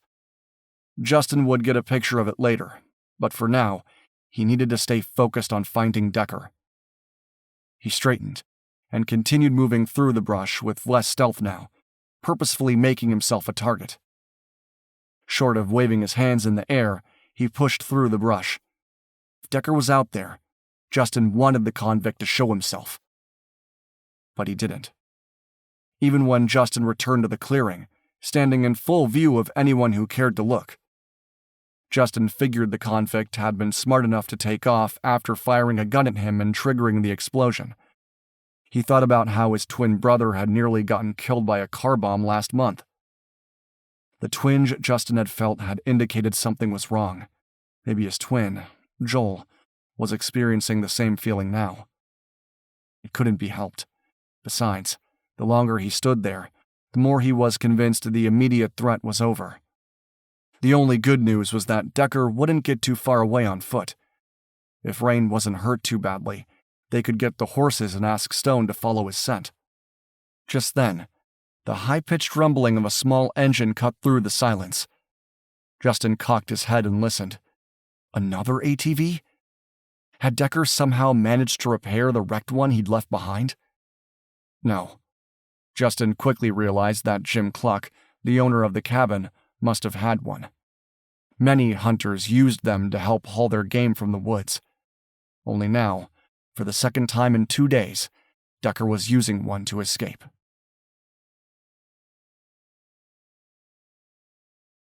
Chapter 10. Head throbbing, Raine pushed herself to her feet, mentally evaluating herself for injuries. Thankfully, nothing appeared to be broken. Her head hurt, but then again, so did her entire body. She vaguely remembered opening the front door of the cabin, staying back, and waiting a few minutes for her eyes to adjust to the dark interior before calling out to Decker. Then the explosion knocked her backward, sending her flying so that she'd landed flat on her back with enough force to knock the breath from her lungs. An experience she didn't want to repeat anytime soon. Yet she knew she was lucky to be alive. If she'd had gone inside, she doubted she'd have survived the explosion. She glanced up at the sky, wondering if God had been watching over her. If so, she was grateful. That had been a close call. Which begged the question as to why the bomb had been set up inside the cabin, as well as being triggered to blow at that specific moment. Jim Cluck must have had the bomb there for this type of emergency, which made her realize the guy was very much involved in Decker's escape plan, and there must have been hidden trail cameras to alert Decker to their approach. She winced as she rubbed the lump on the back of her head, wishing she'd thought to look for cameras. Stone pushed his nose against her leg, staring up at her with intense brown eyes. Too bad he couldn't talk. She wasn't good at reading his mind. "What's wrong, boy?" She bent to stroke his velvet soft ears. Stone looked from her to the location Justin had taken. "I get it. You're worried about Justin, aren't you?" At hearing Justin's name, the dog thumped his tail. She narrowed her gaze, trying to think of a way she could help Justin. Hard to do without her weapon. She didn't even have a knife and hated feeling vulnerable. Did Justin have a backup handgun in his saddlebag? He wasn't a cop, so she doubted it, but she considered going back to where they'd left the horses to check. She could also grab the satellite phone to let Griff know about the recent events. A quick glance at the sky indicated more rain was on the way. It was reassuring, although not close enough to be of much help. Hopefully the sat phone would find a signal. Decker was likely gone, and that meant they had to push forward with the search. There was no point in searching the cabin for evidence, not when she could see from there that the place was on fire. Another reason to get the phone. They needed a fire truck to respond to this address as soon as possible. Was the owner, Jim Cluck, currently on the run with Decker? Did he care that his cabin was burning to the ground? She needed the local cops to issue a bolo for the guy. Just as she was about to head back to where they'd left the horses, she heard the faint rumble of an engine. She paused, glancing around. The engine sounded just like the four-wheeler Decker had taken from her sister's home. The more she thought about it, the more she believed Cluck had been waiting nearby for Decker on a four-wheeler.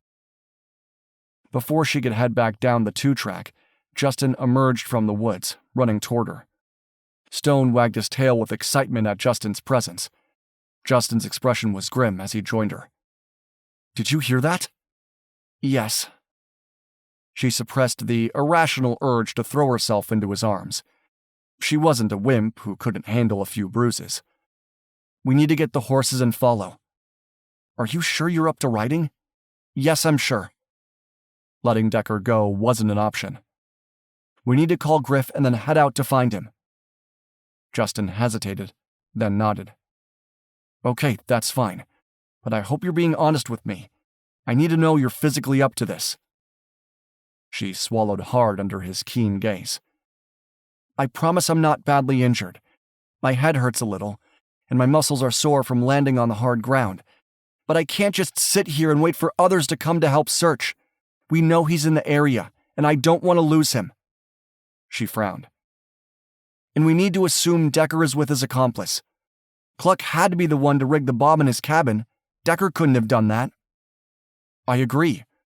Although it's possible Decker had been here with Cluck before now. Justin held her gaze for a long moment. I'll trust your judgment that you're okay to push forward, but first we should find your weapon. As badly as she wanted it, she shook her head. No time. We need to hurry if we're going to catch up to Decker. This won't take long. Stone will find it. He knelt beside his yellow lab. Are you ready, boy? Search! Search for gold! My weapon isn't a shell casing, she protested. Searching for brass won't help. Stone alerts on gun oil, too. As if to prove his point, Stone lowered his nose and trotted in the general direction of the clearing where she'd landed. Raine expected the canine to alert near the blown-away front door of the cabin. After all, the explosion would have left remnants of gunpowder behind, but Stone turned toward the brush instead. Maybe the fire burned the gunpowder away. The canine disappeared into the foliage.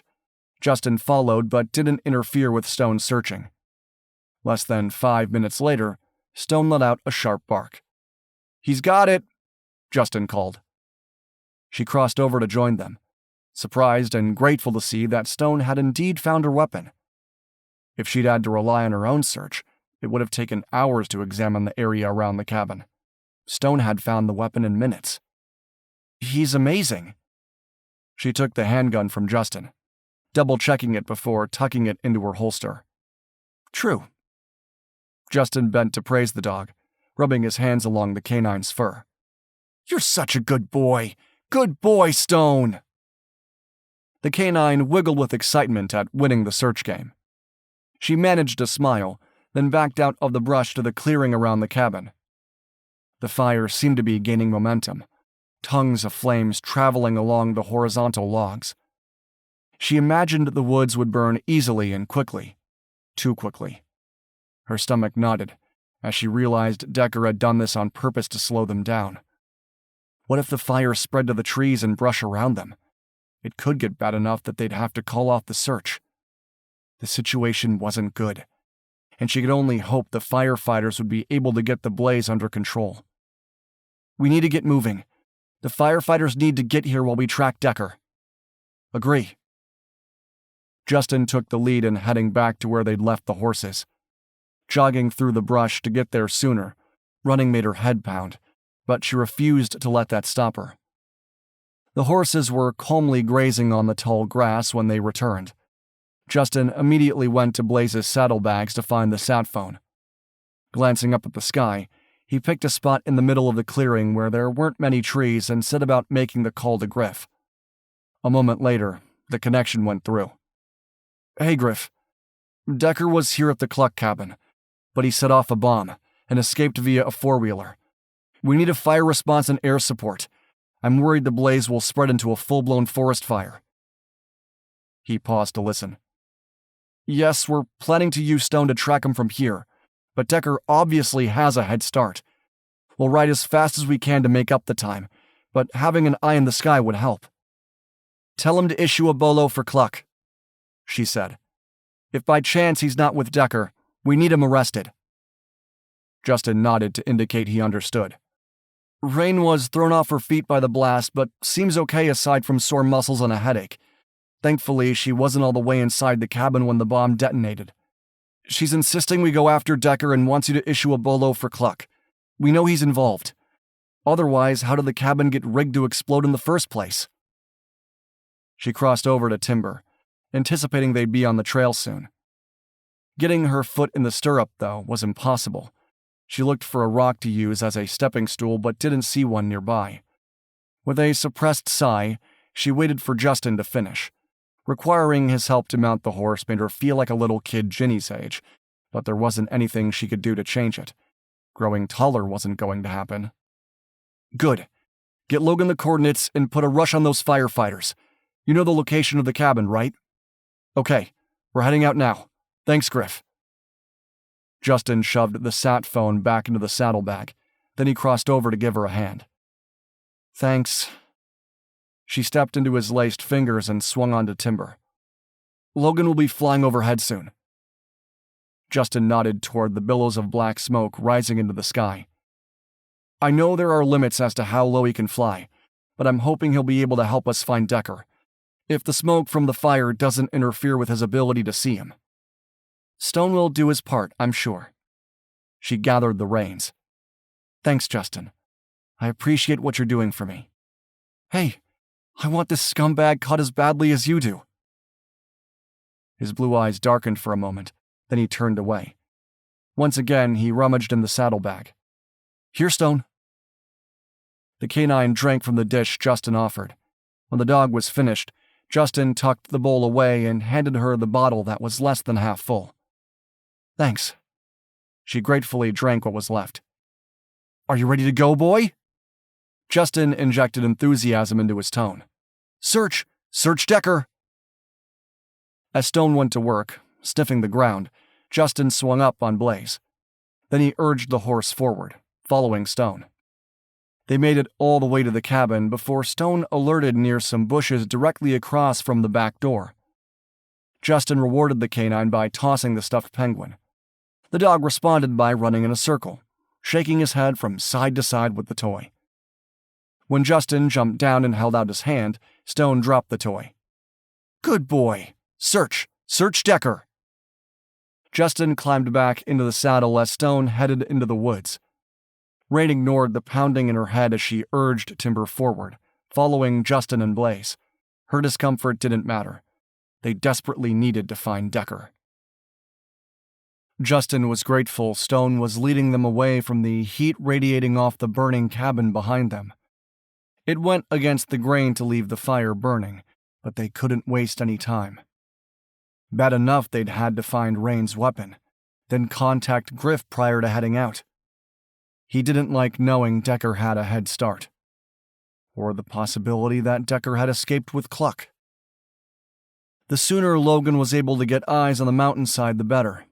He trusted Stone's nose, but if Logan was able to pinpoint a specific location, they could pick up their pace to reach him, especially if the two men were together. The good news was that Stone was hot on Decker's trail. There was no hesitation as the canine moved through the forest. The convict must have been sweating as he'd headed into the woods, where the branches scraped skin cells that were enough for Stone to follow. The Sullivan canines possessed between 200 and 300 million scent receptors, which made them excellent trackers. Combined with a high play and prey drive, they were amazing at finding their quarry. Decker wouldn't be able to hide for long. He couldn't hear the four-wheeler, though, maybe in part because the wind was coming in from behind them. That could mess with Stone's ability to stay on the trail, too. Had Decker gone that way on purpose? Maybe. The convict certainly knew they had Stone's help. He nudged Blaze into a trot to keep pace with his canine. A quick glance over his shoulder indicated Timber was following. Raine's expression was solemn, and he hoped she wasn't in too much pain. She gave him a nod, as if to reassure him she was fine. Satisfied, Justin swept his gaze over the area, looking for tire tracks. There weren't many, and he was concerned that without Stone, they wouldn't be able to follow Decker's path. He thought that maybe with the added weight of Cluck, if they were together, the indentations would be significant. When the wind shifted, the faint rumble of the ATV wafted toward them. Decker was still too far away for his peace of mind. Stone stopped and sniffed a specific area, then sat and barked. Justin pulled back on Blaze's reins, bringing the equine to a stop. He slid off the machine and moved forward to see what caught Stone's attention. Another boot print, similar to the previous ones Stone had alerted on. Only one, but he knew that didn't mean much. Maybe Decker had gotten off the ATV for a moment, while Cluck stayed on the machine. "What is it?" Raine asked. "A boot print." As he spoke, the sat phone in his saddlebag rang with an incoming call. He hurried over to answer, taking a moment to toss the stuffed penguin for Stone. "Good boy." Then into the phone, he said, "This is Justin. We have Logan in the air. He'll be in your general location within 10 minutes or so," Griff said. "Good." He scanned the sky, but didn't see his brother-in-law's small plane. "Let him know we're heading in a southwest direction." "Will do. But Justin, you need to know the fire has pretty much engulfed the cabin." Griff's voice was tense. "You and Raine need to head back to the SUV and get out of there. You can't outrun a forest fire." He turned to stare back at the clouds of black smoke. Maybe they were bigger now, indicating the fire was burning hotter than before. "I can't do that. But would you please ask Trevor to head out with a local cop to pick up the SUV and horse trailer? We're already down one SUV on the ranch and can't really afford to lose another one." "Trevor already thought of that and has headed out with a deputy," Griff said. "But Justin, you need to turn back. I don't want you and Raine to be in the path of the fire." Justin eyed Raine, knowing Griff had a point. The wind coming at their back meant the fire would head that way too. Maybe it was his imagination, but now that they were standing still, the smoke seemed to be growing thicker, stinging his eyes. "I'll talk to Raine." "Don't talk. Just head back." Griff's concern was palpable. "Don't make me send more Sullivans out to find you." "Okay, I hear you. We'll turn around." He ended the call and stuffed the phone back into the saddlebag. Maybe Logan would be able to pinpoint Decker's position. And maybe Decker and Cluck would soon be surrounded by the forest fire too. He wanted to empathize, but couldn't. "We can't turn back," Raine protested. "We need to find Decker. The fire has gotten out of control." He held out his hand for the stuffed penguin. Stone gave it to him, then looked up as if waiting for the next command. "Griff says it may be spreading. We can't stay here. The wind will bring the fire straight toward us." Raine's eyes widened in alarm. Then she twisted in the saddle to look behind them. The large cloud of smoke was enough to convince her of the very real threat. Her shoulders slumped in defeat. "Okay." He hated the idea of Decker getting away as much as she did. Yet he couldn't lead his dog and Raine directly into danger either. He'd never been involved in a forest fire and wasn't keen to start now. He vaulted into the saddle, turning Blaze in a half circle to head back to where they'd left the SUV. They need to backtrack while avoiding the fire. "Come, Stone, this way." His yellow lab eagerly followed. With the wind in their faces, the smoke scent was strong. The burning in his eyes intensified.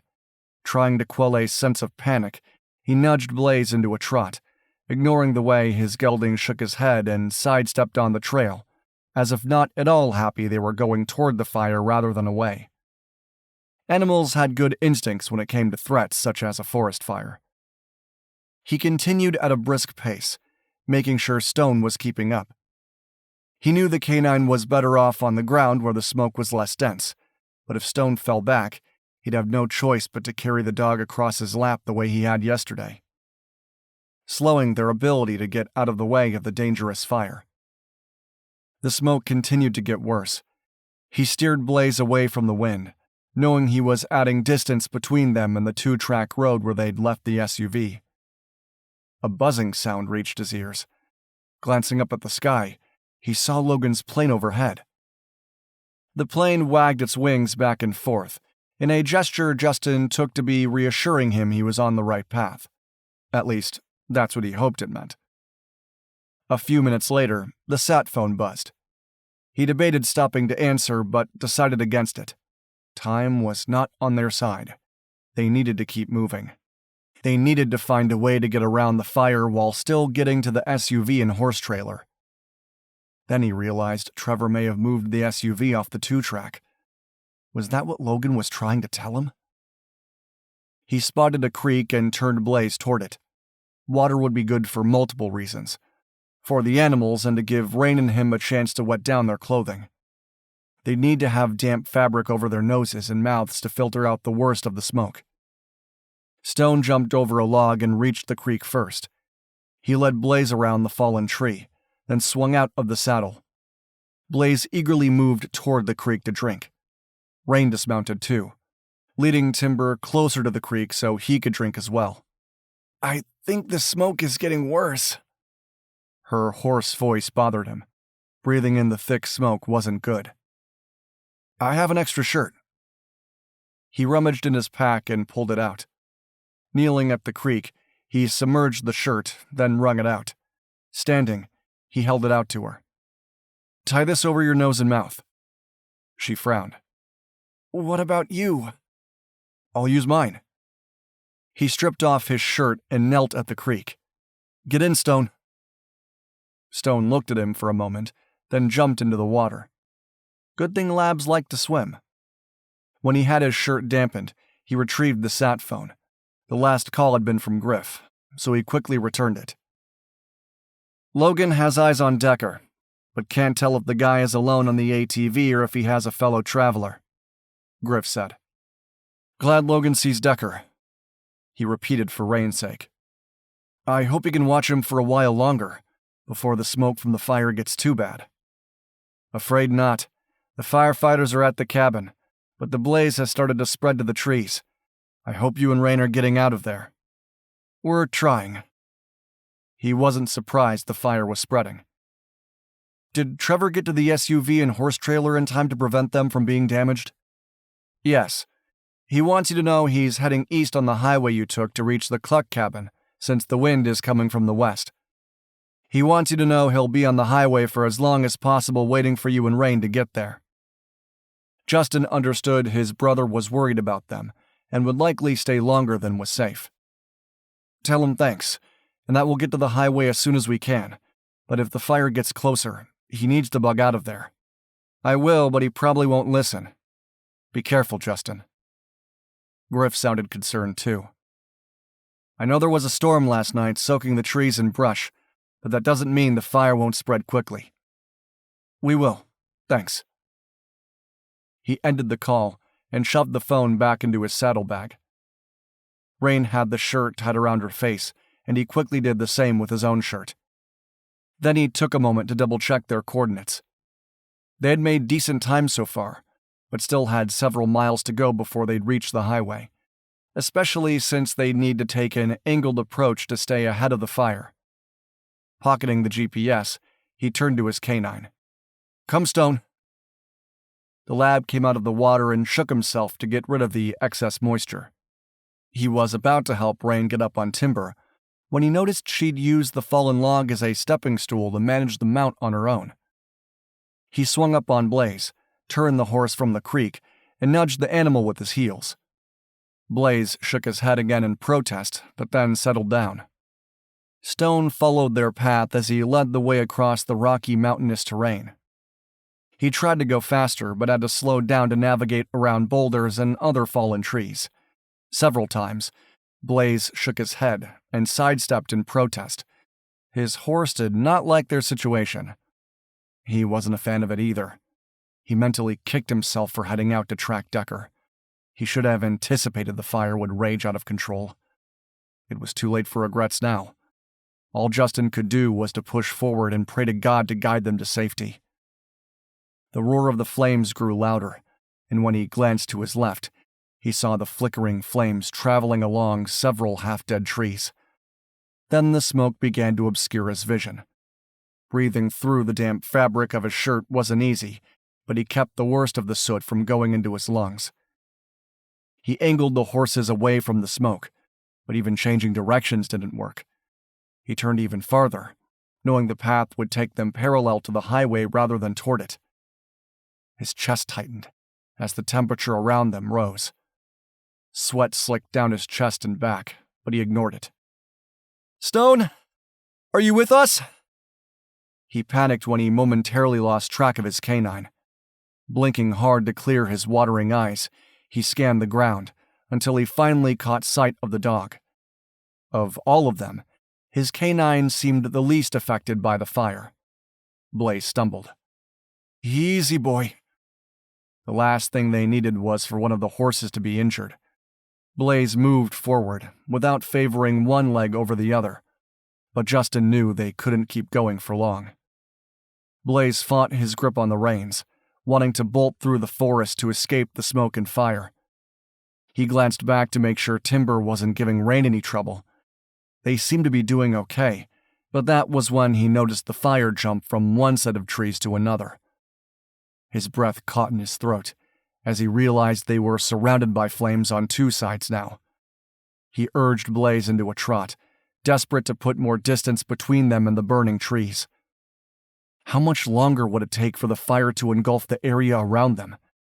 He was very much afraid they were about to find out.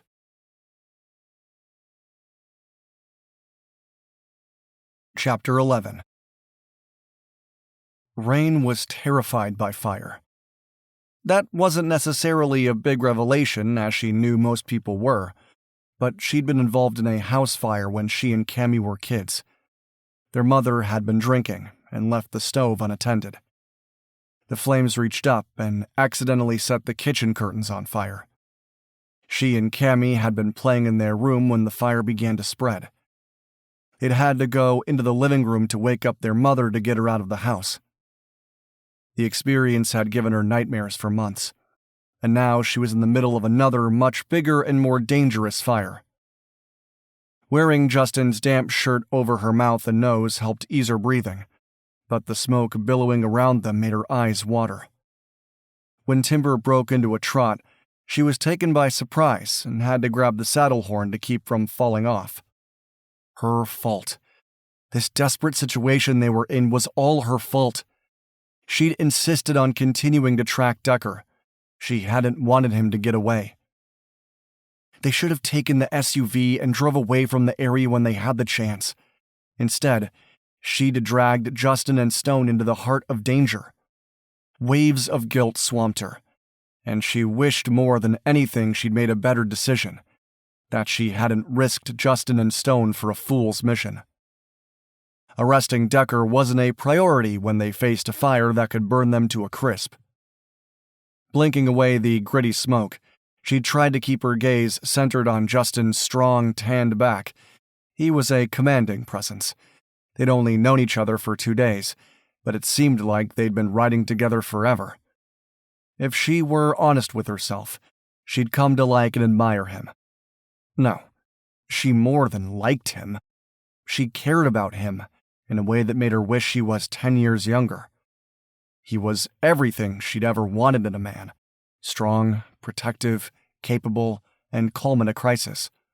Honorable in a way her ex had never been. Her heart squeezed in her chest at the thought of something terrible happening to him. She glanced up at the smoke-filled sky, unable to see the clouds that had been moving in earlier beyond the haze. Yet that didn't stop her from opening her heart to prayer.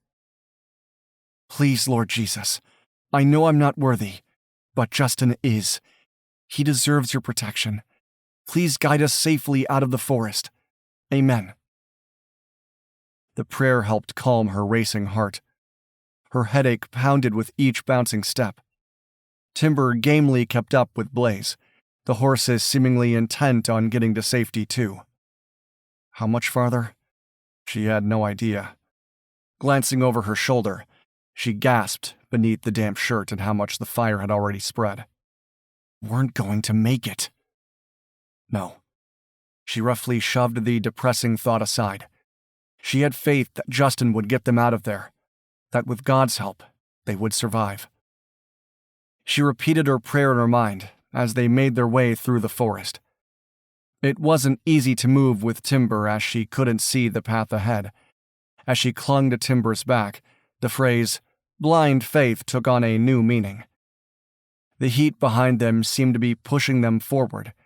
She ducked in time to avoid a low-hanging tree branch, trying not to imagine the trees engulfed in flames behind them. When she turned to look back, the fire was roaring in earnest. It was as if the huge wall of burning trees was moving forward, determined to surround them. No. Please, no. She had to resist the urge to close her eyes. They needed to hurry, to get out of there as quickly as possible.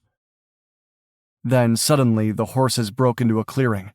Smoke still hung in the air, but it was less there, maybe because there was more room for it to dissipate.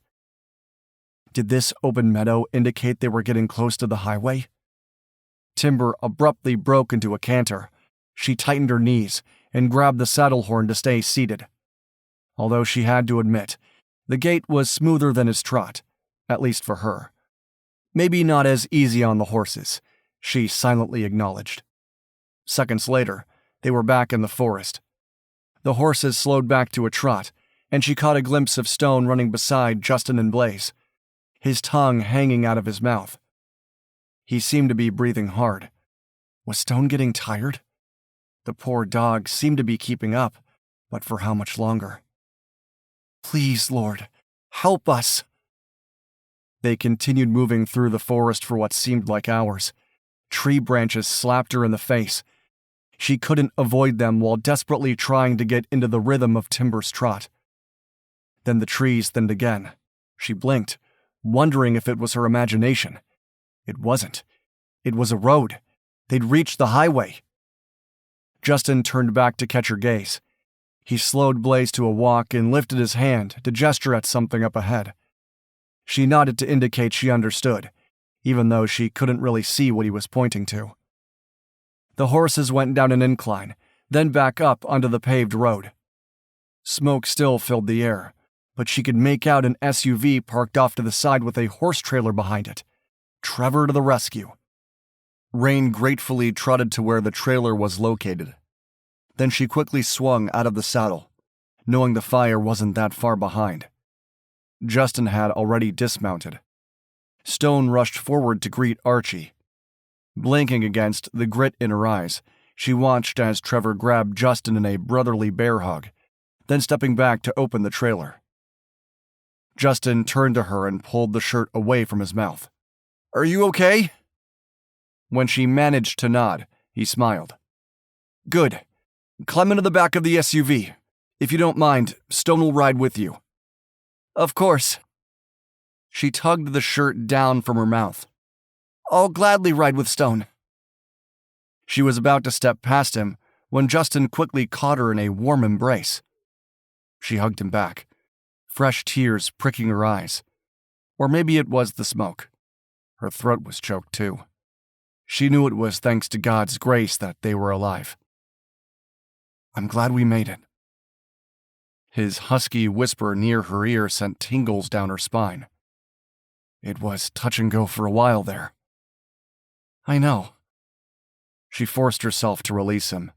She looked up, trying to put her feelings into words, when Justin surprised her by brushing her mouth with a quick kiss. The sweet kiss was over before her brain had a chance to register what had happened. Then Justin was moving away to help his brother with the horses. For a long moment, she just stood there, wishing things were different.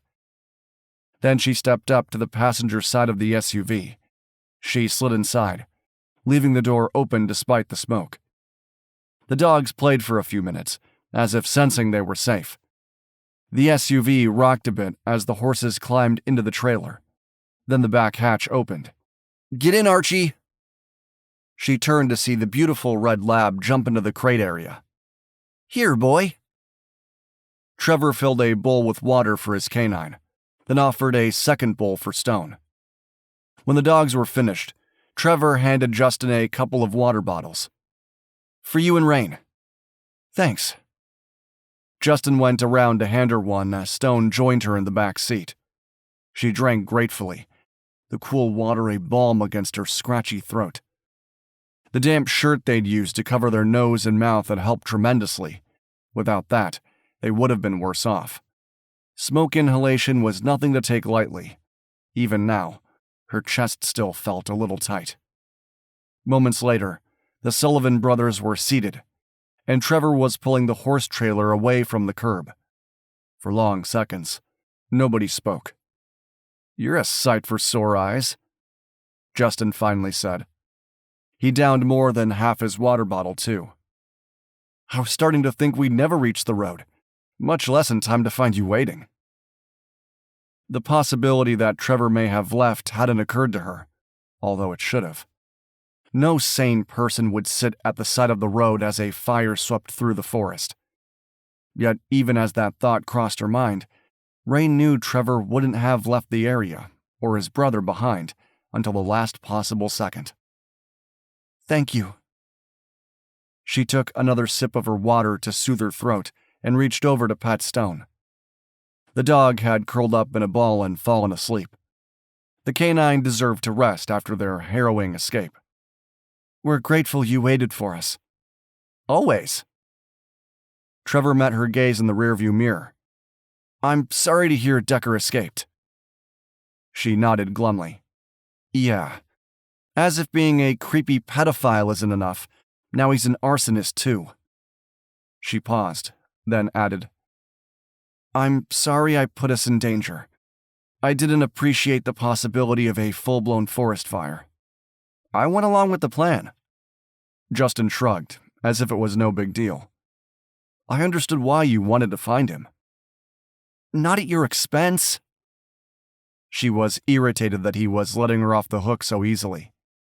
"I never wanted you and Stone in danger." "You were in danger too, remember?" Justin turned in his seat to face her. "Maybe Decker didn't escape. Maybe he's caught in the fire. Yet if he did get away, it's going to be a while before we can head out to track him again. We may want to bring my sister Alexis and her cadaver canine Denali along for the search. Hopefully we'll know more when we get a chance to talk to Logan." Logan had to turn back. The smoke became too thick for him to keep an eye on Decker. Trevor explained. "The last Logan had eyes on him, the guy was alive and still riding the four-wheeler."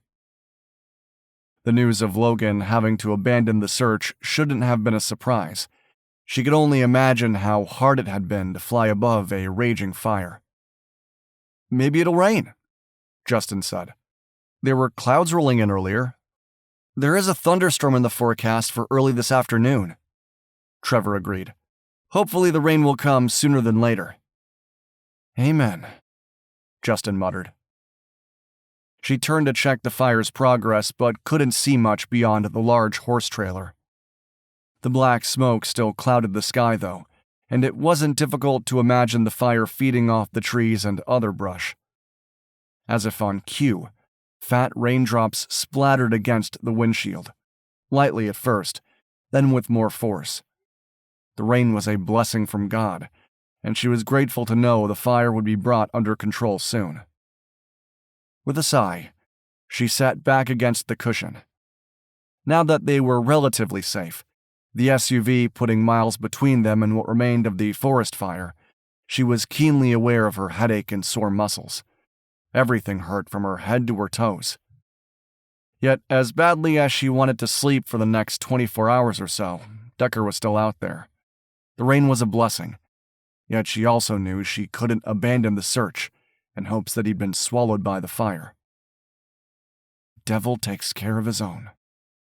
She still needed to find Decker. Justin knew Decker's escape nagged at Raine, and he tried to think of a way they could pick up the guy's trail. If the thunderstorm lasted long enough, it should be able to douse the fire. But he also knew there was no guarantee. Pockets of smoldering fire could reignite if the wind picked up. Wyoming was well known for its brisk wind. Trevor's phone rang, jolting him from his thoughts. His brother hit the answer button with his thumb. Griff's voice came through the speakers. "What's your status?" "I have Justin and Raine." Trevor raised his voice to be heard above the rain pounding against the hood of their SUV. "Sorry, I should have called sooner, but was anxious to hit the road." "Thank you, God." Griff's voice was a reverent prayer. "I'm so glad they're safe. The firefighters had to back off the cabin. The fire spread too fast for them to contain it. "It's raining now," Justin spoke up. "Hopefully that helps." "It should, especially if it rains for at least an hour or two. Sounds like it's coming down pretty hard, which is nice." Griff sounded relieved. "I'm glad I don't have to tell Chase we lost you." Justin's oldest brother, Chase, tended to act like an overprotective father when the younger siblings were in danger. Not that he hadn't supported their search and rescue missions, because Chase had. Yet tracking a convicted felon who was armed and desperate was not their usual quarry. Justin was glad he'd been called while he was away from the ranch, so Chase couldn't protest. Not that Justin would have listened. Decker was a menace, and needed to be stopped before other innocent lives were lost. Over the past several months, the Sullivan Canine Routine search missions had proven to be anything but normal. Oh, they still searched and found lost hikers, kids, hunters, and other people who were reported missing. But lately, his older siblings had taken on searches that had led them straight into danger, and Chase had not taken those perilous circumstances in stride. "Tell Chase we're fine," Justin said. "That a bomb exploded as we were searching the place wasn't something we could have anticipated." "I hear you," Griff agreed. "I still can't believe that happened. I mean, why blow up your own cabin?" "It's a mystery," Justin agreed. "Any news on Decker's whereabouts?" Raine asked from the back seat. "I know Logan had to abandon his search, but has anyone else reported seeing Decker?" "There have been a few reports coming in, but none have panned out." Griff sounded weary. "We'll follow up on them regardless, but I'm sure Decker is still in the Bighorn Mountains." "What about Jim Cluck?" Raine asked. "Have the locals found him yet?" "Negative," Griff replied. "But Logan was able to verify that Decker was alone on the ATV. That was shortly before he had to turn around, abandoning the search." "That's interesting." Justin frowned and turned to glance at Raine. "I wonder if he killed Cluck once he was no longer useful. Maybe he even left the guy in the cabin." Raine nodded slowly. "That fits his pattern. He's a ruthless killer who only cares about himself." "That's a possibility, but we're still trying to follow up on leads," Griff said. "Cluck owns the cabin, but had another address listed on an earlier driver's license. I sent deputies there to check the place out." "The name doesn't sound familiar to me." Justin arched his brow at Raine, who shook her head. "I hope the deputies find something there who can help verify Cluck's whereabouts. Maybe we're wrong about him being at the cabin." "We're not wrong. Cluck had to be the one to set the bomb," Raine quickly interjected. "I guess he could have left, but why would he? I have a feeling he stayed and waited for Decker to arrive." "You're probably right, but it would be nice to know for sure." Griff paused, then added, "I'd better call Chase. We'll see you soon." "Thanks, Griff." Trevor hit the button on his steering wheel to end the call. "I hadn't realized Logan only saw one man on the ATV. I'm sure Decker got rid of his accomplice. No reason to have Cluck dragging him back from his escape efforts." "Exactly." Raine's tone was bitter. "They're both scum of the earth, likely finding each other on the dark web. But I'd rather have arrested Cluck for aiding and abetting than to know Decker killed him in cold blood." Justin knew she was right. "It's going to be hard to arrest Decker for murder if we don't find Cluck's body." "There are 2 murders we can charge him for now, which should be enough to put him away for the rest of his life." Raine sighed. "Once we find him." Justin felt Trevor's gaze and knew his younger brother didn't want him to head out to track Decker again. But really, what choice did he have? Letting the guy go wasn't an option. Not when they knew he would likely find another young girl to kidnap. "Are we going back to my sister's house?" Raine asked. "Yes. Griff is still using the place as a home base," Trevor said. "Why, is that a problem?" "No, it's great. I'm sure Cammy doesn't mind. Raine sounded relieved that they weren't going too far away. It'll be nice to get cleaned up, eat some lunch, and figure out our next steps. Justin felt self-conscious about the fact that he wasn't wearing a shirt. He hadn't realized it until he'd pulled Raine into a hug. He probably shouldn't have hugged and kissed her, but he'd been so thankful to be safe that he'd needed to. He grimaced at his foolishness and tried to focus on more important issues. Trevor, do you have extra clothes I can borrow? Of course. Trev flashed a grin. But I'm not giving you anything until you take a shower. Hate to point out the obvious, but you both reek like smoke. Justin didn't take offense. Not when he knew it was true. He glanced back at Raine to find her staring blindly out at the passing scenery. If she'd heard and objected to Trevor's comment, she didn't show it. She appeared lost in thought, and he wondered what was going through her mind. Raindrops still pounded down on the roof of their car, but he didn't mind. The fresh, clean scent coming in through the vents was welcome after being in thick smoke for so long. No doubt she was already planning their next steps. His expression softened as he saw Stone was sleeping on the seat beside her, his head resting near her thigh. She kept her hand on the dog's back as if to comfort him. Stone was a great tracker, but if Justin was being honest, he wasn't thrilled at the idea of heading out with his canine to track Decker anytime soon. The explosion and the subsequent forest fire were more than enough excitement for one day. Unfortunately, it was barely noon. 15 minutes later, Trevor pulled up in front of Camille's house. His brother glanced over as he put the gear shift in reverse. You and Raine can head inside to get cleaned up. My overnight bag is in my SUV. Help yourself. Justin paused in the act of opening the passenger side door. Where are you going? I'll take the horses to the Lucky Charm to groom them. Trevor flashed a grin. I know you'd like to know the horses are well cared for. Justin always had an affinity for the animals, especially the horses, and his brother was right. He'd do the job himself if he could.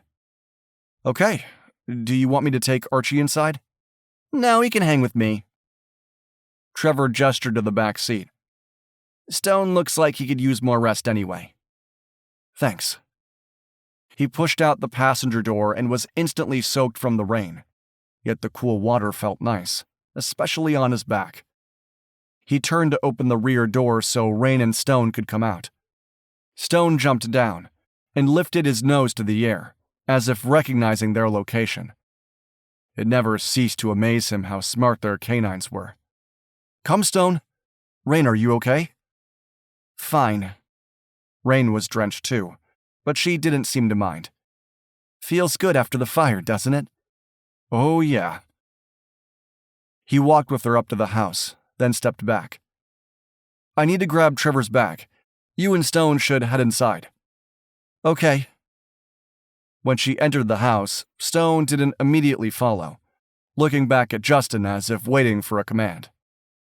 Go on, boy. I'll be there soon. He turned and jogged back to Trevor's SUV that was still attached to the trailer carrying the four-wheelers. As he dug in the back for the duffel, he wondered if they should switch to using the ATVs. They were louder, but maybe at this point that didn't matter. Their attempt to sneak up on Decker at the cabin had backfired big time.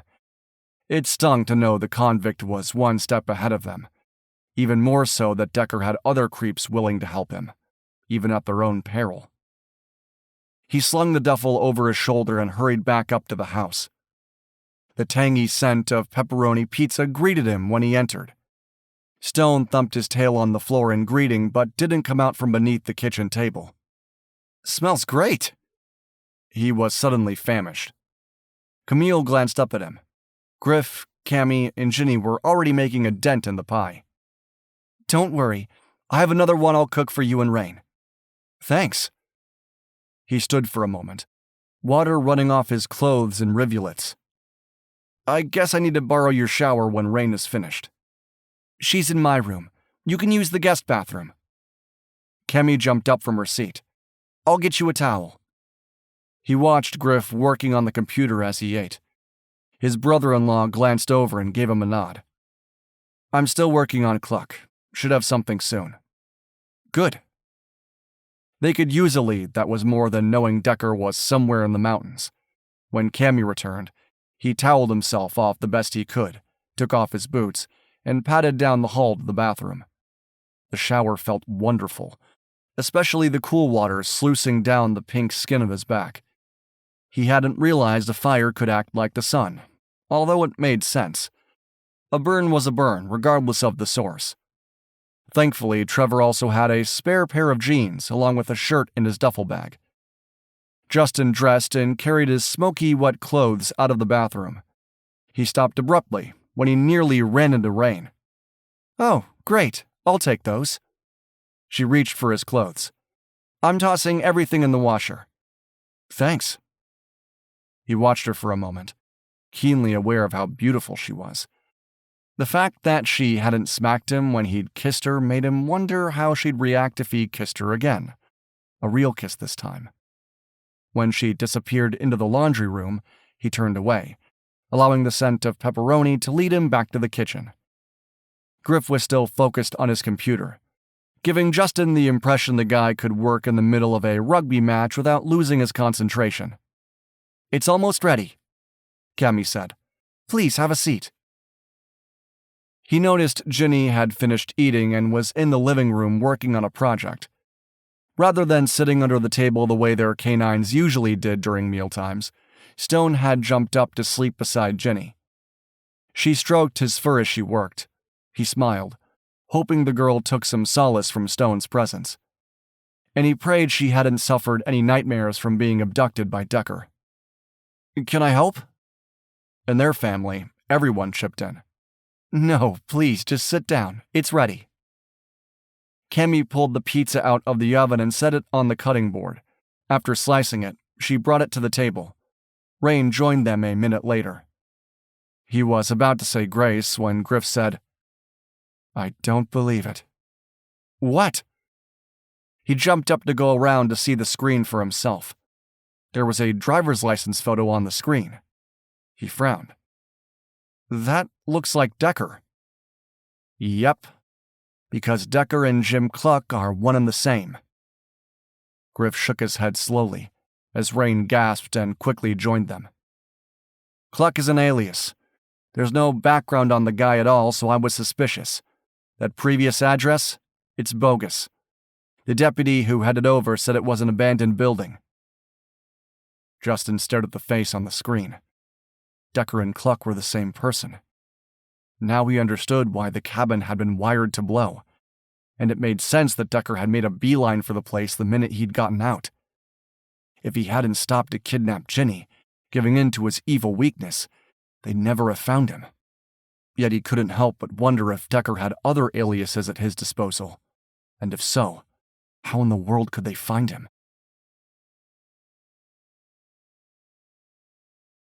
Chapter 12. That's insane! Raine stared at Griff in horror. How could we not have known about Decker's alias? I wish I had an answer for you, but I don't. Griff scrubbed his hands over his face. If I had known Decker and Cluck were one and the same, I'd have arranged for an entire team to converge on that cabin. I didn't even notice the resemblance right away, because Decker's hair was shaved while being in prison. I'm glad you didn't, as it was nothing more than a trap. Raine threaded her fingers through her still damp hair. Showering felt wonderful, and the pizza smelled good too, but this news rattled her. She turned away to grab her phone. I need to call my boss. Mike Rowe had a hand in the original investigation and arrest of Decker. We need to review his case file again. See if there is anything that will lead us to where Decker is now. Good idea, Griff agreed. Hold on, Raine, please eat first, Cammy said. Don't let your food get cold. As Justin had already taken a seat at the table, she set her phone aside and dropped into the empty chair beside him. He looked amazing, and she tried not to remember the way he'd kissed her. Okay, we'll eat first. She went along with the idea because they needed strength for what the rest of the day might bring, and she downed 4 ibuprofen to help with her headache and sore muscles. "I'd like to say grace." Justin flashed her a smile, then reached for her hand. Caught off guard, she didn't pull away. Instead, she bowed her head to listen. "Dear Lord Jesus, we thank you for saving our lives today. We ask for your continued strength and guidance as we seek this evil man. Please also bless this food. Amen." "Amen."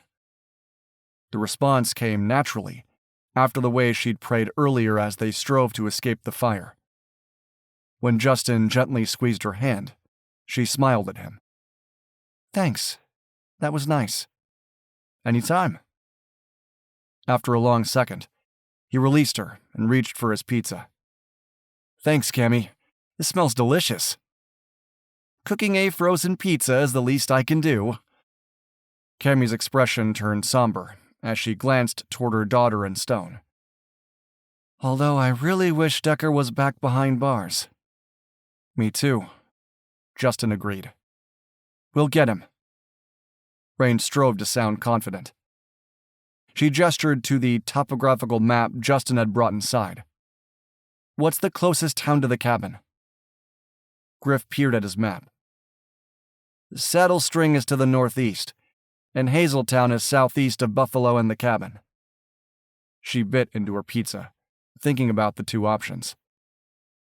"Saddle String is unincorporated and doesn't have much to offer as far as an escape plan. Decker needs another vehicle if he intends to leave the area." "We know Decker was last seen heading north," Justin said.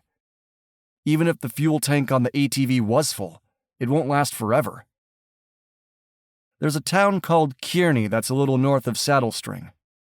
Griff met her gaze. "That may be a good place to start." "I agree." It felt good to have a plan and a starting point.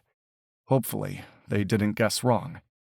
After everything they'd been through, they couldn't afford to make another mistake. "Maybe we should drive through Saddle String on the way, just in case." "And do what?" Justin tipped his head to the side. "I'm not being sarcastic. I'm curious as to how we'll find him. We can't visit every citizen's home in Saddle String or Kearney to see if Decker has been there.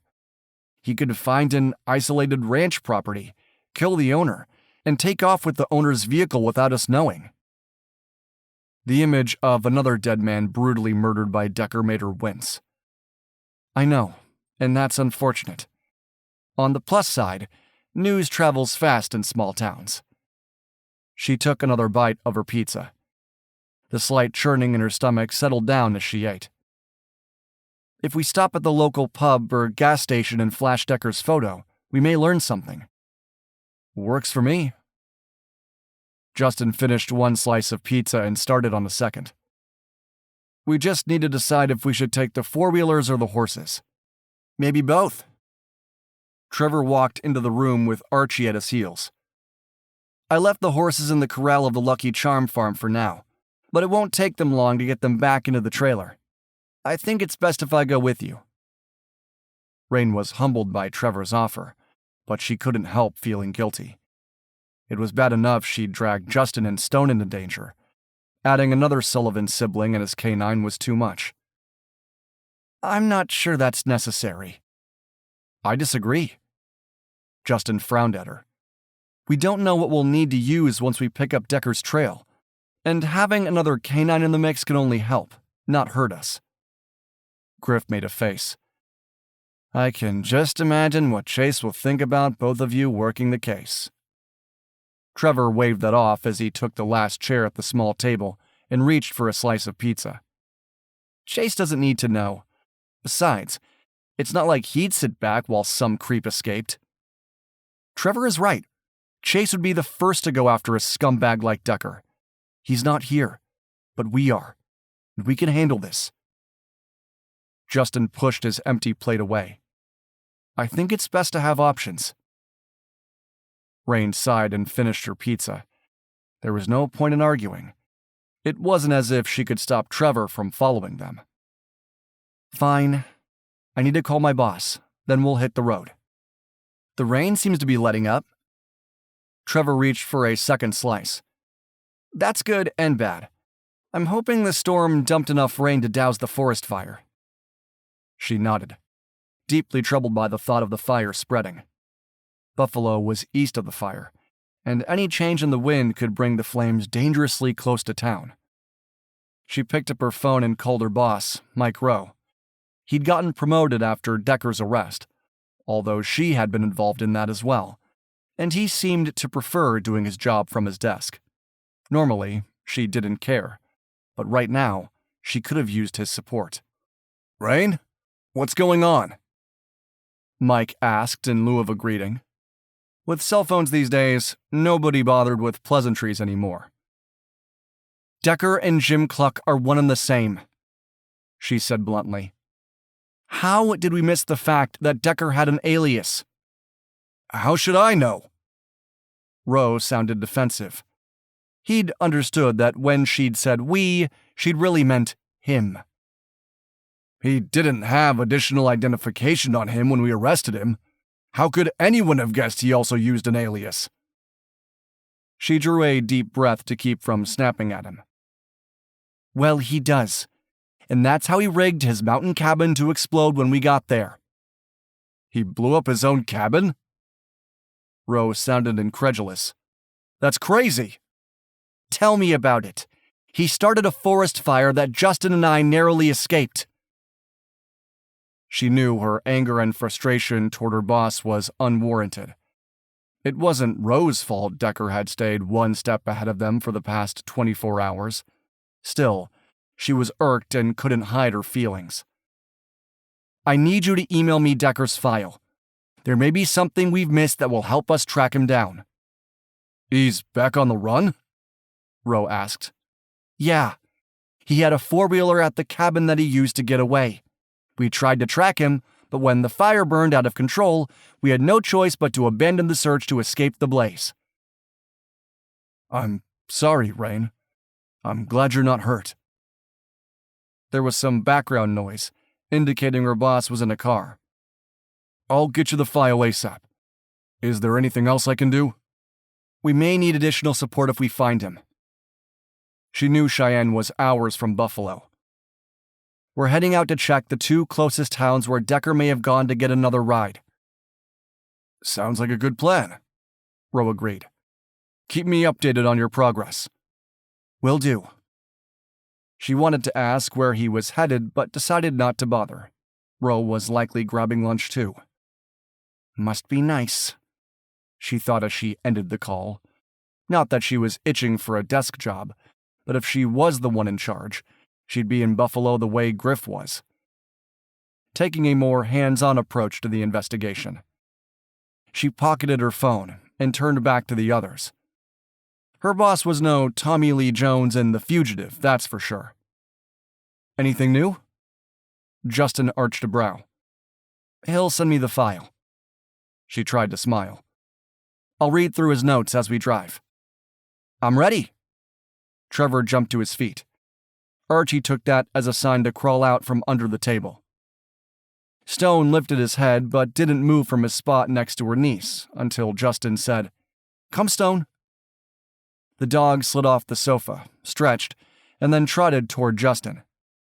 She was glad the dog would have time to rest as they drove to Saddle String. Raine, if you don't mind, forward those notes from your boss to me too, Griff suggested. I know you'll look them over, but a fresh pair of eyes can't hurt. I will, thanks. She smiled grimly as she crossed over to join the Sullivan siblings. Trust me, I'll take all the help I can get. Stay in touch if you uncover anything new. Griff walked with them to the door. I'll head out to join you if needed. Why don't you take my SUV with the four-wheeler trailer attached? Trevor tossed the key fob at Justin. I'll head over to get the horses and meet you in Saddle String. Okay. Justin patted his pockets, then sighed. I forgot you already have my keys. Yep, you can take my car with the four-wheelers. Come, Archie. Trevor grinned and darted outside to the SUV and empty horse trailer. He opened the back for his canine, who quickly jumped in. She and Justin waited for Trevor to pull away, before making a similar dash to the second SUV. Stone settled in the crate area, closing his eyes to sleep. Raine slid into the passenger seat and buckled in. It was nice to ride in a car for a while rather than on horseback, especially as a light rain continued to fall. As Justin hit the road, turning to head northeast to Saddle String, she hoped and prayed they'd get there in time to prevent Decker from killing more innocent people in his desperate attempt to avoid being caught and arrested. Justin eyed Stone in the rearview mirror, grateful the dog had fallen asleep. He'd worked his canine partner hard, and knew that if they stumbled across Decker's path, they'd need Stone's nose again. He winced as he remembered the stuffed penguin was in his saddlebag. At least Trevor would catch up to them soon enough. Ro sent the file. Raine peered at her phone screen. It's not as robust as I'd hoped. He wasn't sure how to respond to that. He abducted Ginny, who got away and identified him, correct? When she nodded, he shrugged. Could be that's all that mattered at the time. She looked up from the screen. But we interviewed him often, trying to ascertain how many other victims were out there that we didn't know about. Decker had claimed there weren't any, that Ginny was his first, but I didn't believe him. After his arrest, we plastered his face all over the news. 2 young girls came forward naming him as their assailant, and we added those charges. We found 3 other girls on a dark website but couldn't link them to Decker. He eventually pled no contest, and we put him away for 10 years. 10 years seemed light, but he kept that thought to himself. I know what you're thinking. 10 years is pathetic. She sighed. I always thought more victims would come forward. The 2 girls were older, and he'd abducted them when they were 6 and 8 years old, respectively. He nodded slowly, feeling sick at the thought of what those girls had suffered. I'm sure there were others. I know there were other girls who suffered at his hands. Guys like Decker don't just stop. Raine turned her attention back to her phone. I always wondered if he didn't start killing his victims when he was finished with them. That way they couldn't come forward to testify against him. Another grisly thought. If Ginny hadn't escaped. But she had. Justin kept his eyes on the road, more determined than ever to find Decker. They drove in silence for several minutes as Raine reviewed Decker's file. The distance between Saddle String and Buffalo was only about 30 miles. He hadn't noticed Trevor coming up behind him, but figured it wouldn't take too long for his brother to get the horses trailered. When they were 5 miles outside of Saddle String, he saw a sign for a gas station/convenience store. How about we start there? Raine looked up and nodded. Sounds good. I'm disappointed there's nothing helpful in the file that I can see. He shrugged. Maybe Griff will find something. If there's something there, he'll be the one to find it. He's an excellent investigator. I'm impressed with what he's done already. Raine set her phone in the center console. She'd plugged it into the charger while she'd worked. Every SUV had a phone charger, even though half the time phones didn't work in their search areas. Slowing as they approached town, he eyed the gas station mini-mart. There was only one vehicle at the pump, a battered Chevy pickup truck. Realizing he needed to fill up his tank, he pulled in on the other side of the Chevy. Raine craned her neck to better see the guy pumping gas. Justin had already noted he was young with a scraggly beard and wore a baseball cap rather than a Stetson. He shook his head. He's not our guy. I can see that. Raine sighed, grabbed her phone from the center console, and pushed her door open. I'll head inside to flash Decker's photo. Maybe he brought the four-wheelers here to get gas. They could only hope Decker had done that, although he doubted it. I'll be there soon. He scanned the area as he filled the fuel tank. The town was smaller than he'd anticipated. Homes here were likely isolated from each other, and since it wasn't far from Buffalo, he could easily imagine Decker coming here. Not for gas, though, to find a new ride. He opened the back hatch for Stone. His canine awoke and jumped down. "Go on, boy. Get busy." Stone trotted to a grassy area and did his thing. The rain was barely a mist, and he wondered if that would be enough to continue keeping the forest fire at bay. The sky was dark overhead, and while he could certainly smell the smoke, he didn't see any in the air, which he took as a good sign. When he finished fueling the SUV, he called Stone and headed inside. Raine was at the counter talking to the clerk. Her name tag identified her as Dawn. "You're sure you haven't seen or heard a four-wheeler?" she said. "I'm positive. It would be unusual for someone to ride an ATV here to gas it up." Dawn appeared to be in her early 60s, wearing her mostly gray hair pulled back from her deeply lined face. "I'll keep my eyes peeled for that guy, though." Dawn nodded at Raine's phone. "He looks like a creep." "That he is." Raine slid her phone away. "You know the locals well?" "Of course." Dawn looked affronted that she'd asked. "Everyone stops in here sooner or later. I'm the only gas station mini-mart in town." Raine pulled out a business card and slid it across the counter. "If you hear of any trouble, reports of a trespasser or stolen vehicle, will you please call me? As I said before, this man is armed and dangerous." "I can do that." The clerk put the card on the edge of the register. "But you should know that if he tried something around here, he's likely to get himself shot." Raine's smile was tight. "I understand, and I hope you're right in that Decker is the one who gets hurt and nobody else. Thanks for your time." Justin waited near the door for Raine. Her look of disappointment stabbed deep. "Hey, we'll find him." "I know. I just hope it's soon," she grimaced. But then her expression softened when Stone nudged her, his tail wagging. "Hey, boy, you look well rested." "He'll be ready to go when needed." Justin pushed the door open for her.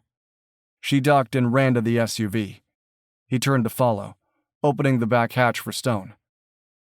They'd known finding Decker wouldn't be easy, but had to admit this was a lackluster start to their search. He waited a minute when he noticed a vehicle approaching from the direction of Buffalo. It didn't take long to recognize the SUV pulling a horse trailer. Trevor had cut up to them and pulled in beside the set of pumps the bearded guy had used earlier. "Learn anything?" Trevor asked as he jumped out to top off his gas tank too. Justin rolled down his driver's side window so they could talk. "Nope, but keep your eyes open as we head through town. For all we know, Decker has already gotten a hold of a replacement vehicle." "I passed a Chevy a few minutes ago," Trevor said, "but it was a younger kid driving it." "Yeah, we saw him here." Despite the fall weather and open bow hunting season, there weren't nearly as many people out and about as usual. Granted, it was a Sunday afternoon, but still, he'd expected to see more hunters in the area. Raine abruptly jumped out of the car. "I forgot something," she called over her shoulder as she strode back into the gas station. Trevor frowned. "Is she okay?" "As good as she can be." He wasn't sure what she'd forgotten to tell the clerk. He pushed open his door to follow. "Keep an eye on Stone." Trevor nodded. Justin lengthened his stride to catch up with Raine. "What's up?" he asked, holding the door for her. "I saw those signs for the Dude Ranch and forgot to ask about it." She brushed past him to approach the counter. "Excuse me, Dawn, but can you tell me about the Dude Ranch? Would they have families staying there as guests?" "Oh yes, lots of families stay there." Dawn spread her hands.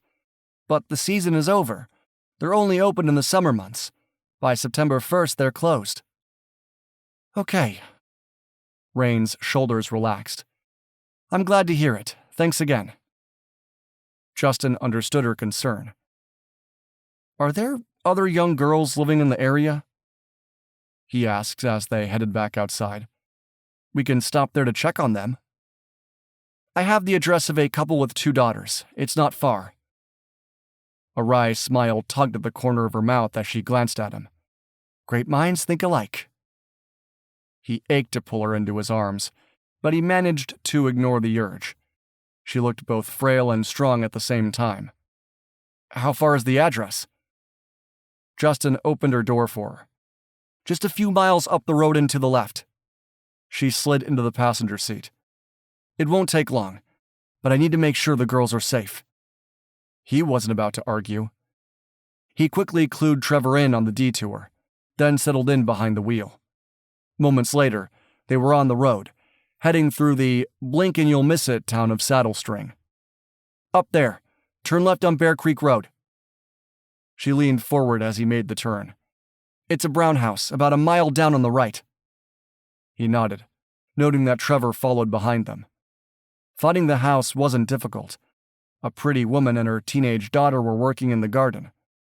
That was when he noticed the rain had finally stopped. Nothing appears amiss. He pulled over to the side of the road and put the SUV in park. I know, but I want to talk to them anyway. She opened her door. There's another daughter here too that I don't see. Before he could respond, she shut the door and crossed over to the woman and her daughter. He climbed out of the driver's seat but couldn't hear the details of the conversation. The woman and her daughter greeted Raine with a smile at first, then frowned as she explained the purpose of her visit. The mother instinctively wrapped her arm around her teenage daughter, pulling her close. A second girl came out of the house, younger than the one who'd been helping in the garden. She had a book tucked under her arm and was heading for the hammock when her mother called her over. It didn't take long for the woman to hustle both girls into the house. Raine returned looking grim. I've warned them about Decker. They promised to help spread the word to other families. You did good. He reached over to touch her arm. Best that they understand the risk. Yeah. She sighed and turned to look back at the house.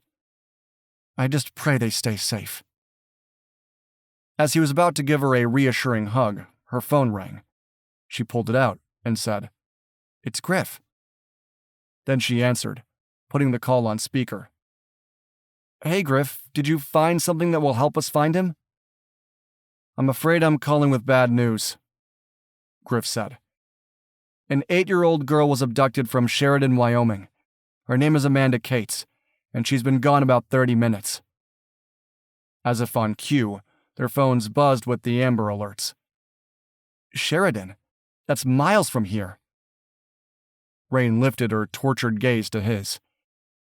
How could Decker have gotten that far in such a short time? We don't know for sure Decker's behind her abduction, Griff said. Nobody saw anything useful. No description of the guy either. Just a frantic mother reporting her missing. If it's not Decker, it's a strange coincidence, Justin said. But I agree with Raine. There's no way Decker could have gotten as far as Sheridan on a four-wheeler.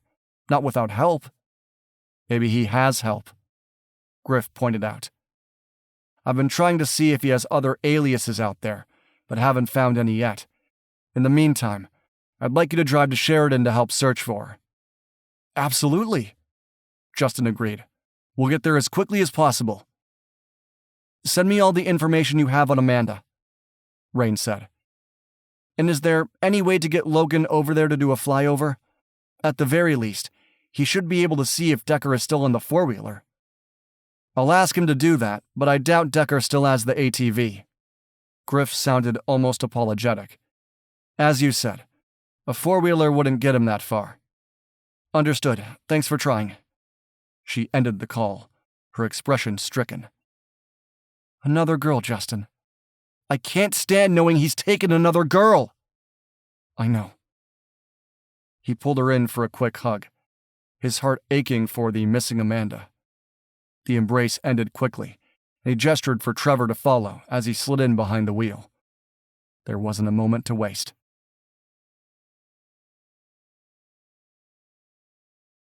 Chapter 13. Raine stared helplessly down at the image of the missing girl on her phone, only half listening as Justin called and filled in his brother Trevor on the latest abduction. Amanda Cates had shoulder-length brown hair, wide brown eyes, and a dusting of freckles across the bridge of her nose. She wore a blue shirt and had a matching blue beret clipped in her hair. There was enough of a similarity between Amanda and Ginny to make her stomach roll with wave after wave of nausea. Did Decker have a type? Or would any young girl do? She looked up, wishing the SUV could sprout wings so they could fly to Sheridan. Justin was driving as fast as he could, considering they were pulling a trailer. She knew Trevor was hampered by pulling the horse trailer as well. Even as she chafed at the delay, she didn't mention leaving one of the trailers behind. They had no idea where Amanda had been taken, and they may need either the horses or the four-wheelers to continue the search. The Amber Alert would encourage the general public to keep an eye out for the girl, but Raine was concerned that Amanda was already missing for almost 30 minutes. A long, terrible half-hour. Would the Sullivan canines be able to follow Amanda's scent? Maybe, but then again, it could be that Decker commandeered a car along the way. If so, she doubted the canine could track someone who had been taken away in a vehicle. How would this happen? She still couldn't wrap her mind around the fact that Decker had gotten all the way to Sheridan in the short time since he'd blown up his cabin and started a forest fire. Griff was right. He must have had an accomplice. Either that or he'd gotten incredibly lucky to come across someone in a car that he'd taken by force to continue his mission. Her heart ached for the little girl, and she closed her eyes and prayed for God to watch over Amanda the way he had watched over Ginny. Her phone pinged with an incoming email from Griff. She quickly opened it to find the scant details about the missing girl. Sounds like Amanda was walking home from a friend's house when she was taken. It hit hard that this abduction mirrored the way Decker had attempted to kidnap Ginny 2 years ago. Somehow, though, Ginny had managed to get away. Amanda hadn't. At least, not that they were aware of. Okay, that helps narrow the initial search location. Do you have the address of her parents' place? Justin asked. Yes. Stay on this highway to Sheridan. Then I can tell you where to turn when we get there. She glanced at him with anguish. Justin, it's 40 minutes away. I know. He shot her a commiserating look. I'll push our speed as much as I can, but I need to be careful, especially on the curves in the road. We can't risk jackknifing the trailer and causing a crash. She nodded, knowing they didn't have another option. Maybe Logan would be able to help. Of course, having air support would work better if they had some idea what Decker might be driving. Ask Griff to check on any reports of stolen vehicles, Justin suggested. Grateful for something to do, and knowing she should have considered that for herself, she made the call. Griff answered on the first ring. Can you find out if anyone has reported a stolen vehicle? I've been in contact with the local sheriff's department about that, but so far they haven't gotten any calls.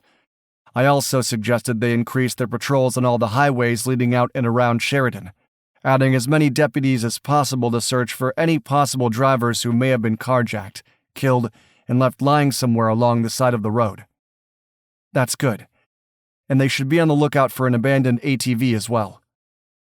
She sighed, wishing there was more they could do. We need something more to go on, so I almost hope they do get a stolen car report, or find some poor victim along the side of the road. Anything to let us know what Decker's driving.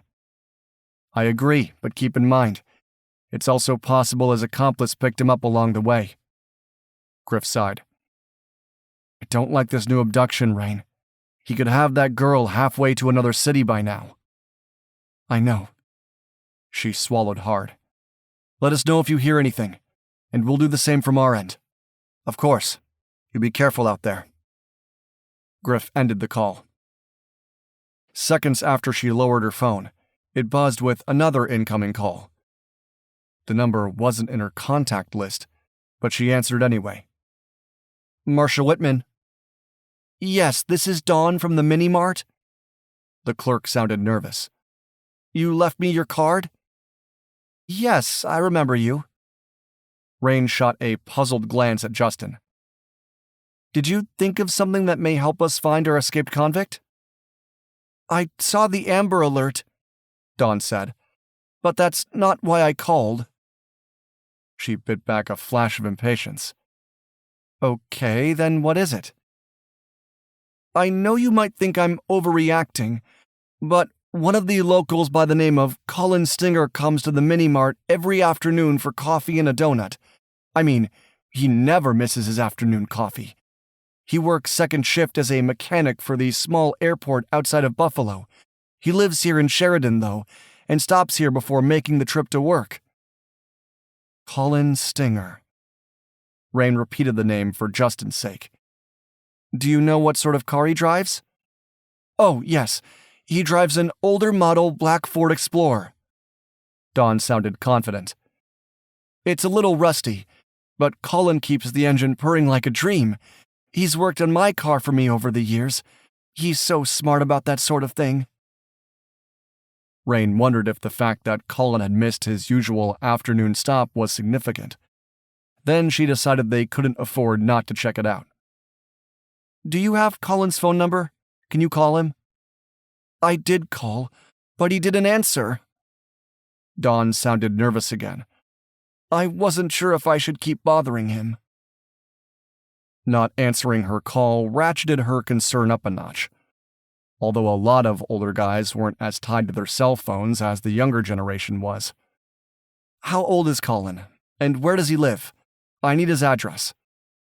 At that, Justin slowed his speed, glancing at her with an arched brow. She made a circle in the air to indicate they'd need to turn around. Colin is 45, divorced with no kids. He lives alone after inheriting the house he lives in from his father who passed away 3 years ago. Rather than selling the place, he moved from Buffalo to live there. Dawn carefully recited the address. His house is set several yards off the road with a lot of wood stretching along the back of the property. I've been there with my car when he agreed to look at it for me. Dawn repeated. That's why I have his cell number. Colin is a nice guy, and I guess I'm just worried something may have happened to him. A familiar buzz of adrenaline coursed through her. There was enough there that Raine shared Dawn's concern. Yet it still didn't make sense that Decker had attacked Colin, taken his car, and made it all the way to Sheridan in time to snatch Amanda. Regardless, she didn't want to leave the town of Saddlestring without following up. I understand, Dawn. Thanks for calling. We'll check Colin's place to make sure he's okay. Thank you. Dawn sounded relieved.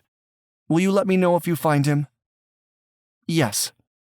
It was a rash promise, but she didn't care. Thanks again. We're turning back? Justin said, as he pulled over to the side of the road. Are you sure you want to do that? Yeah, I think so. It wasn't an easy decision to make, yet she had a feeling Dawn was right about Colin being a creature of habit. If he was homesick with his ringer off his phone, then she'd have wasted time for nothing. But the alternative was worse. Will you ask Trevor to keep heading toward Sheridan? Maybe he can use Archie to track Amanda's scent. Justin nodded and made the call. We're heading back to check on a possible lead, but would like you to keep going to Sheridan. Archie is a good tracker, and will find her scent without a problem. Raine will text you Amanda's home address. Fine with me, Trevor agreed. I'm texting it now. Raine thumbed the phone screen and sent the message. Trevor, what happens if Amanda was taken away by car? That could be a problem, Trevor said with regret. It's rare for canines to be able to follow the scent trail from someone in a moving vehicle. I was already thinking that while we needed to try, the result may not be as helpful as we'd like. I was afraid of that. Raine had taken that angle into consideration when deciding to turn back to look in on Colin Stinger. We'll be in touch after we follow up on this Colin guy who may or may not be another of Decker's victims. Sounds good. Be careful. With that, Trevor ended the call. Hang on, it will take me a minute to turn around with the trailer attached. Justin waited for Trevor to pass, then went to work. She noticed he'd pulled over near an overgrown 2-track road that gave him extra room to maneuver. 3 minutes later, they were heading back toward Saddle String. Raine hoped this wasn't a fool's errand, especially when they knew for certain there was a young girl critically missing. Her stomach knotted as she consulted her phone. According to the map app, the Stringer family home wasn't too far. As they approached the next intersection, she glanced up at Justin. "After we go past here, we'll take the next left-hand turn into the driveway." "Got it." He slowed as a car moved across the intersection ahead of their arrival. It wasn't a black Ford Explorer. The driveway wasn't paved, but it was covered in a layer of gravel that wasn't too badly rutted. The driveway curved around a large tree, and soon the brown house came into view. The place looked deserted. There was no car in the driveway, but the attached garage door was closed. When Justin braked to a stop, she pushed open her passenger side door. "Wait for me!" His sharp tone surprised her. She was the cop here, not him. "The last time we approached a place we suspected Decker was hiding out, it exploded and nearly killed us."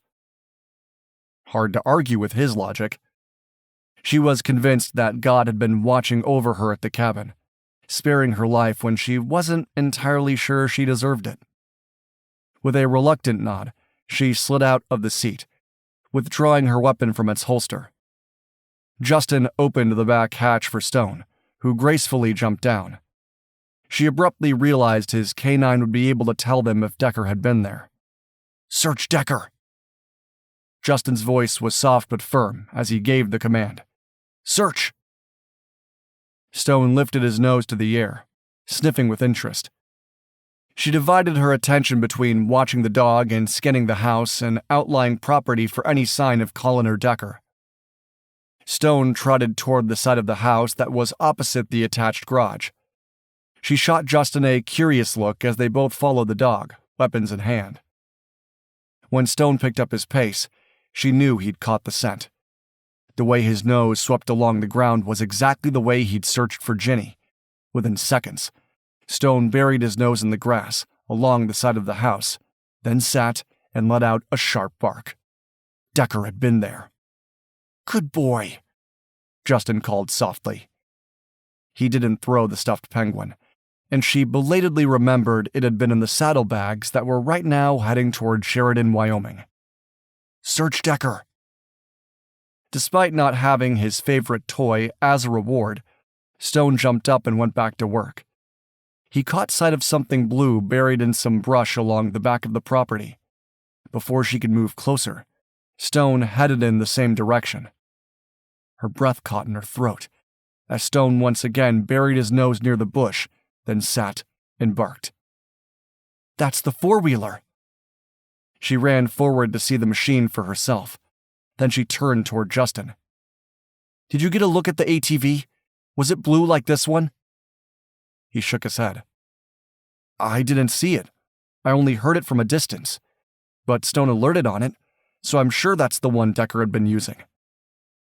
She agreed with that assessment. A sense of dread washed over her. If Decker had been here, she felt certain the convict had taken Stringer's Ford Explorer. "Let's keep going." "Good boy." Justin bent to lavish the lab with praise, then stood and gestured toward the house. "We need to be careful. I don't trust Decker not to have booby-trapped the place. He wouldn't have had time or the materials for that." She moved swiftly toward the back of the house, closest to the four-wheeler. "And really, there's no reason for him to cover his tracks. He picked a place that's isolated from the others. If not for Dawn missing Colin's routine visit to the mini-mart, we'd never know Decker was here. Still, we can't afford to take any chances." Justin's jaw was set in a stubborn line. "This guy is capable of anything." "I know, but I need to search inside." She cautiously approached the set of patio doors. There wasn't a formal deck, but the ground was packed down, and a few chairs were set up in a circle around a small fire pit. The patio doors were closed. Cupping her hands around her face, she peered inside. Her heart sank. Colin's body was lying on the floor near the patio doors. He was lying on his back, face up with what looked like a gunshot wound in the center of his chest. Blood spread across the hardwood floor beneath him. Colin had been shot at close range, just like the first victim had been, the one found at the side of the road. Decker had been there, and was likely using Colin's black Ford Explorer as an escape vehicle. As awful as she felt about Colin's murder, she was grateful for the lead. Maybe they'd find the Explorer in time to save Amanda. Justin helped Raine clear the area, verifying the Explorer was missing and was likely being used by Decker. He shouldn't have been surprised Decker had killed another man. The guy was evil and cold-blooded in his desperate need to escape. He had no doubt the convict would continue to leave a string of bodies behind. Hopefully not Amanda's. Please not Amanda's. For the second time since learning about the girl's abduction, he silently prayed. Please, Lord Jesus, keep Amanda safe in your care. Guide us so we can find and rescue her before it's too late. He listened as Raine pulled out her phone and called Griff. Colin Stringer has been murdered, and Stone alerted on Decker's scent near an abandoned four-wheeler. We have reason to believe Decker is in a black Ford Explorer owned by Stringer. We need to issue a bolo on that vehicle ASAP. He couldn't hear Griff's side of the conversation, but figured his brother-in-law was already following through on their new intel. The air wasn't smoky there, and he felt certain the forest fire had been mostly extinguished by the storm. Ironic how Raine's decision to head into the mini-mart to talk to Dawn and handing over her business card had led them there. The thought made him wonder how long ago Stringer had been murdered. At least an hour, likely longer. Yet he wasn't sure how Decker had gotten to Sheridan to snatch another girl so quickly. Good, thanks. Let us know if Logan sees anything. Raine finally lowered her phone. Every cop in the state will be searching for the Ford Explorer. Their phones buzzed as the Amber Alert was updated to include the vehicle information. I'm hopeful we'll find Decker. Good. If anyone deserves to rot in jail, it's him.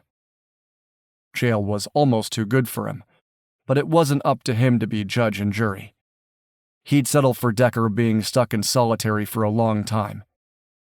He gestured to the patio doors where they'd found Colin's body. How long before the locals to show up? It would be nice to have an estimated time of death. Soon, but we're not waiting. Raine turned to head to the front of the house. I want to get to Sheridan. Come, Stone. He waited for the yellow lab to bound over, then quickly caught up to Raine. Trevor will start the search for Amanda.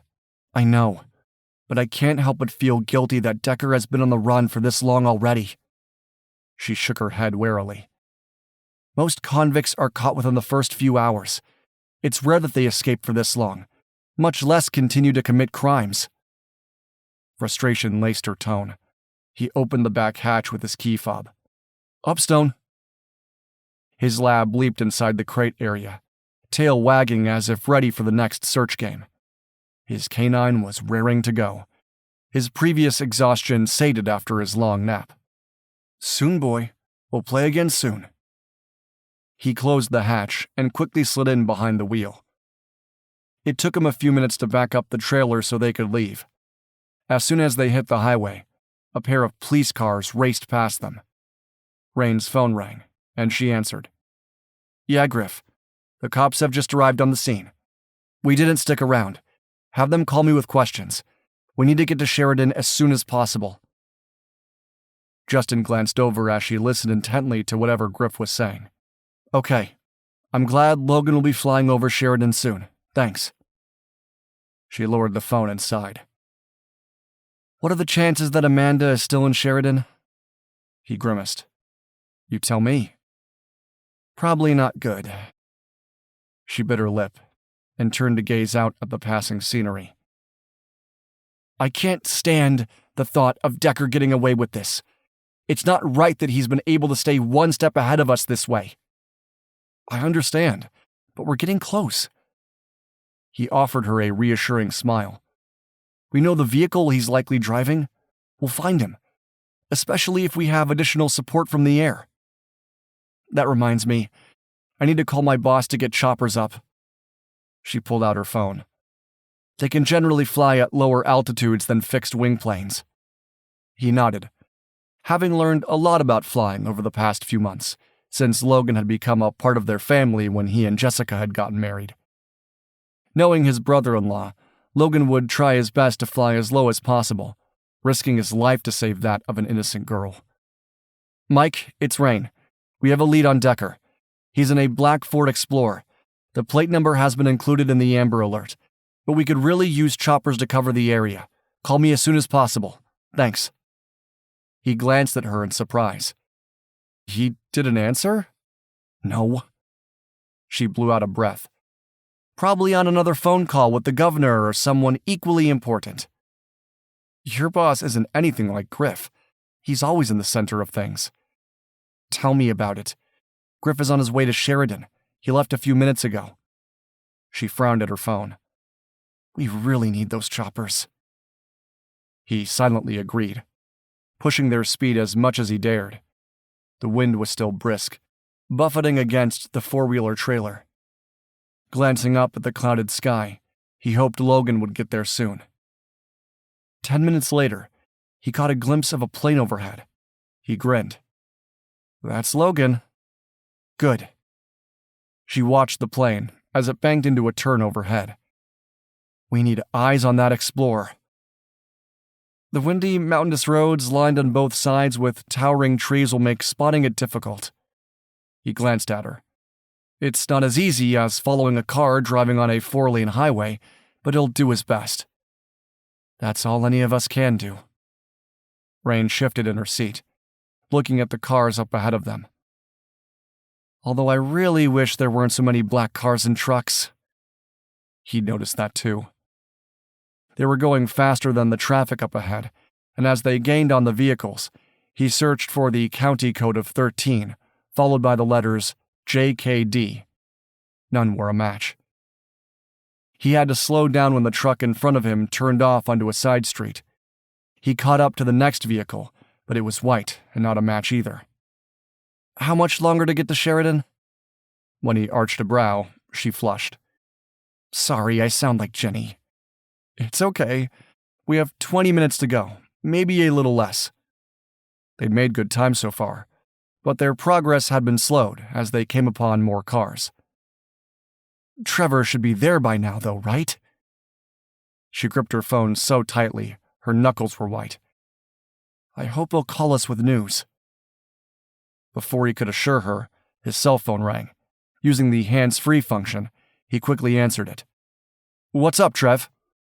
I'm here, and Archie was able to pick up Amanda's scent along the road, between her home and the friend's house.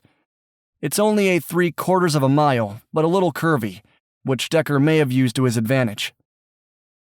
Justin didn't take the time now to fill his brother in on the dead body of Colin Stringer. Do you know where the scent trail ends? Oh, yeah.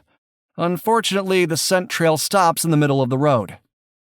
Trevor sounded frustrated.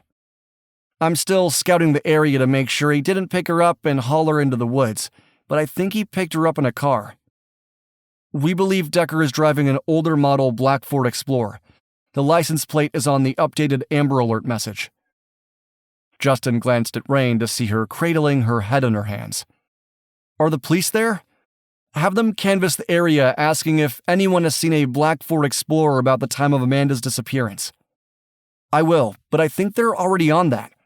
A deputy passed me and pulled into a driveway of the neighbor's house where Amanda had been. Trevor paused, then added, I'm sorry I don't have better news. It's okay. Keep searching until we get there. He ended the call, looking over again at Raine. She shook her head as she fought back tears. Please, Lord Jesus, help us find Amanda soon. Her whispered prayer touched his heart, and he echoed the sentiment as he pressed harder on the gas pedal to meet his brother.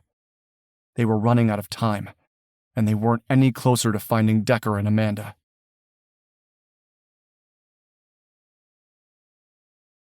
Chapter 14. Raine felt like a complete failure. How could she have let Decker stay on the run long enough to kidnap another young girl? If Amanda suffered at his hands, she'd never forgive herself. They should have had Decker in custody by now.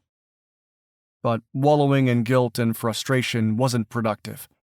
Swiping at her face, she straightened her shoulders and tried to think through their options. Prayers would only get them so far. She needed to anticipate what Decker would do next. He had Amanda, which meant he'd likely try to find a place to take her. But where?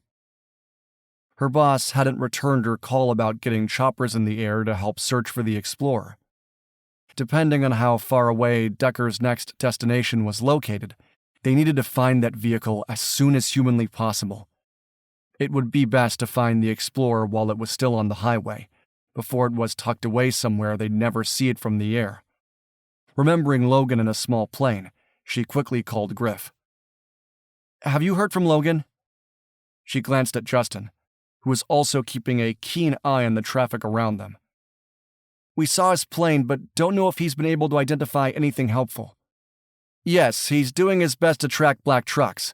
His wife Jessica is with him, and she has binoculars to help zoom in on the vehicle in question. They'll do their best to find it."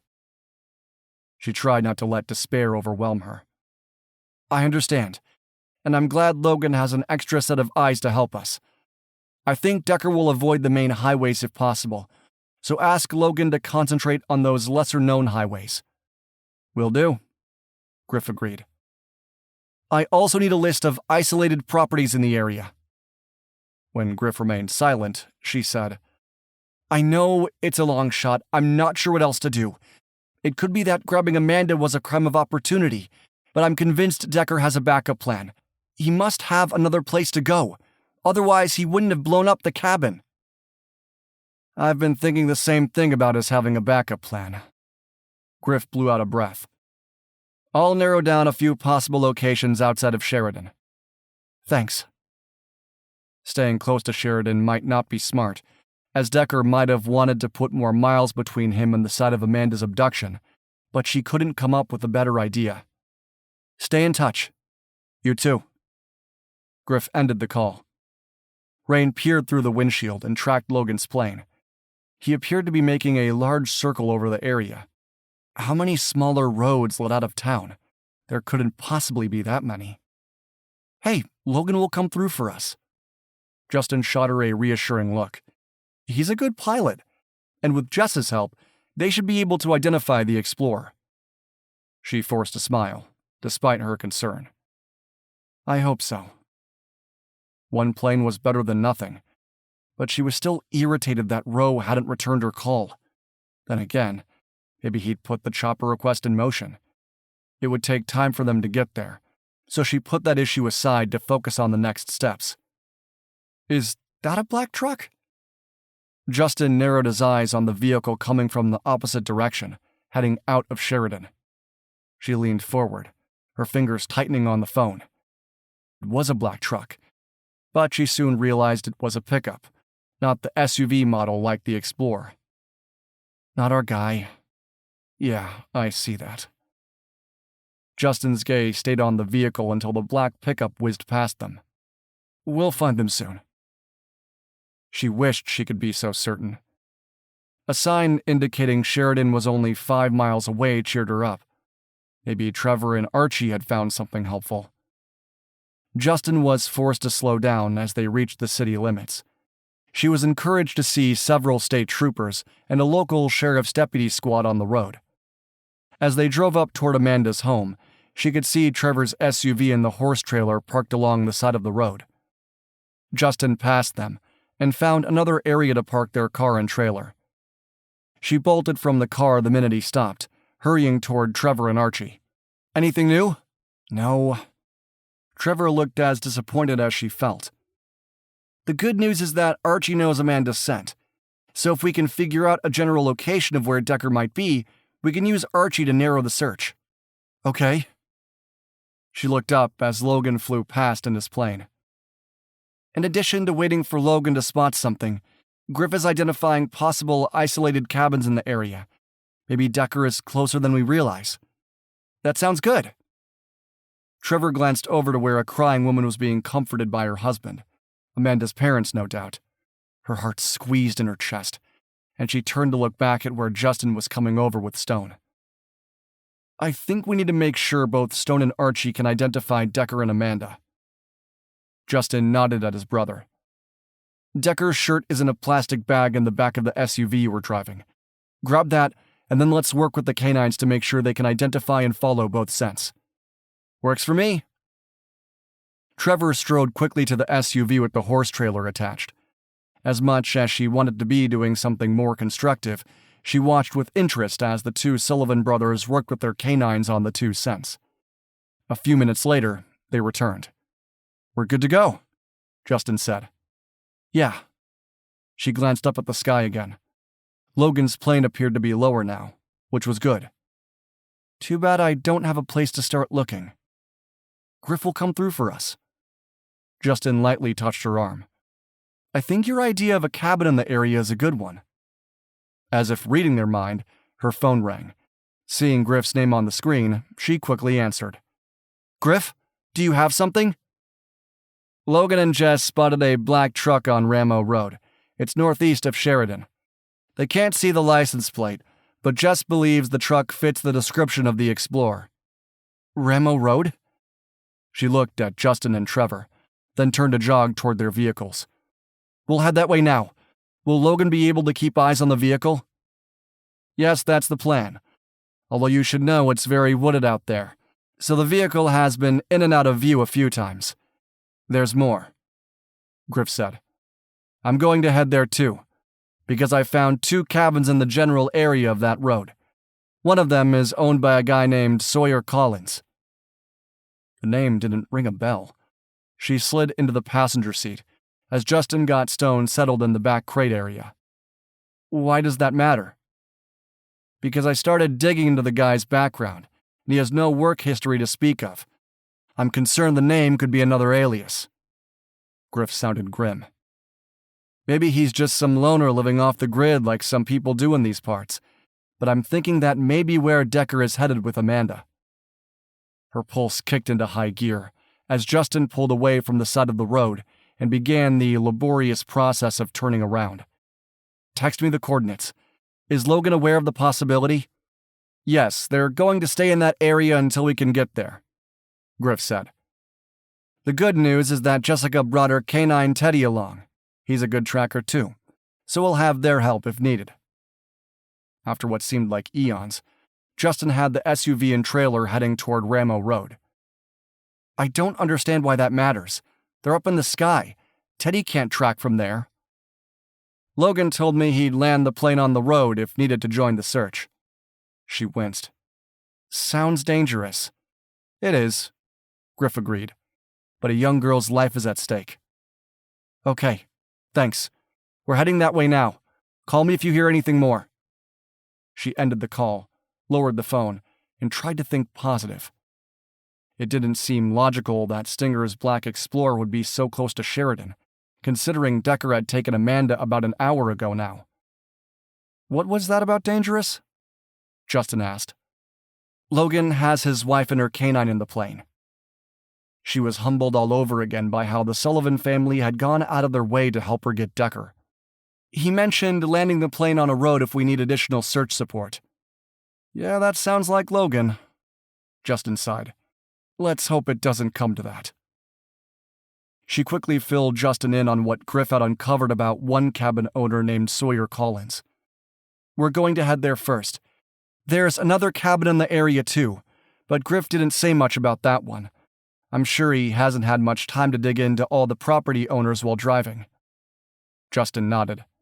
He's good, but that level of in-depth searching takes time. Her phone buzzed with the coordinates from Griff. She opened her map app and homed in on the location. Okay, turn right at the next intersection. That goes north and will take us to Ramo Road. Got it. He glanced at his side mirror. She did the same, glad to see Trevor had caught up to them. Raine prayed again for God to keep Amanda safe until they could get there, if she and Decker were headed for the Collins property. It still bothered her that they weren't that far out of town. Where had they been for the past 2 hours? Driving around? She pushed that thought away. All they could do was focus on the next clue. We'll need to approach the cabin on foot. Justin glanced at her, and she wondered if he'd guessed at her thoughts. The dogs will lead the way. Okay, once we know Decker is there, you and Trevor need to stay back so I can take the lead. The memory of the cabin explosion was too fresh in her mind. When Justin didn't agree, she narrowed her eyes. I mean it, Justin. You and your brother have been wonderful, but I don't want to risk your lives, or your canines, she added. Another long second passed. Fine. You can take the lead once we know he's there, but I'm going to back you up, Raine. No matter what, you're not going to face him alone. She wanted to protest. She'd come to care for Justin far more than she should. So much so that the thought of him being hurt twisted her gut into knots. Despite her growing feelings for him, she sensed arguing would be useless, and if she were honest, she'd admit she'd probably need his help and Trevor's to get Amanda out of harm's way. Her goal was to take Decker down once and for all. Glancing up at the sky, she prayed for God to give her the strength she'd need to get Decker back behind bars where he belonged. Waves of tension radiated off Raine, making Justin feel nervous about the upcoming plan. He wasn't a cop, so giving her the lead was the right thing to do, but he didn't like it. In no way was he letting Raine get near this guy without backup. When her phone rang, he nearly jumped out of his skin. Being this much on edge wasn't good. He was usually calm in a crisis. And he had been, until that cabin blew up outside of Buffalo. He hated knowing the woman he'd come to care for was in danger, not to mention an innocent young girl. Hey, Griff, what's up? Raine asked. Hold on, I'll put you on speaker. Logan lost sight of the black truck, and I told him to stay away from the area until we can check the cabin. Why? Justin asked. I thought he was offering to help. He did, but I don't want Decker to know we're onto him, Griff said. With Logan gone, I figure Decker will relax a bit, thinking he's in the clear. That works for me, Raine said. I agree that we need Decker to believe he's eluded us again. She frowned, then asked, Griff, where has he been all this time? I figured he'd be far away from Sheridan by now. I got a lead on that, Griff said. The local cops heard from a gas station attendant from a store located well outside of Sheridan on Highway 14. The attendant saw a truck that matches the description of the Explorer, but didn't think much about it until another person came in and mentioned the Amber Alert. But then the Explorer was gone, so he went back to review the camera video. The license plate matches the vehicle owned by Stringer. That confirms that Decker may have been heading out of town before realizing he had to stop for gas. Maybe he stopped for food at another location too. Okay, but that doesn't explain the entire time frame he's been with Amanda, Raine pointed out. I know. Yet it does coincide with Logan's mentioning the black vehicle he and Jessica identified coming down Ramo Road from the north. Griff sighed. Maybe the accomplice angle isn't far off. If he snatched Amanda on impulse because he came across her on the road, maybe he needed to connect with someone about where to go next, and that's why he backtracked to go around Sheridan. Justin frowned. I thought you believed Sawyer Collins was an alias. I do, Griff agreed. But that doesn't mean he has help. The dark web is full of guys like Decker. That thought was hardly reassuring, but Justin kept that to himself. Okay, we're turning onto Ramo Road now. Good, I'm still 15 minutes away, Griff said. I had to pull over to dig into Collins's background, so I lost some time. Wait for me before you head to the cabin. I can't do that, Griff, Raine said. I'm sorry, but Amanda's safety must come first. We'll use the canines to try to alert on Decker's scent, but that may require us to get close to the cabin. Once we confirm Amanda is there, I'm moving in without delay. Griff was silent for a long moment. Yeah, I understand. I do the same thing. But be careful, okay? I'm going to be in big trouble if anything happens to the Sullivan siblings. We'll be fine. Justin gave an encouraging nod. This isn't on you, Griff. Trevor and I are committed to apprehending this guy. Yeah, I know that too. Griff sounded resigned. Just don't get yourself killed. I'll be taking the lead, Raine said. Justin and Trevor will be assigned to get Amanda out of there. That was news to him, but Justin didn't argue the point. Trevor could do that part. He planned to stick to Raine like superglue. There's always the possibility we're wrong about this cabin, Griff warned. I know. The sooner we rule this out, the sooner we can move on to the next location. Raine agreed. But I have a feeling about this one, Griff. I'm not sure why, but the name Sawyer Collins seems familiar. It may be one of those names I saw when reviewing Decker's dark web conversations. I hope you're right about that. If you're on Ramo Road, you'll be at the cabin within minutes. I'll see you soon. Griff ended the call. You really think the name Sawyer Collins is familiar? Justin asked. Raine dragged her fingers through her hair. I didn't recognize it at first, but I think so. The more we talked about the name, the more it niggled at the back of my mind. She grimaced. I hope it's not just wishful thinking. I trust your instincts. Justin reached out to take her hand. Surprisingly, she gripped his tightly. We're going to find him. I pray you're right. She didn't tug her fingers from his for a long moment. Then she gestured at the right-hand side of the road. Slow down. I think we're coming up on the entryway to the cabin. He slowed as requested. He noticed the overgrown driveway had freshly flattened tire marks from a recent vehicle. He kept going for another half-mile and around a curve before pulling over to the side of the road. Behind him, Trevor did the same. Raine glanced at him, then pushed open her door. Let's do this. He nodded and opened the back hatch for Stone. His canine was well rested now and looked eager to play the search game. His brother Trevor quickly joined them with Archie. The two labs would normally romp and play, but he and Trevor gave them the command to heel. Both dogs sat in the heel position, staring up at them expectantly. We need to go in from different directions, Raine said softly. Justin and I will go on this side. Trevor, you'll need to take Archie around to approach the property from the opposite angle. Sounds good. Trevor patted his weapon on his hip. I'll back you both up as needed. Raine reluctantly nodded. You both need to stay back, though, until we know about Amanda. If she's there, I'll need you guys to get her out of there.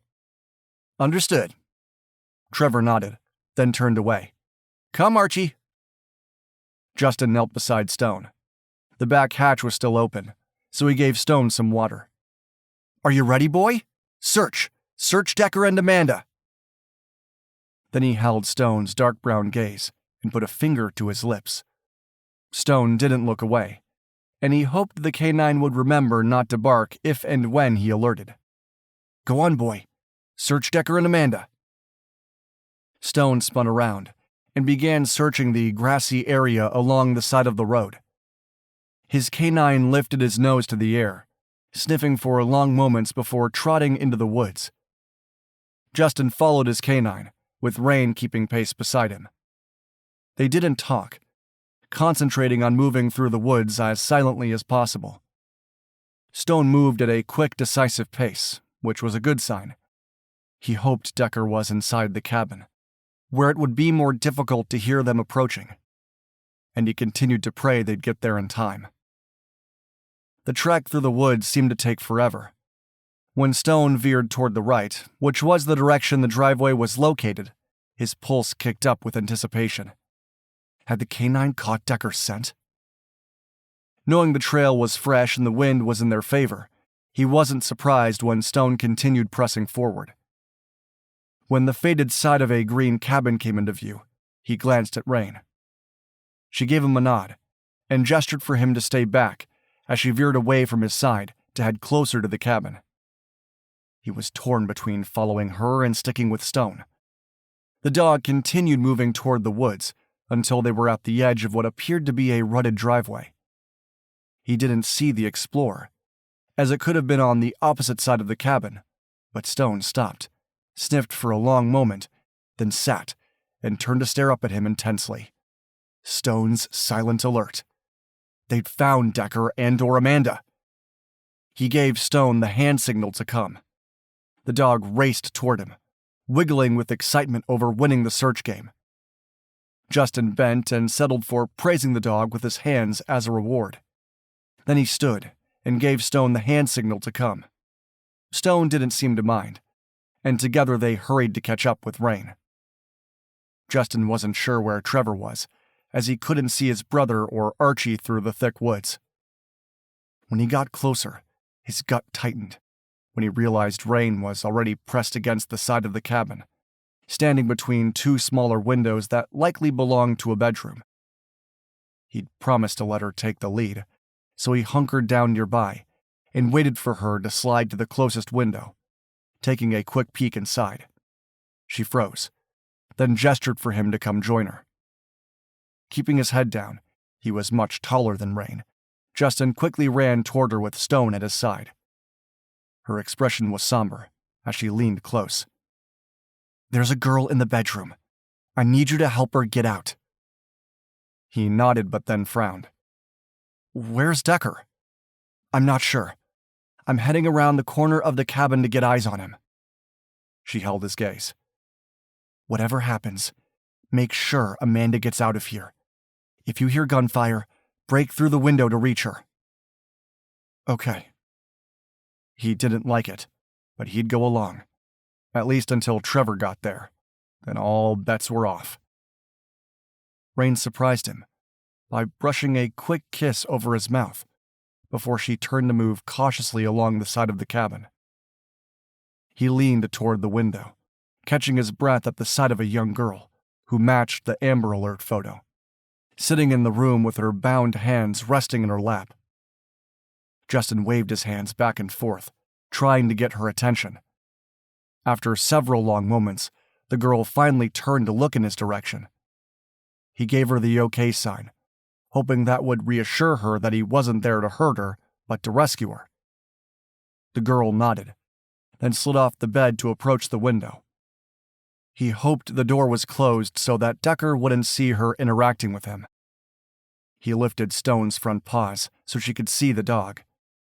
He knew from his siblings that kids were reassured by seeing dogs, especially sweet-looking ones like Stone. When she reached to open the window, he quickly shook his head and put a finger to his lips. He didn't want Amanda to do anything to draw Decker's attention. Then he heard an approaching car engine. It was so close Justin knew it had to be coming down the driveway. The Explorer must have been parked on the other side of the cabin, and he hoped Trevor was there, watching the newcomer. Griff was too smart to simply drive up to the cabin like this, so it had to be someone else. An accomplice? It was the only thing that made sense. At that point, several things happened at once. Raine shouted, "Decker, come out with your hands up!" Followed shortly by a burst of gunfire, along with shattering glass. Pulling his weapon, he used the butt of the gun to break through the glass of the window. Amanda backed away, glancing fearfully over her shoulder. He wasn't sure who'd joined the party, but he knew there wasn't a moment to waste. He cleared away from the broken glass from the window with his gun, then held out a hand to Amanda. "Hurry!" he hissed when she didn't move fast enough. Eyes wide with fear, Amanda crawled through the opening. He reached in to help pull her through, then turned and carried her away from the cabin, heading to the closest group of trees. He set Amanda down. "Sit here. This is Stone. He'll stay with you, okay? Friend, Stone. Friend." Amanda sank to the base of the tree, looping her arm around Stone's neck. The yellow lab sniffed her, then looked up at Justin as if understanding the search game was over, at least for now. "Good boy, Stone. Guard, okay? Guard." With that, he turned and ran back toward the cabin, unable to leave without knowing Raine wasn't hurt. or worse, dead.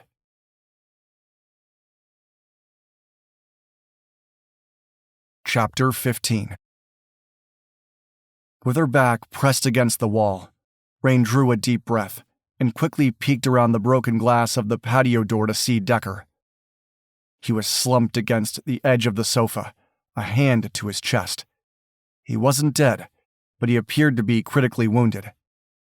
She was about to rush inside to provide medical assistance when the front door of the cabin burst open and another man ran into the room.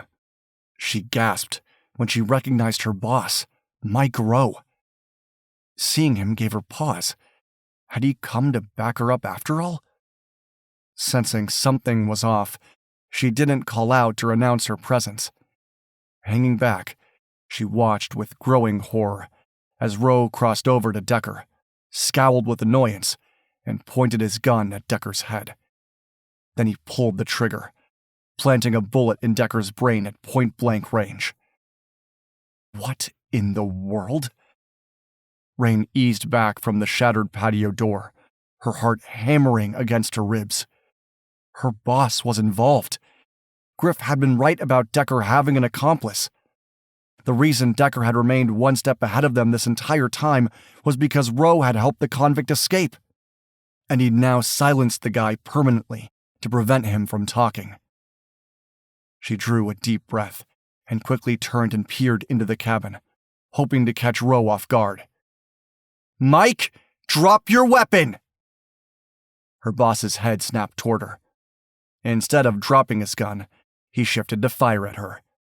She beat him by a nanosecond, firing off 2 quick shots in rapid succession before ducking back around the corner of the cabin. Rowe let out a muffled grunt, indicating he'd been hit. Unless he was feigning injury? There was only one way to know for sure.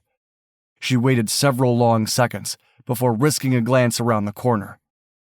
Her boss was on the floor, leaning against the sofa, his hand pressed to the wound on his chest. When he saw her, he grimaced. "You shot me."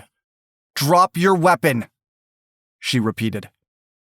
Behind Rowe, she caught a glimpse of Justin coming in through the front door, his weapon held at the ready. He gave her a nod, indicating he'd gotten Amanda out of there, and she was grateful for his help. "You're surrounded," Justin said. "Drop the weapon." After a long moment, Rowe weakly tossed the gun aside. He scowled again. "You shot me, you idiot! I'll have your badge for this, Whitman!" She ignored the threat, swiftly entering through the broken door and getting close enough to kick the gun away from her boss. "Mike Rowe, you're under arrest for aiding and abetting a convicted felon and for shooting and killing Decker." Despite the blood coagulating on his chest, her boss didn't back down. "I was here to help you, Whitman. I took out Decker to save you. You shot the wrong perp." "I don't think so." She glanced at Justin as he joined her, before turning her attention back to her boss. "I never told you the location of the cabin." "Oh, and here's FBI agent Griff Flannery now. I bet he didn't tell you about this location either. That means the only way you could possibly know about it is if you had arranged to meet Decker here all along." "Rowe?" Griff had come inside behind Justin, gaping in surprise at the scene splayed before him. "What in the world is going on? I watched him plant a slug in Decker's forehead, killing him. He's been a part of this all along." She holstered her weapon and gestured to the kitchen.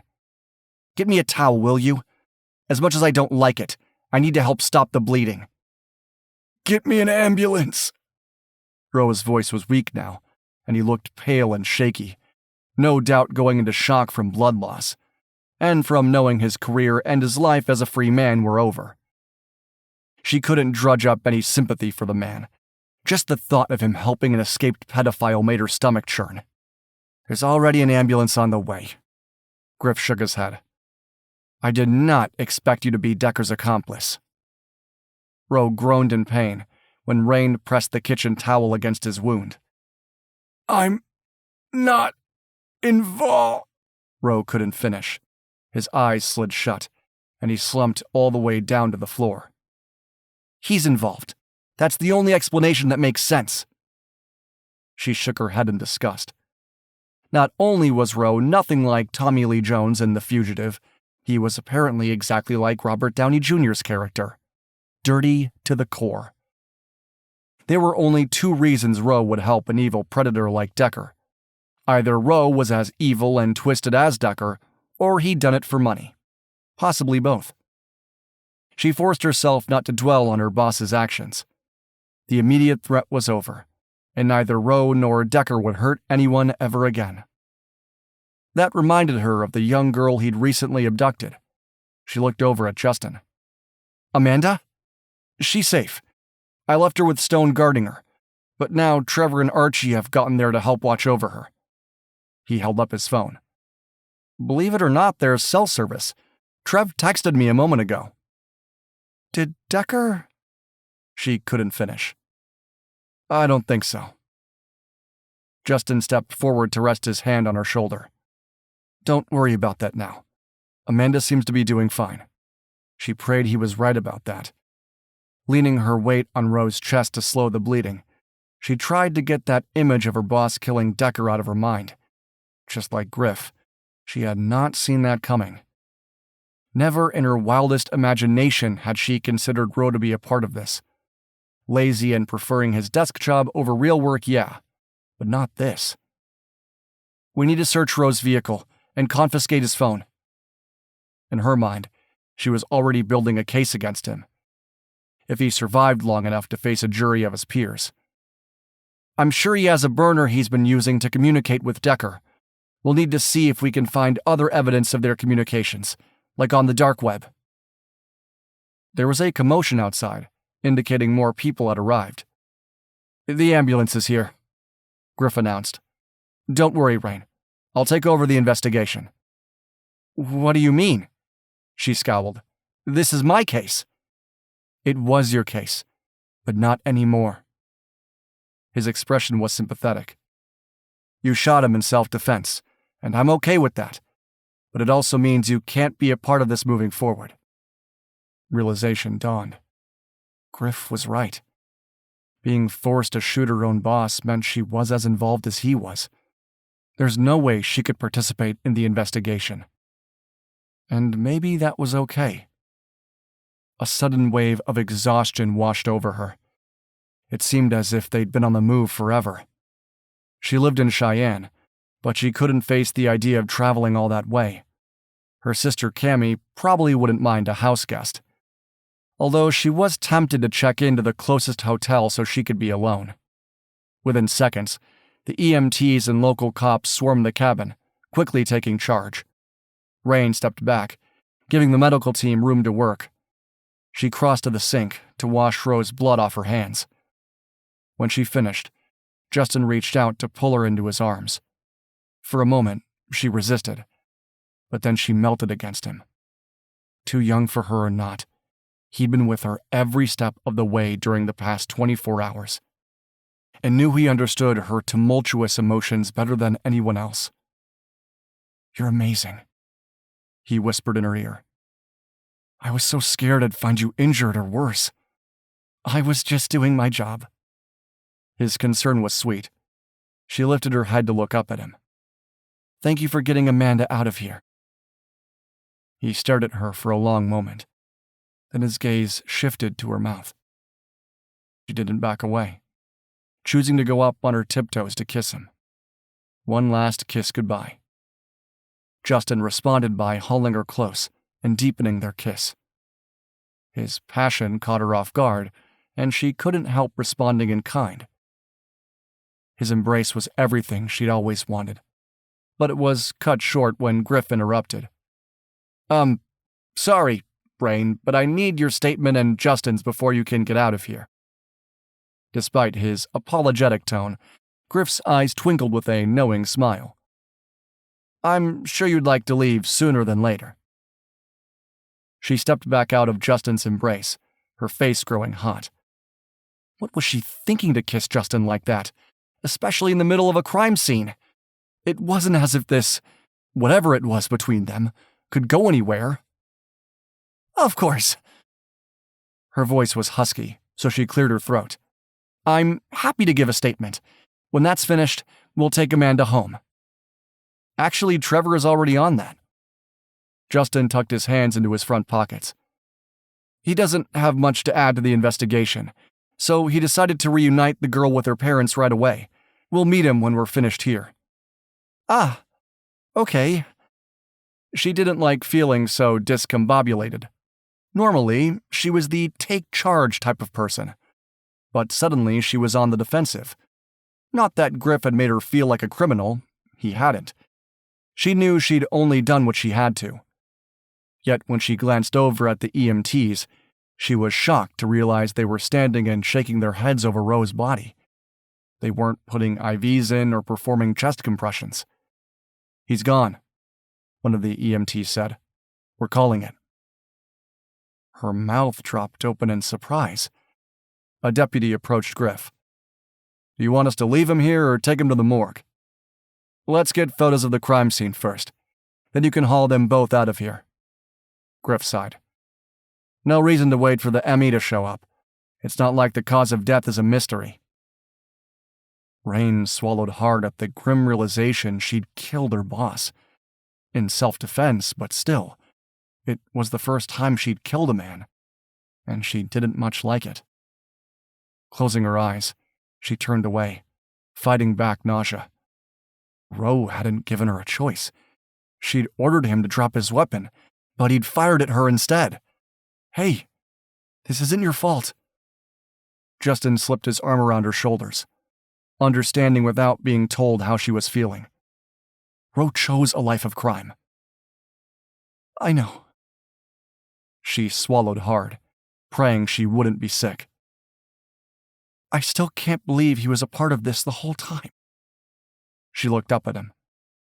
It's no wonder we didn't know about Decker's alias. For all we know, Roe was the one who'd planted the bomb. Maybe, but remember, Stone alerted on Decker's scent. He was at the cabin either with or without Roe. We may never know the extent of Roe's involvement. Justin urged her toward the shattered patio door. She stepped outside, taking a deep cleansing breath of fresh air. Too bad she couldn't clear her mind as easily. I plan to get to the bottom of who planted that bomb. Griff quickly joined them. Raine, can you start at the beginning? I mean when you arrived here at the cabin. With a nod, she reiterated the sequence of events that had led to the shooting. When Decker saw me, he fired several times, breaking the glass. I returned fire and managed to hit him high in the chest. He was still alive, but before I could go into the cabin to help him, Roe burst through the front door. The image of her boss scowling over Decker, seconds before he point-blank shot him in the head, were clear in her mind. Things happened fast. The moment he killed Decker without identifying himself as a cop, I knew he was involved. I ordered him to drop his weapon, and he turned to fire at me. I anticipated he'd do something drastic. She grimaced. I was quicker. Griff nodded, his gaze empathetic. I'm sure that wasn't easy, but you did the right thing. I know. Logically, she knew Roe hadn't given her a choice, but emotionally, she desperately wished she hadn't been forced to kill him. I was looking into the bedroom window where Amanda was when I heard the gunfire, Justin said, taking over his part of the story. I broke the glass, hauled Amanda out of there, and left her in the woods with Stone so that I could back up Raine. Unfortunately, Roe was already in the cabin. He frowned. I heard a vehicle approach but had no idea who was driving. I admit I thought it might be you, Griff, even though I knew you were too smart to drive straight up to the front door. Understandable, as you knew I was on my way, but I parked down the road not far from your SUV and came on foot. I sprinted when I heard the gunfire. Griff sighed and glanced back at the cabin. Okay, that should be good enough for now. I'll need to get Amanda's statement too, but that can wait. You'll need this. Raine unholstered her weapon and handed it over butt first. To match the slug in Roe's body. Thanks. Griff took the weapon. I'll be in touch, Raine. For now, I suggest you get some rest. It's been a long day." That was the understatement of the year. She managed a wan smile and turned toward Justin. He reached for her hand. And even though she knew she shouldn't lean on him, she allowed him to clasp her hand, leading her back through the woods. Like a yellow beacon of hope, Stone bounded toward them, his tail wagging in excitement. Justin released her hand long enough to bend and greet the dog. "Hey there! You're a good boy. Trevor left you here to stay with me, huh?" Raine knew she owed Justin and Stone a lot for helping her catch up to Decker, despite her boss's efforts to derail their pursuit. If not for the canine's tracking ability, they'd never have gotten this far. As she watched Justin with his dog, she silently acknowledged just how much she'd loved them, and knew there would be a gaping hole in her heart after they'd gone their separate ways. Justin sensed Raine was holding on by a thread and wished there was more he could do for her. He could only imagine what she'd been through. He'd never been forced into a position of killing a man in self-defense, but several of his siblings had been there. It was never easy to take another person's life, even a couple of low-life scumbags like Decker and Rowe. He caught her hand, tugging her through the woods to the location where they'd left their SUV. Good thing they'd parked on the other side of the cabin driveway, or Rowe may have noticed the vehicles when he arrived. God was watching over us today. He hadn't intended to speak his thoughts out loud, but was glad he had, when she answered without hesitation. "He was," Raine agreed. "I'm so grateful God protected Amanda so we could find her in time." He gently squeezed her hand. "God is good. What do you think will happen now? Who will take over as your boss in Rowe's place?" "No idea," she shrugged. "Not sure it matters. I'm off duty for the foreseeable future." He tried to gauge her emotions. She'd sounded matter-of-fact, but he sensed there was more going on beneath the surface. "Are you having second thoughts? Not about shooting Rowe, but your career in general?" "Maybe." She blew out a breath. "I admit, watching you and Stone along with Trevor and Archie in action has given me a different perspective. I'd rather track down lost people than escaped felons. Our canines are amazing." He kept his tone light, trying to think of a way to broach the subject of their personal lives. Then he decided there was no point in dancing around the issue. "Raine, I'm not sure what your plans are, but would you be willing to spend some time with me at the Sullivan Canine Search and Rescue Ranch?" "The ranch?" She glanced up at him in surprise. He came to a stop next to the SUV, realizing Trevor had taken the one with the horse trailer. "Why?" He held her gaze. "I'd like to introduce you to the rest of my family, and I think you could use a break. There's plenty of room, and you can stay in the guest cabin if you'd like. No pressure." She tipped her head to the side, regarding him thoughtfully. "You just want to give me another riding lesson, don't you?" That made him laugh. Raine, I would love nothing more, but that's up to you." He hesitated, then pushed forward. "We haven't known each other long, but you need to know I've fallen in love with you." She blinked, as if that was the last thing she'd expected him to say.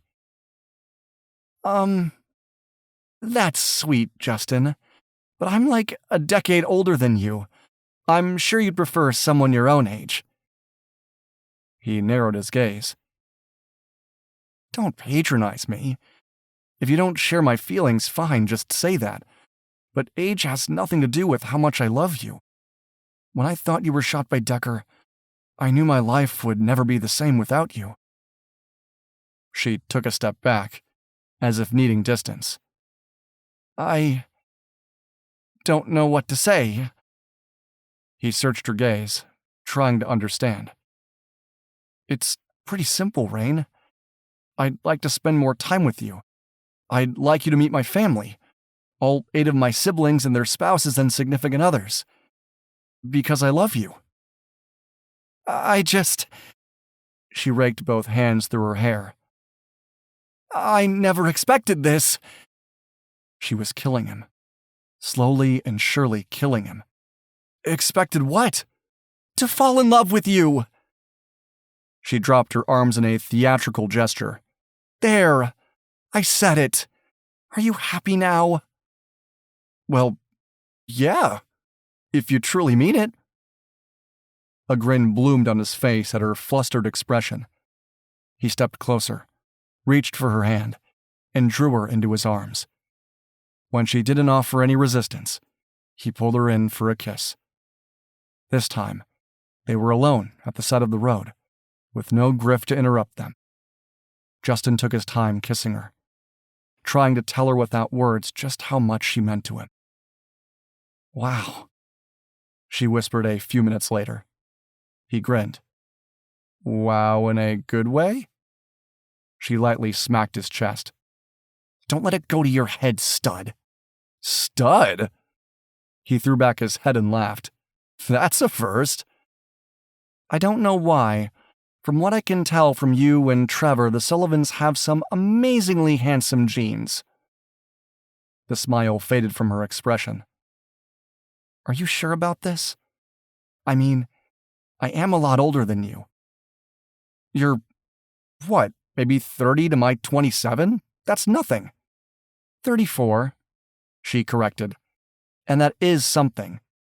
It's a number, Raine. That's all. He frowned, swallowing a flash of annoyance. Why was she making a big deal out of nothing? Why would a few years between us bother you? It's not like I'm some drifter who doesn't have a job or a career. Losing our parents almost 6 years ago caused all of us to grow up fast. When Maya and Chase wanted to turn our ranch into a search and rescue mission, the rest of us eagerly trained our canines accordingly. Between searching for our parents' remains, we've also poured our time and efforts into serving our community doing SAR missions. I know what I want. I've never felt this deeply for anyone else. You're the only woman I've ever said those 3 words to. Your work is admirable, Raine said. It's just that I made a mistake once before, and don't want to repeat them. Everyone has made mistakes. I had a girlfriend who cheated on me too. That's something we have in common. But I can tell you that I would never do that, and I trust you too. All that matters is how we feel about each other. You and me, Raine. He spread his arms wide. There's nobody else here but you and me. A reluctant smile tugged at the corner of her mouth. You're right, Justin. All that matters is how we feel about each other. I love you. I never dared to imagine you might feel the same way about me. Well, I do. He tugged her close and gave her another long kiss. I love you, Raine. And I know it's fast, so I won't pressure you. But will you please come stay at the ranch for a while? A few days would be great. I'd love to meet your family. Her smile widened. You've met mine. Our mom died years ago, and our dad left when we were young. All I have is Camille and Ginny. And I like them both very much. He glanced down, as Stone tried to wiggle between them, eager to be a part of their hug. We'd better hit the road. Raine didn't pull out of his embrace. Instead, she stared up at him for a long moment. I didn't plan on this, but I love you, Justin. More than I ever would have thought possible. I didn't plan on this either, he admitted, remembering how he and his twin Joel had scoffed at their older siblings settling down and starting families. When Joel had fallen head over heels for Trina Wallace, Justin had thought his twin had gone nuts. Joel pointed out that when the right woman comes along, you had no choice but to grab the opportunity with both hands. Turns out his twin was right. Now that he had Raine in his arms, he never wanted to let her go. I love you, and we'll figure out the logistics of how we'll make it work later. He kissed her again, hoping Raine would love the ranch as much as he did. But if not, he knew that no matter where they ended up, when they were together, they'd be home.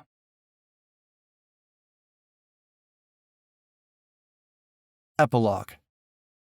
3 weeks later. Raine couldn't deny feeling a bit overwhelmed by the Sullivan family. There were just so many of them. She had never known anyone who had 8 brothers and sisters, and she found herself wondering what it had been like for Justin and the others to grow up here on the ranch. Chaos was the only word that came to mind. Utter and complete chaos. Griff had finished his investigation into Decker's escape and Roe's role as his accomplice. Digging into Roe's computer, they found a conversation between the two men that included Roe's alias of Sawyer Collins, a connection that had started several months before Decker had attempted to kidnap Ginny the first time, only to get arrested and tossed in jail. Roe was one of them, which made her feel sick to her stomach at what her boss may have done if they hadn't figured it out in time. With help from other FBI agents in Washington, 3 other pedophiles from the dark web had been caught and arrested. As wonderful as that was, Raine knew there were still more out there. Evil men preying on the innocent. As glad as she was that the case was over, she stood at a crossroads. She'd lost her motivation for her job, yet she couldn't just give up her career without having something else lined up. Her new boss, a guy by the name of Terrence Quayle, wanted to meet with her the following Monday. Raine had been on an extended leave of absence since shooting Roe, and knew that she'd have to make a decision about her future soon. "Raine?" Justin tapped on the door to her cabin. She was staying in the cabin where Chase and his wife Winona and their son Eli had lived before they'd moved into the ranch house. She opened the door, smiling and greeting. Stone wagged his tail with excitement, so she bent to pet his silky fur. "You finished with the horses already?" "Yep." He stepped over the threshold. "Come, Stone."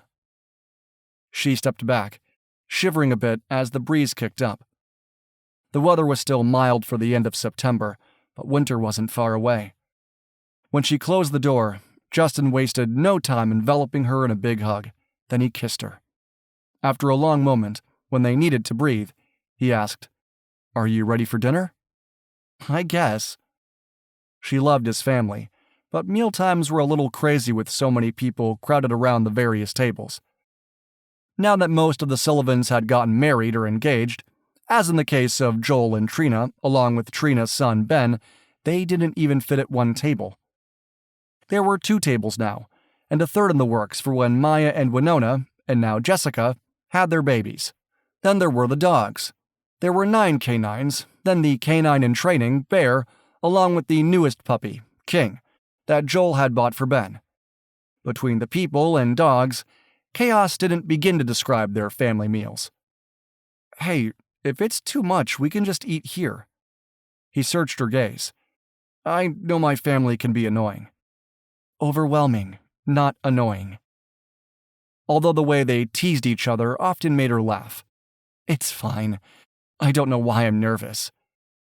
Justin hesitated, then shrugged out of his coat and tossed it on the chair. "We'll stay here for a bit." Then he took her hand and led her into the living room in front of the fireplace. She thought his intent was to give her some time to adjust before heading over for dinner, but he surprised her by dropping down on one knee and pulling a ring box out of his pocket. "Raine, I love you with all my heart. Will you please marry me?" She stared in shock, pretty much ignoring the diamond engagement ring to look into his earnest eyes. "Justin, are you sure about this?" "Absolutely." Stone crossed over to sit next to Justin, as if to make sure she knew they were a package deal. The 2 of them looking up at her expectantly made her smile. "Yes, Justin." Why was she hesitating? She loved this man who was honorable, sweet, and praised God every chance he had. "Yes," she repeated. "I love you, and would be honored to be your wife." Justin sprang up and caught her in his arms, and spun her in a circle before setting her back down. Then his gaze turned serious. "We can live in Cheyenne if that's better for your job, Raine. I don't mind. We can visit here when we have time. The good news is that our SAR missions take us across the state, and sometimes into Montana and Idaho. Where we live won't be a problem for my siblings." She looked into his eyes. I'm not sure I want my job. She braced herself for his ire. I have some money saved, so it's not like I plan to live off you, Justin. I'll do my part, but I think I need to consider something different. He looked surprised. Really? Yes. She waited a beat. Does that make you mad? Why would that make me mad? Justin released her and reached for her left hand. He slid the engagement ring on her finger. If you want the truth, I'm thrilled. Not that I won't stop you from being a marshal if that's what you really wanted. She was surprised. Okay. But don't worry. Like I said, I have some money saved up. Raine, I don't want your money, and we could live here for free. He grinned, then added, I suppose I should tell you that money isn't a big deal for us. Our parents left us a substantial trust after they died. We don't use it much except for a modest salary and the general upkeep of the ranch. A trust? For some reason that worried her. Wow, that's great, Justin, and you don't even have to ask. Of course, I'll sign a prenup. No, Raine, that's not necessary. He pulled her into his arms. All I ask is that you love me. I do. Tears pricked her eyes. I love you so much it scares me. No need to be scared. He grinned and kissed her. I do think we should get married soon, though. His eyes glistened with amusement. We don't have any time to waste if you want to have kids. She swatted him, despite knowing he was right. She was 34, and to her surprise, her biological clock was ticking rather loudly. Okay, a quick engagement it is. She wrapped her arms around his neck. Here's to the next generation of Sullivans. I can't wait, he whispered, and sealed the deal with a kiss.